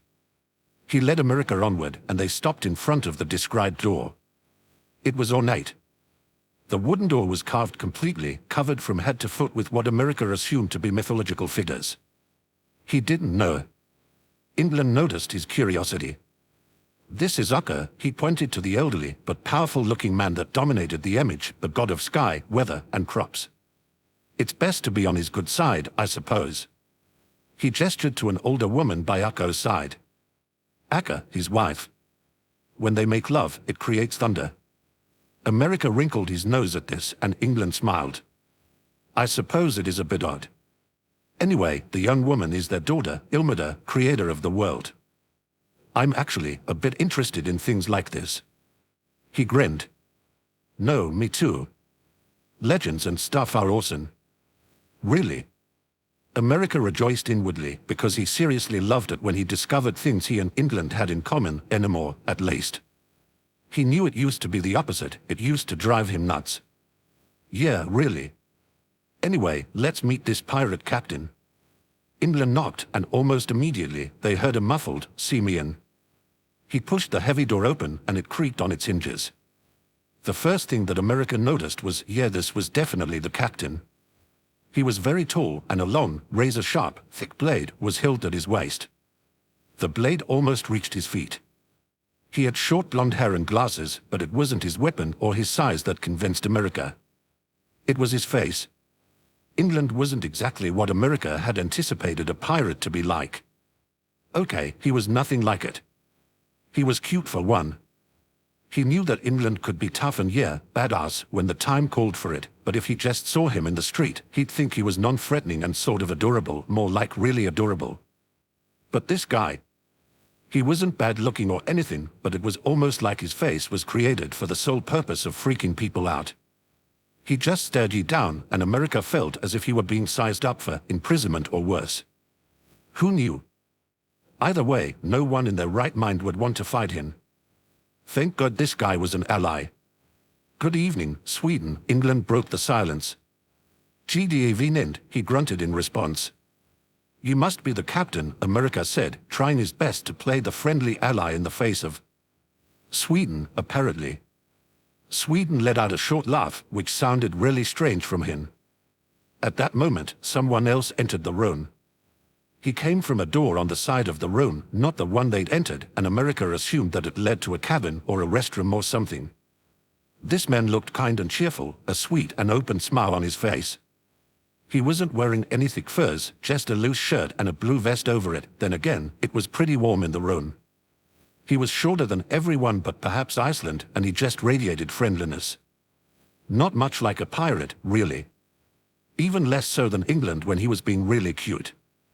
Okay, there was a sniper rifle strapped to his back, but it wasn't quite as unnerving as the other weapons. Is this guy a prisoner? America leaned over to England and whispered. England leveled him a glare that clearly read, "Are you bloody serious?" The mysterious man approached the duo with a smile, reaching forward to shake England's hand. Evening, England. So this is the America you brought along with you. Never thought would have a military man on the ship, he laughed. Please don't arrest us. America bit his lip and frowned. Well, ex-military. That's a relief, he said. Although, no offense, but I do think we could take you out. A wink. Wait, so this guy was part of the crew. Sweden stepped up next to him. "You okay? Why?" he asked. "Yo, we're G&E for a while." "I'm fine. Hanatamiga just had a little accident." "Sweden, you know you don't need to fuss like that." "Good then," he answered, and America actually thought he looked really concerned. This whole thing was just strange. "Anyway, let me introduce myself, America. Or Captain Jones. America is fine." He smiled and leaned forward, offering his hand to America. "I'm Captain Venemunen, leader of the USxUK pirates. You can just call me Finland though." America's jaw dropped. Chapter 31. Northern Lights. "I'm Captain Venemunen, leader of the USxUK pirates. You can just call me Finland though." America's jaw dropped and his throat felt just a little bit dry and he was trying to stifle laughter. "Why you?" Finland cocked an eyebrow and let out a short laugh. That tends to be the reaction. I'm sure Captain Kirkland can sympathize. England flashed a bit at this and scowled. It's true that people often assume pressure is the captain, God forbid. Sweden cleared his throat, placing a hand on Finland's shoulder. "Wife's the best seatain you could ever ask for." Now America was really confused. Had he just called the captain his wife? He glanced between the two, his eyebrows furrowed, and then he turned his attention to England, whose expression was one of complete normalcy. Apparently this was only weird to America. Tapping England on the shoulder, he gave him a bewildered look. England's eyes widened and a small, amused smile crossed his lips. "I'll explain later," he whispered. America let out a breath of air, his bangs flying upward. Finland laughed nervously. "Ah ha ha, Sweden. I'm not your wife." He puffed up his cheeks a bit. "And besides, I'm definitely not the best captain." Sweden is such a flatterer, so don't listen to him when he says silly things like that. England cleared his throat loudly, shooting a pointed glare toward Finland. Cheeks pinking, Finland rubbed the back of his head. "Right, so let's talk about this Cosmoda business. It's what you're here for, and I imagine you're tired." America surveyed the room, ignoring the rustic furniture and paying attention to the expressions and posture of the other three men. Sweden and Finland looked awake, but England looked exhausted, and now that he thought about it, he was starting to really feel it as well. He yawned, and without asking, he yanked a chair out from under the table and sat down. And of course said yawning was contagious. England followed suit. "Dead tired, actually. We kept things intentionally vague over the radio, of course, but America managed to gather a reliable-sounding tip on the location of this fortress. It's in the middle of bloody nowhere, but we do have the exact coordinates." "That's wonderful," Finland said with a smile. He sat down at the table as well, and England and Sweden joined him as he pored over a large map of the northern regions. America leaned forward and pressed his finger to the map, working to pinpoint the coordinates on the aged and stained piece of parchment before him. "We'll need to go up far north, almost to the pole. It's crazy that they'd build something up that far. It's cold and dangerous, and there are all those mountains, but hell, the Cosmoda doesn't seem to shy away from crazy." A knock on the door interrupted America, and he glanced behind him to see Iceland entering the meeting room. The youngest of the crew gave a stern nod to Finland and closed the door behind him, the heavy wood reverberating across the large cabin and drawing everyone's attention to him. "Captain, I'm sorry if I interrupted anything." "Oh, no, you're fine." Finland smiled. "America here was just talking to us about the location of this Cosmoda base. It sounds like a death trap, but that's nothing we can't handle." America gave him an odd look, having never heard the word death trap used so cheerily. "Sounds wonderful," Iceland replied with a slight roll of his eyes. "Anyway, I've put your packs in the room we have for you, and there are also a few sets of furs in there for you to put on in the morning. Cover up well," Finland added. "We'll be above the polar circle by the time you wake up." "How cold?" America queried, because honestly he'd never been much of a fan of the cold. "Well, it's winter," Sweden said. "Cold enough to freeze my balls off then." He cringed. England let out an amused snort. "If you don't cover said balls up well enough, yes," Iceland replied. "Anyway, Captain, would you mind telling us next time we are going to have a military plane come aboard the ship?" Norway had to stop Denmark from greeting them with the head of his axe. Finland frowned. He didn't forget to tell you, England said with a sigh. It's my fault. I forgot to tell Captain Vainamoinen. I apologize. I know I told you it was a plane and that he was involved in the military, but I'm sorry I didn't dash. Oh, you're a military man then? Iceland frowned. That's unexpected, especially considering England, but I suppose allies are allies. America twitched and his expression crumpled slightly. I'm not dash, he began, and his throat caught. It was hard to even say it. It was like his lips forbid the words from coming out, because voicing them just made them even truer, even more undeniable. I'm not part of the military any longer, he rushed out, and he was staring at his lap, his fists clenched together above his knees. When Finland had brought it up a few minutes before, it had struck a nerve, but having it brought up for a second time just made it worse, like it was already sore and someone was rubbing that painfully raw spot. Iceland shrugged. Decide to cut loose, that a pirate's life was for you.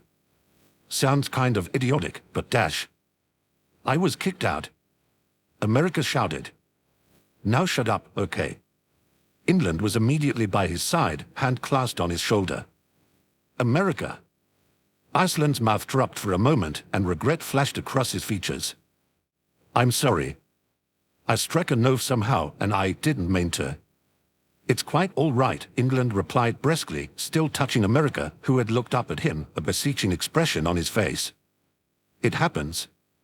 But I reckon that America and I are both rather tired, so how about he just gives you the coordinates and we'll head to bed? America gave him a small smile of appreciation. Okay, Finland said with a nod. Iceland, I'll have America write them down and then take them to Norway, all right. That's fine, Iceland said. Norway is our envigator, Sweden explained. Finland tore off a small piece of parchment and snatched an ink pen from the table, sliding both over to America. Rather lethargically, he grabbed the pen and jotted the latitude and longitude. Sail here. I can tell you more of the physical markers tomorrow, okay? I mean it will be a while before we get there, right? Yes, a day and a half or so, I'd imagine, Finland said once he'd read it and correlated it to the map. He handed Iceland a slip of paper, and Iceland left the room. By the way, don't worry about Denmark. He wouldn't have actually done anything unless he really had been trying to arrest us. America felt a small smile cross his face at this, in spite of his mood. England, you'll be in the cavern down the hall, last door on the left. England shifted, placing his hand on America's lower arm in the process. Now was America's cabin going to be? Finland scratched his cheek, looking a bit confused. Oh well, didn't you hear Iceland earlier? It's a room. Well, we only have 2 extra cabins on the ship, and Denmark dash. As an idiot, Sweden interrupted. Denmark, Finland continued, is storing a bunch of supplies in there right now. He's made it a sort of weaponry workshop. So basically, England sighed, his cheeks heating. I should have told you before, but I'm afraid you two will have to share the cabin. America's face grew red as well, and he placed a hand to his forehead. This again. Oh, he liked sharing a bed with England. Actually, he really, really liked it. If it was up to him, he'd share a bed with England every night. Well, maybe that was going a bit overboard. He felt his flush deepen. Only not really, because hey, he liked the guy, so why wouldn't he want to sleep with him? But there was this strange, palpable tension between him and England, and it was almost painful when they were that close. It was like there was a string tied between them, and it had been pulled so tight that it was strained, that it ached, and that it would snap if it was any tauter. And when it snapped, America kind of sort of thought that the result might be him just grabbing England and kissing the daylights out of him, which would end up either really awkward or really awesome. Then again, he had just spent an entire day crammed in a cockpit with the guy, so sleeping with him again couldn't be much worse, could it? Sleeping in the same bed as England was one thing. Planning to sleep in the same bed as England was another thing entirely. In the previous 2 situations, they just sort of ended up sharing a bed for some specific reason that caused them to be distracted enough to not think too much about the whole in the same bed thing. America realized this when they entered the room, shooting nervous glances at each other as they walked over to their packs. Iceland had indeed brought their belongings downstairs, and he'd placed them neatly in the corner of the cabin.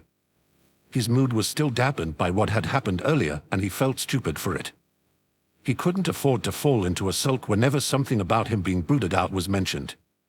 It was unheroic, and even if it weren't unheroic, because heroics was something he had been trying not to think of too much recently, it was also counterproductive, and it probably made him look sort of unreliable, which he didn't want, because what he was doing now, what he'd come up north to do, was important.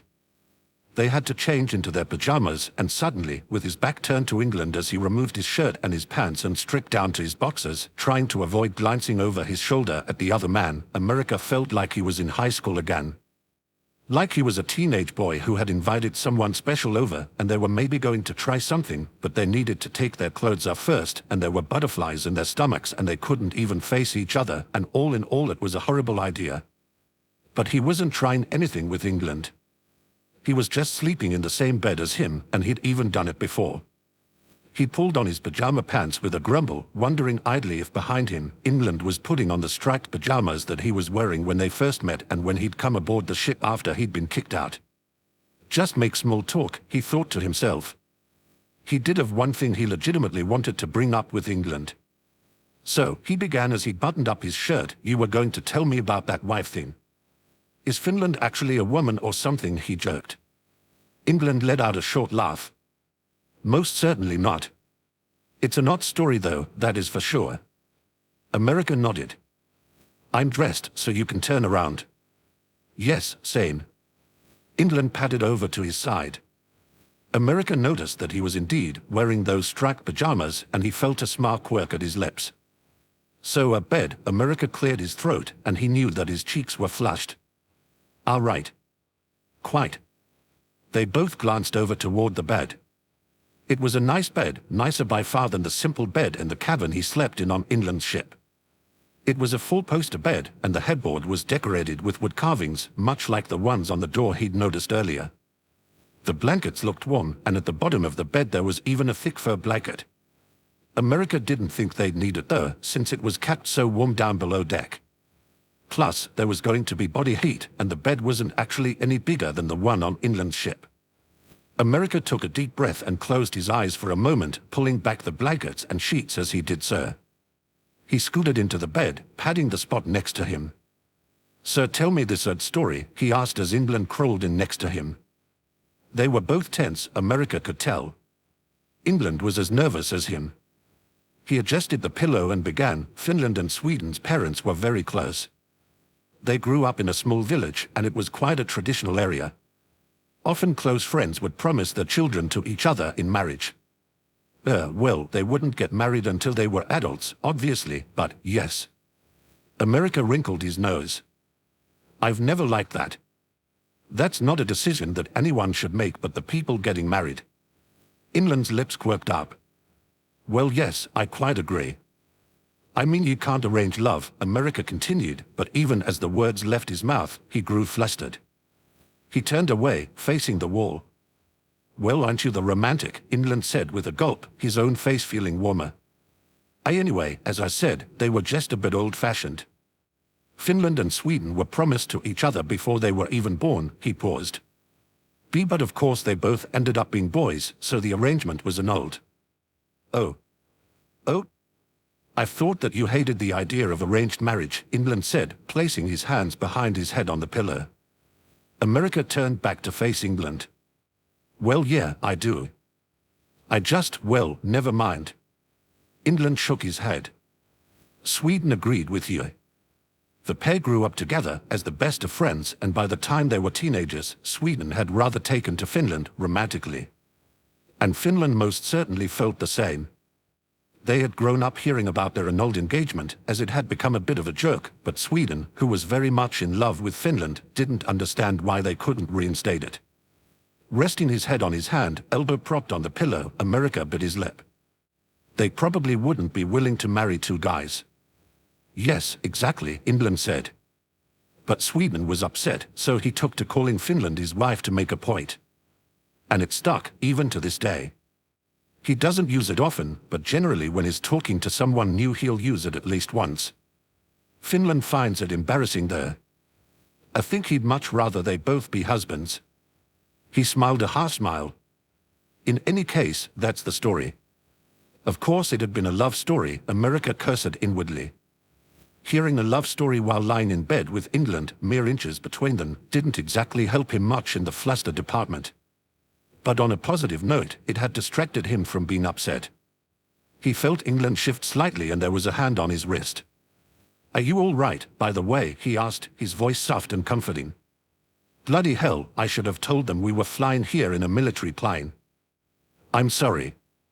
America yawned and he slid off his glasses, rubbing his eyes after he did so. "I'm okay. Thanks though. I just gotta suck it up, you know. At least I didn't start crying again or something," he said, a small, lopsided attempt at a smile crossing his lips. England chuckled. "Quite right, I suppose. But don't you start bottling it up or whatnot just to stop yourself from getting upset. That will just make it worse in the end." The advice was almost humorous, ironic, from England, because America felt that the other man definitely needed to work on not bottling it up, probably more so than himself. But he didn't comment. Not this time. "Is it really going to be that cold tomorrow?" he asked. England let out a puff of air and he took America's glasses from his hand, placing them on the bedside table. "Colder than you can even imagine. We'll definitely need that fur blanket down there tomorrow night, that's for certain." America's bottom lip jutted out in a pout. "I really hate the cold." "Then it's a good thing that your dying plane landed on my ship that night as opposed to this ship," England countered, his smile wry. "Heh. You act like I'd start hanging out with any old pirate." America turned to face England and he knew his smile was fond and he didn't really care. "That is totally not the case." "Oh really now?" England teased. "No way. Only you." Their hands brushed under the blanket and neither knew who initiated it, but within moments their fingers had twined together and their hands were gently clasped. They remained that way as they drifted off into sleep and for the rest of the night. America had never experienced a morning like this before. It was only partly the cold, which was bitter and biting even while covered in thick, warm furs. It was also only partly the huge, fat flakes of snow falling on the deck of the ship. What was stranger than both of those things was the fact that it didn't look as if it were morning at all. When he'd awoken, he'd glanced out the porthole and assumed it was just before dawn, twilight.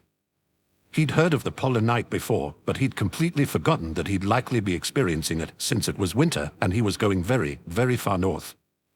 They were certainly above the polar circle now. It wasn't just the night, which was a bizarre thing all on its own. There was no sun, and yet it wasn't completely dark. The stars shone and it resembled twilight. Finland informed him that it would get darker as they traveled further north. It was also the aurora, which splashed the sky with colors and shapes that rendered America breathless. He'd seen the aurora once before, when his family had taken a trip up to northern Aquila years before. But it was different to see it from within the sky itself, and it was far more vivid than the one he'd seen with his family. He stood at the edge of the ship, his gloved hands on the rim, and watched as a pulsating gold twisted into a brilliant orange. Norway had come out a few minutes before and commented that this was a lot brighter than most auroras they encountered, and America had smiled at this, because if it was pretty awesome by their standards, it must have been amazing. England was next to him, a cup of hot tea in hand. "Beautiful, isn't it?" "It's wonderful. I don't fancy a life up here at all, but I wouldn't mind seeing the northern lights more often." "Ha ha, yeah, same." America pulled back from the edge of the ship, stretching his arms. Moving in all the layers of clothing he wore had been difficult, but he was getting used to it by now. He was bundled up to his ears, only his face and a little bit of his hair peeking out. "Hey, England." "Yes?" "Two things," he paused. "One, I was thinking that if we are going to kick some bad guy ass, maybe, geez, this is hard to ask." He bit his lip. "It would be really great if I could get some help learning close quarters combat stuff. I mean, I'm a good shot, and in my plane I'm the best, but..." England snorted. "If I recall, you already do have a rather mean left hook." America scratched his cheek, a sheepish expression crossing his face. "Yeah, sorry about that. But anyway, I don't think I can really have a fist fight with the Cosmoda. I don't expect to be an expert, but it would be nice to have something to fall back on." Cocking an eyebrow, England crossed his arms. "You wanted me to teach you to use a sword? If you could. I've kind of always wanted to do it anyway." England leveled him a look. "What?" It might be kind of old-fashioned, but it's cool. Cool, hun. England tapped his chin. Well, I suppose, if that's the case, I can teach you a bit. It takes discipline though, just warning you. I think I can handle it. America poked England's cheek, and he blushed, although America could barely tell since he was already red with windburn. And the second thing. At this, America's expression grew timorous, and England fixed him a quizzical look. I know it might seem kind of weird, but if they have anything aboard the ship to do it with, I'd. He paused, letting out a breath of air and watching it form, foggy white, in front of him. I'd kind of like to paint my plane. Paid over, the military stuff, you know. Make it my own. England's eyes widened for a moment, but then a warm smile crossed his lips. He reached forward and placed a thickly gloved hand on America's cheek, and America thought that, as nice as that was, he'd much rather be feeling England's skin. You know what, America? I think that's a grand idea. Chapter 32. The Wanderer. Canada didn't have that many belongings with him at the base. Most of his free time was spent on his mechanics hobby, and all of those items were bits and bobs he'd collected here and there that he kept in his workshop at the base. Much of that technically belonged to the military anyway. He was able to cram all of his stuff into 2 duffel bags, and he carried them with east to Cuba's apartment above La Bahia Mesa. He'd contacted the barkeeper the day before, and he'd agreed, with the only stipulation being that Canada pay for his own food. Of course he would, Canada had replied. So here he was, moving out of the dorm that had been his home for almost 3 years, and for a reason that he would have found unfathomable just a few weeks before. His chest clenched as he recalled his last conversation with America. It had been a horrible, aggressive conversation, the likes of which he'd only had a few of his entire life with America. Previously they could cool down and make up, but this time that wasn't an option. America was as close as a brother and was his very best friend, and he was gone, an outlaw aboard a pirate ship. No doubt that's where he was hiding, with little chance for redemption. He wasn't trying to be cynical, but if the Cosmoda had their fingers that deep within the military, what chance did they really have to clear his name? He would try, they would try, but he didn't have high hopes. The door clicked open and Cuba greeted him, holding back his white and chocolate brown cat, Ice Cream, with one hairy leg as he did so. You're Canada, come on inside. The futon is all yours, so you can just set your stuff beside it. Canada nodded, and his cheeks flushed slightly when Cuba slapped a hand on his shoulder. Thanks so much, eh? You're a lifesaver. I don't know what I would have done without you. Cuba shrugged. It's no big deal. Just as long as you pay for your own food. He let out a bark of a laugh. Sliding his duffel bag straps off his shoulders and onto the ground, Canada responded with a WAN smile. There was an awkward silence, neither of them wanting to bring up the reason Canada was there in the first place. Canada knew that Cuba didn't like his cousin. It wasn't a genuine, fierce hate or even really a hatred at all. He found him irritating, and America played right into that, realizing how much he frustrated Cuba and getting a kick out of it. The first encounter between the two, years before, had been antagonistic, and it had only cemented and escalated from there. It was just a fact of life that Cuba and America didn't get along, and Canada had just treated it with exasperation and resignation before now. He was sure that Cuba didn't wish any genuine ill will upon his cousin, but that didn't mean this situation wasn't still awkward. Finally Cuba cleared his throat. Sorry about your cousin. Yeah, thanks, replied Canada, sitting down on the futon as he did so. He sighed. Cuba scratched the side of his head, nervous. I didn't really like him, but it still seems kinda weird. Ice Cream had trotted up to the futon, mewing and requesting pets from Canada. He obliged. Why irrid? Gosh, this was uncomfortable. He'd always found conversing with Cuba to be easy and relaxing, but that couldn't be further from the truth at the moment. I'm sure he'll get his name cleared, Canada responded. Cuba nodded. He had no idea how deep this went. He doesn't really seem like the treasonous type, that's for sure. Those hotshots never are. Why, you know, Canada began, and he gulped down a lump in his throat. I always thought I knew America better than anyone else, but lately it's like he's been a completely different person. Do you think he's guilty? No way. He shook his head vehemently. I just think that maybe if he hadn't started acting differently, none of this would have happened.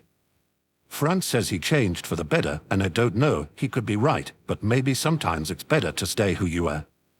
Even if changing makes you brave or more heroic or whatever, you were safe before, happy before, so why risk that? Cuba crinkled his nose and sat down next to Canada, smacking him on the back as he did so. You know, I really don't have much of any idea what you're talking about. Oh yeah, sorry about that. He exhaled, the curly strand of hair that fell into his face flying up as he did so. I guess someone has to try and save the world, but I have no idea why he thinks it has to be him. Cuba let out a short laugh. That kid has always wanted to save the world, what's new about that? I know you don't understand.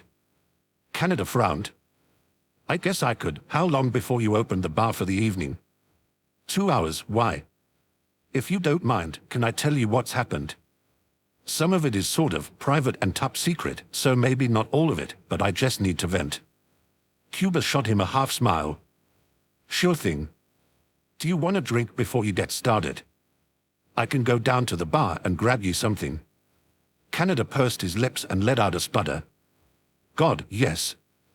It's not the most ideal situation, England said. Mobility is limited here and the deck is bloody covered in ice, but it will have to do. He adjusted the harness around his waist, which attached to the middle of the ship. Finland had advised they wear them when they were on deck doing anything that required a lot of effort or dangerous movement. The slick ice of the deck made it too dangerous otherwise, and although the clates they'd been given to wear on the deck helped, it was still worth taking the extra safety precaution. The furs they wore was still cumbersome as well. The USxUK crew had no such difficulty, and their mobility was not at all hindered by the presence of the thick clothing. They were quite obviously very much used to it. America laughed. On the bright side, if you accidentally stab me, it probably won't even penetrate all these layers. England huffed, crossing his arms over his chest, his sword in hand and sticking outward to his left. I'm not going to stab you. It's true that normally you'd be learning with a dull practice sword instead of the real thing, but we don't have that option. Easy, England, I was kidding. America held up his arms, his gloved hand clutching a long small sword that he'd borrowed from Denmark's weapons workshop. I trust you, you know that. England's frown melted into a small smile. Right then, have you had any training at all with a blade? They had some optional fencing lessons back in school, and I went to a few of them, but that was years ago and it was pretty basic, America responded. England nodded. He had initially been worried about there not being enough light, but the unusually vivid aurora combined with the lights of the ship gave them more than enough. Well, at the very least we are not starting from scratch then. He held his rapier. Huh? I've got to teach you how to hold the damn thing before we go forward. England let out a puff of air and shook his head at America's dismal stance. He walked over and stepped to America's side, hesitating a moment before placing his hand atop his sword arm, his left arm.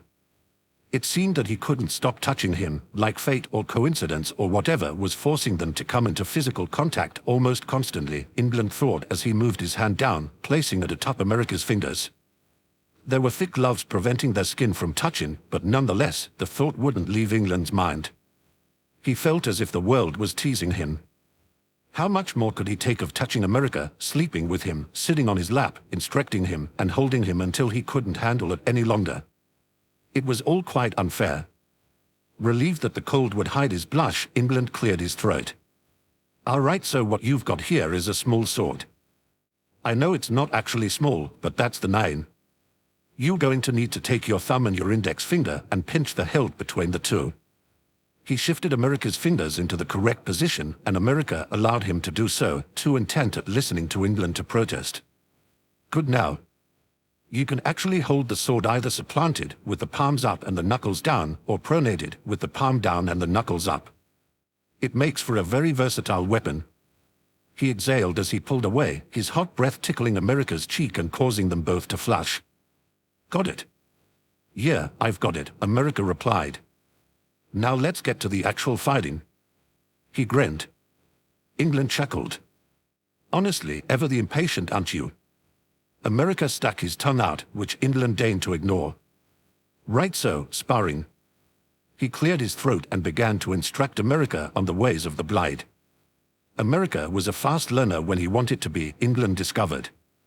He had a feeling that he was the type to have to be really interested in something to take it in, and luckily he appeared to be legitimately fascinated by what England was teaching him. He had extremely fast reflexes, no surprise, and his natural athleticism was apparent in his every move. England was simultaneously jealous of this and attracted to it. Of course, England reminded himself, it took years upon years to hone one's skills with a sword, and America would walk away from today's lessons with only the basics. England had just parried an attack from America when Finland's heavy plates and his cheerful hello interrupted their practice. America jerked up and smiled, waving at the captain. England nodded and greeted him as well. "Good afternoon, Finland." "Good afternoon." He smiled. "I have something important to tell you." Both America and England held their blades. "Huh? You may have noticed how bright the aurora is today, or at the very least, I'm sure someone has mentioned it to you." His smile turned into a small frown, and he glanced up at the sky, taking in the lights, which were now flashing green and yellow and undulating across the horizon. "Yes, Norway mentioned he found it unusual," England replied. "Well." A nervous laugh, and Finland scratched his cheek. "It turns out we are in the middle of a geomagnetic storm. It's happened before, but usually we are at much lower latitudes, so it doesn't affect us as much." "A geomagnetic storm?" America said. "Can't really intense ones interrupt radar and navigation and radio and all of that?" "Our radio isn't working at all, and the compasses are going crazy, much to Norway's irritation," Finland replied. "Should we head back down below the polar circle?" England inquired. This wasn't something he was familiar with at all, having never taken Victoria to high latitudes. Finland shook his head vehemently. "That would be a terrible idea." He grinned, and there was something in his expression, something almost predatory, a glint in his eye and a clench of his fist added to the effect. "This is the perfect time to go for the Cosmida base. They'll never know we are coming. We've been handed a huge advantage." America blinked, still taken aback by the small, baby-faced captain's occasionally fierce attitude. How are we going to get there with none of the nav working there?" Finland held his hands up and shrugged. "Thanks to your directions and all the landmarks you provided, it shouldn't be a problem. Norway is the best of the best, and we are close to land already. It shouldn't be too difficult." America puffed up his chest slightly, feeling proud that his info had been that helpful, despite what it had cost him to acquire. England bit his lip and tapped his chin. With any other crew, he'd be thinking this a disaster. But the USxUK had the skills to back up their confidence, and he wasn't too concerned about arriving at the Cosmida base. That being said, he was worried about not being able to contact the Victoria. He'd sent them a brief radio upon arriving the previous night, but vanishing into the polar circle for days without any more contact was sure to cause them to fear the worst. He sighed. It's not as if there was anything he could do about it. Still about a day left before we arrive, even with these circumstances. Finland nodded. Yes, give or take some time. Touching the sword at his side, America let out a short laugh. I don't think I'll be an expert with this by then. England glanced at him and, as much as he didn't want to boost his ego, attempted to force out "You're doing very well, actually." But Finland interrupted him. "If what England has told me about you and that plane is true, you're going to be fine." England blushed. "Speaking of, we'll get your plane all loaded up with firepower before we arrive, no worry." "Awesome. And also, you mentioned during lunch that you wanted to paint your plane and were wondering if we had anything for that." "Yeah. I mean, it's not that big a deal if you don't. I was just wonder dash." "Oh no, we do. Come with me." He held out his hand and gestured for America to follow him. "It's better if you start doing it while it's still warm out." "Warm out?" America snorted. "It will be much colder tonight," England said. "Once you bring the paint up, I'll be more than happy to help you out." America patted him on the shoulder and smiled. "Thanks, England, you're the best." England buried his red cheeks and his smitten smile into the collar of his fur coat as America departed with Finland down below deck. The door to the ship's storage room groaned loudly as Finland opened it. He pulled a string hanging from the ceiling in the center of the room and lit it up, illuminating piles and piles of weapons and possessions and trunks and cabinets. America walked in behind him, the wood creaking below his feet as he did so. Finland was already rummaging in a few cabinets at the back of the room, and he let out an aha after a few moments. This isn't actually paint made for planes, so it might not stay forever, but we've used it on our ship and weapons before, and even with the temperature here and the wear and tear, it's very sturdy, Finland explained as he placed some paint buckets on the floor. Nodding, America joined Finland by his side. Wow, thanks a lot, seriously. Finland gestured dismissively. It's no big deal. He smiled. Now what are you planning on painting? America let out a short laugh and scratched the side of his head. About that, at first I thought of just doing something cool with my name, but that would be a stupid idea since I'm, you know, a fugitive. Eyes widening, Finland leaned forward, more interested than ever in England's mysterious military friend. A fugitive? He flinched and grimaced, hoping the dim light of the room would hide his reaction, but knowing it wouldn't. Taking a deep breath and calming himself, "Don't get worked up over this," America nodded. "I told you I was thrown out of the military," he sighed, noticing that he spoke his words a bit shakily. "I was suspected of..." The word was hard to say. Treason, he paused, trying his best to keep his voice steady, "of being a spy for the Cosmida, so I..." He rubbed the back of his head, and a nervous, sheepish smile crossed his lips. "I stole my own plane and ran away to England's ship." Maybe it was the fact that America had been around so many pirates the past few days, God forbid, but the last part, when he said it again, actually made him sound kind of cool. He tried to berate himself for the thought, but it was a weak attempt. Finland smiled at him, and there was something warm and knowing in his expression, genuine empathy, as if he was capable of reading far more of America's inner emotions than he'd wanted to display. That's so cool," he replied. "Not the treason. That's awful, of course. But taking what's yours and leaving them behind." His smile grew. "Well, the Cosmida framed me, and..." "That's smart then. If the Cosmida framed you, there's no way you'd be judged to be innocent." Finland tapped his chin. "Why, yeah. I thought the same thing." Finland reached up and ruffled America's hair. "You're a smart kid." America blushed, distinctly embarrassed. "I'm not a kid. Compared to me, both you and England are." He chuckled and winked. "But don't tell England I said that." He'd have my head. "You and I both know that's not true," America said with a snort. "Anyway, the other thing I considered was, and you'll probably think this is dorky, but I thought it was an amazing idea for a moment. My favorite comic book character, the Aquila Avenger. But then I realized that maybe that's a bad idea because..." Finland's jaw dropped and he practically jumped in excitement. "The Aquila Avenger? That's a great idea." America shot him a confused look. "I had decided it was a bad idea because, well, I'm not really representing Aquila any longer. Treason against the military is considered," he lowered his voice, sounding ashamed, "treason against your country. You're no longer a citizen." Something what prickled at the corner of his eye, and he willed it to stop. "Didn't I give that up when I ran away?" His voice cracked, and he sniffled. He'd been able to hold it in this entire conversation, but this was something he hadn't considered yet, and it was breaking him down once more. "I'm not even Aquila now, am I?" He half chirped on his words. "All I wanted was justice, and look where it got me." Finland reached over and rubbed his shoulder. "When I was growing up, I lived in a very small village. But we went into the city a few times a year, and I would buy as many magazines and comics as I could." He smiled. "The village never changed much, but those stories gave me visions of a world beyond it. Adventurers and superheroes and..." He let out a short laugh. "Pirates, of course.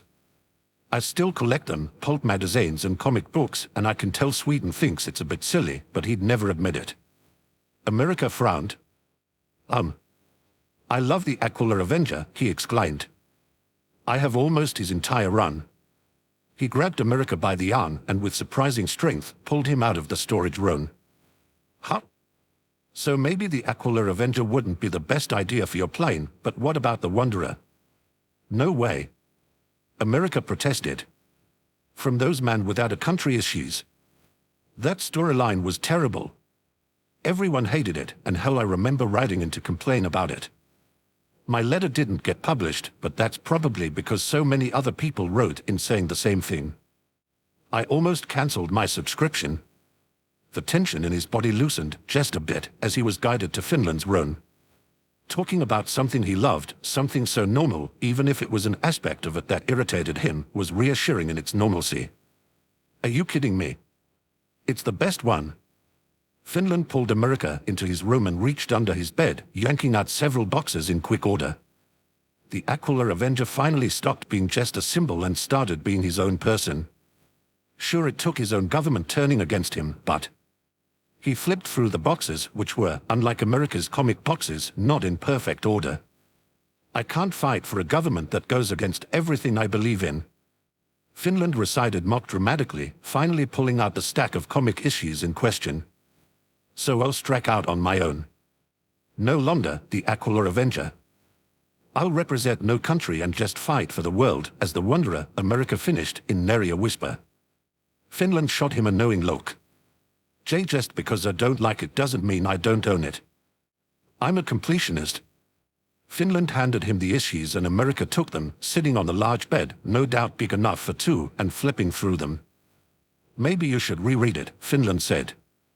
America ran his fingers over the pages and nodded, recalling when he'd first read them as a child, when things were simple and what was good and what was evil was as clear as the sky he adored, and there was no way a good man would be charged with treason, and there was no way that an organization he believed in could be corrupted to the point that a superhero would disown it. No wonder the Wanderer's story had ended him. He went back to being the Aquila Avenger in the end there. Once he realized that he wasn't ever supposed to be fighting for the government or the military, and what they did had no bearing on who he was. Or on his morals, how good he was. He was fighting for his ideals, America finished. He idly fiddled with the comics on his lap. I can debate the Wanderer for now. And in the future maybe you can paint over it with the Aquila Avenger. Finland cocked an eyebrow. America let out a short, nervous laugh. Maybe. One step at a time though, I guess. That sounds like a plan. Finland stood up and gestured for America to do the same. If you want the paint to dry before we get to that base tomorrow, we need to get started. Grinning, America followed him. Why, yeah. He bit his lip. Although now that I think about it, I've never really done much painting, and I'm not sure if England can draw comic book characters. Finland laughed. No problem. Sweden can help with that. You should see what he can do. That door to our meeting room. He carved it. That's amazing. America replied.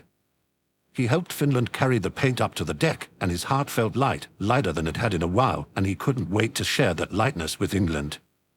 But first, they had a plane to paint.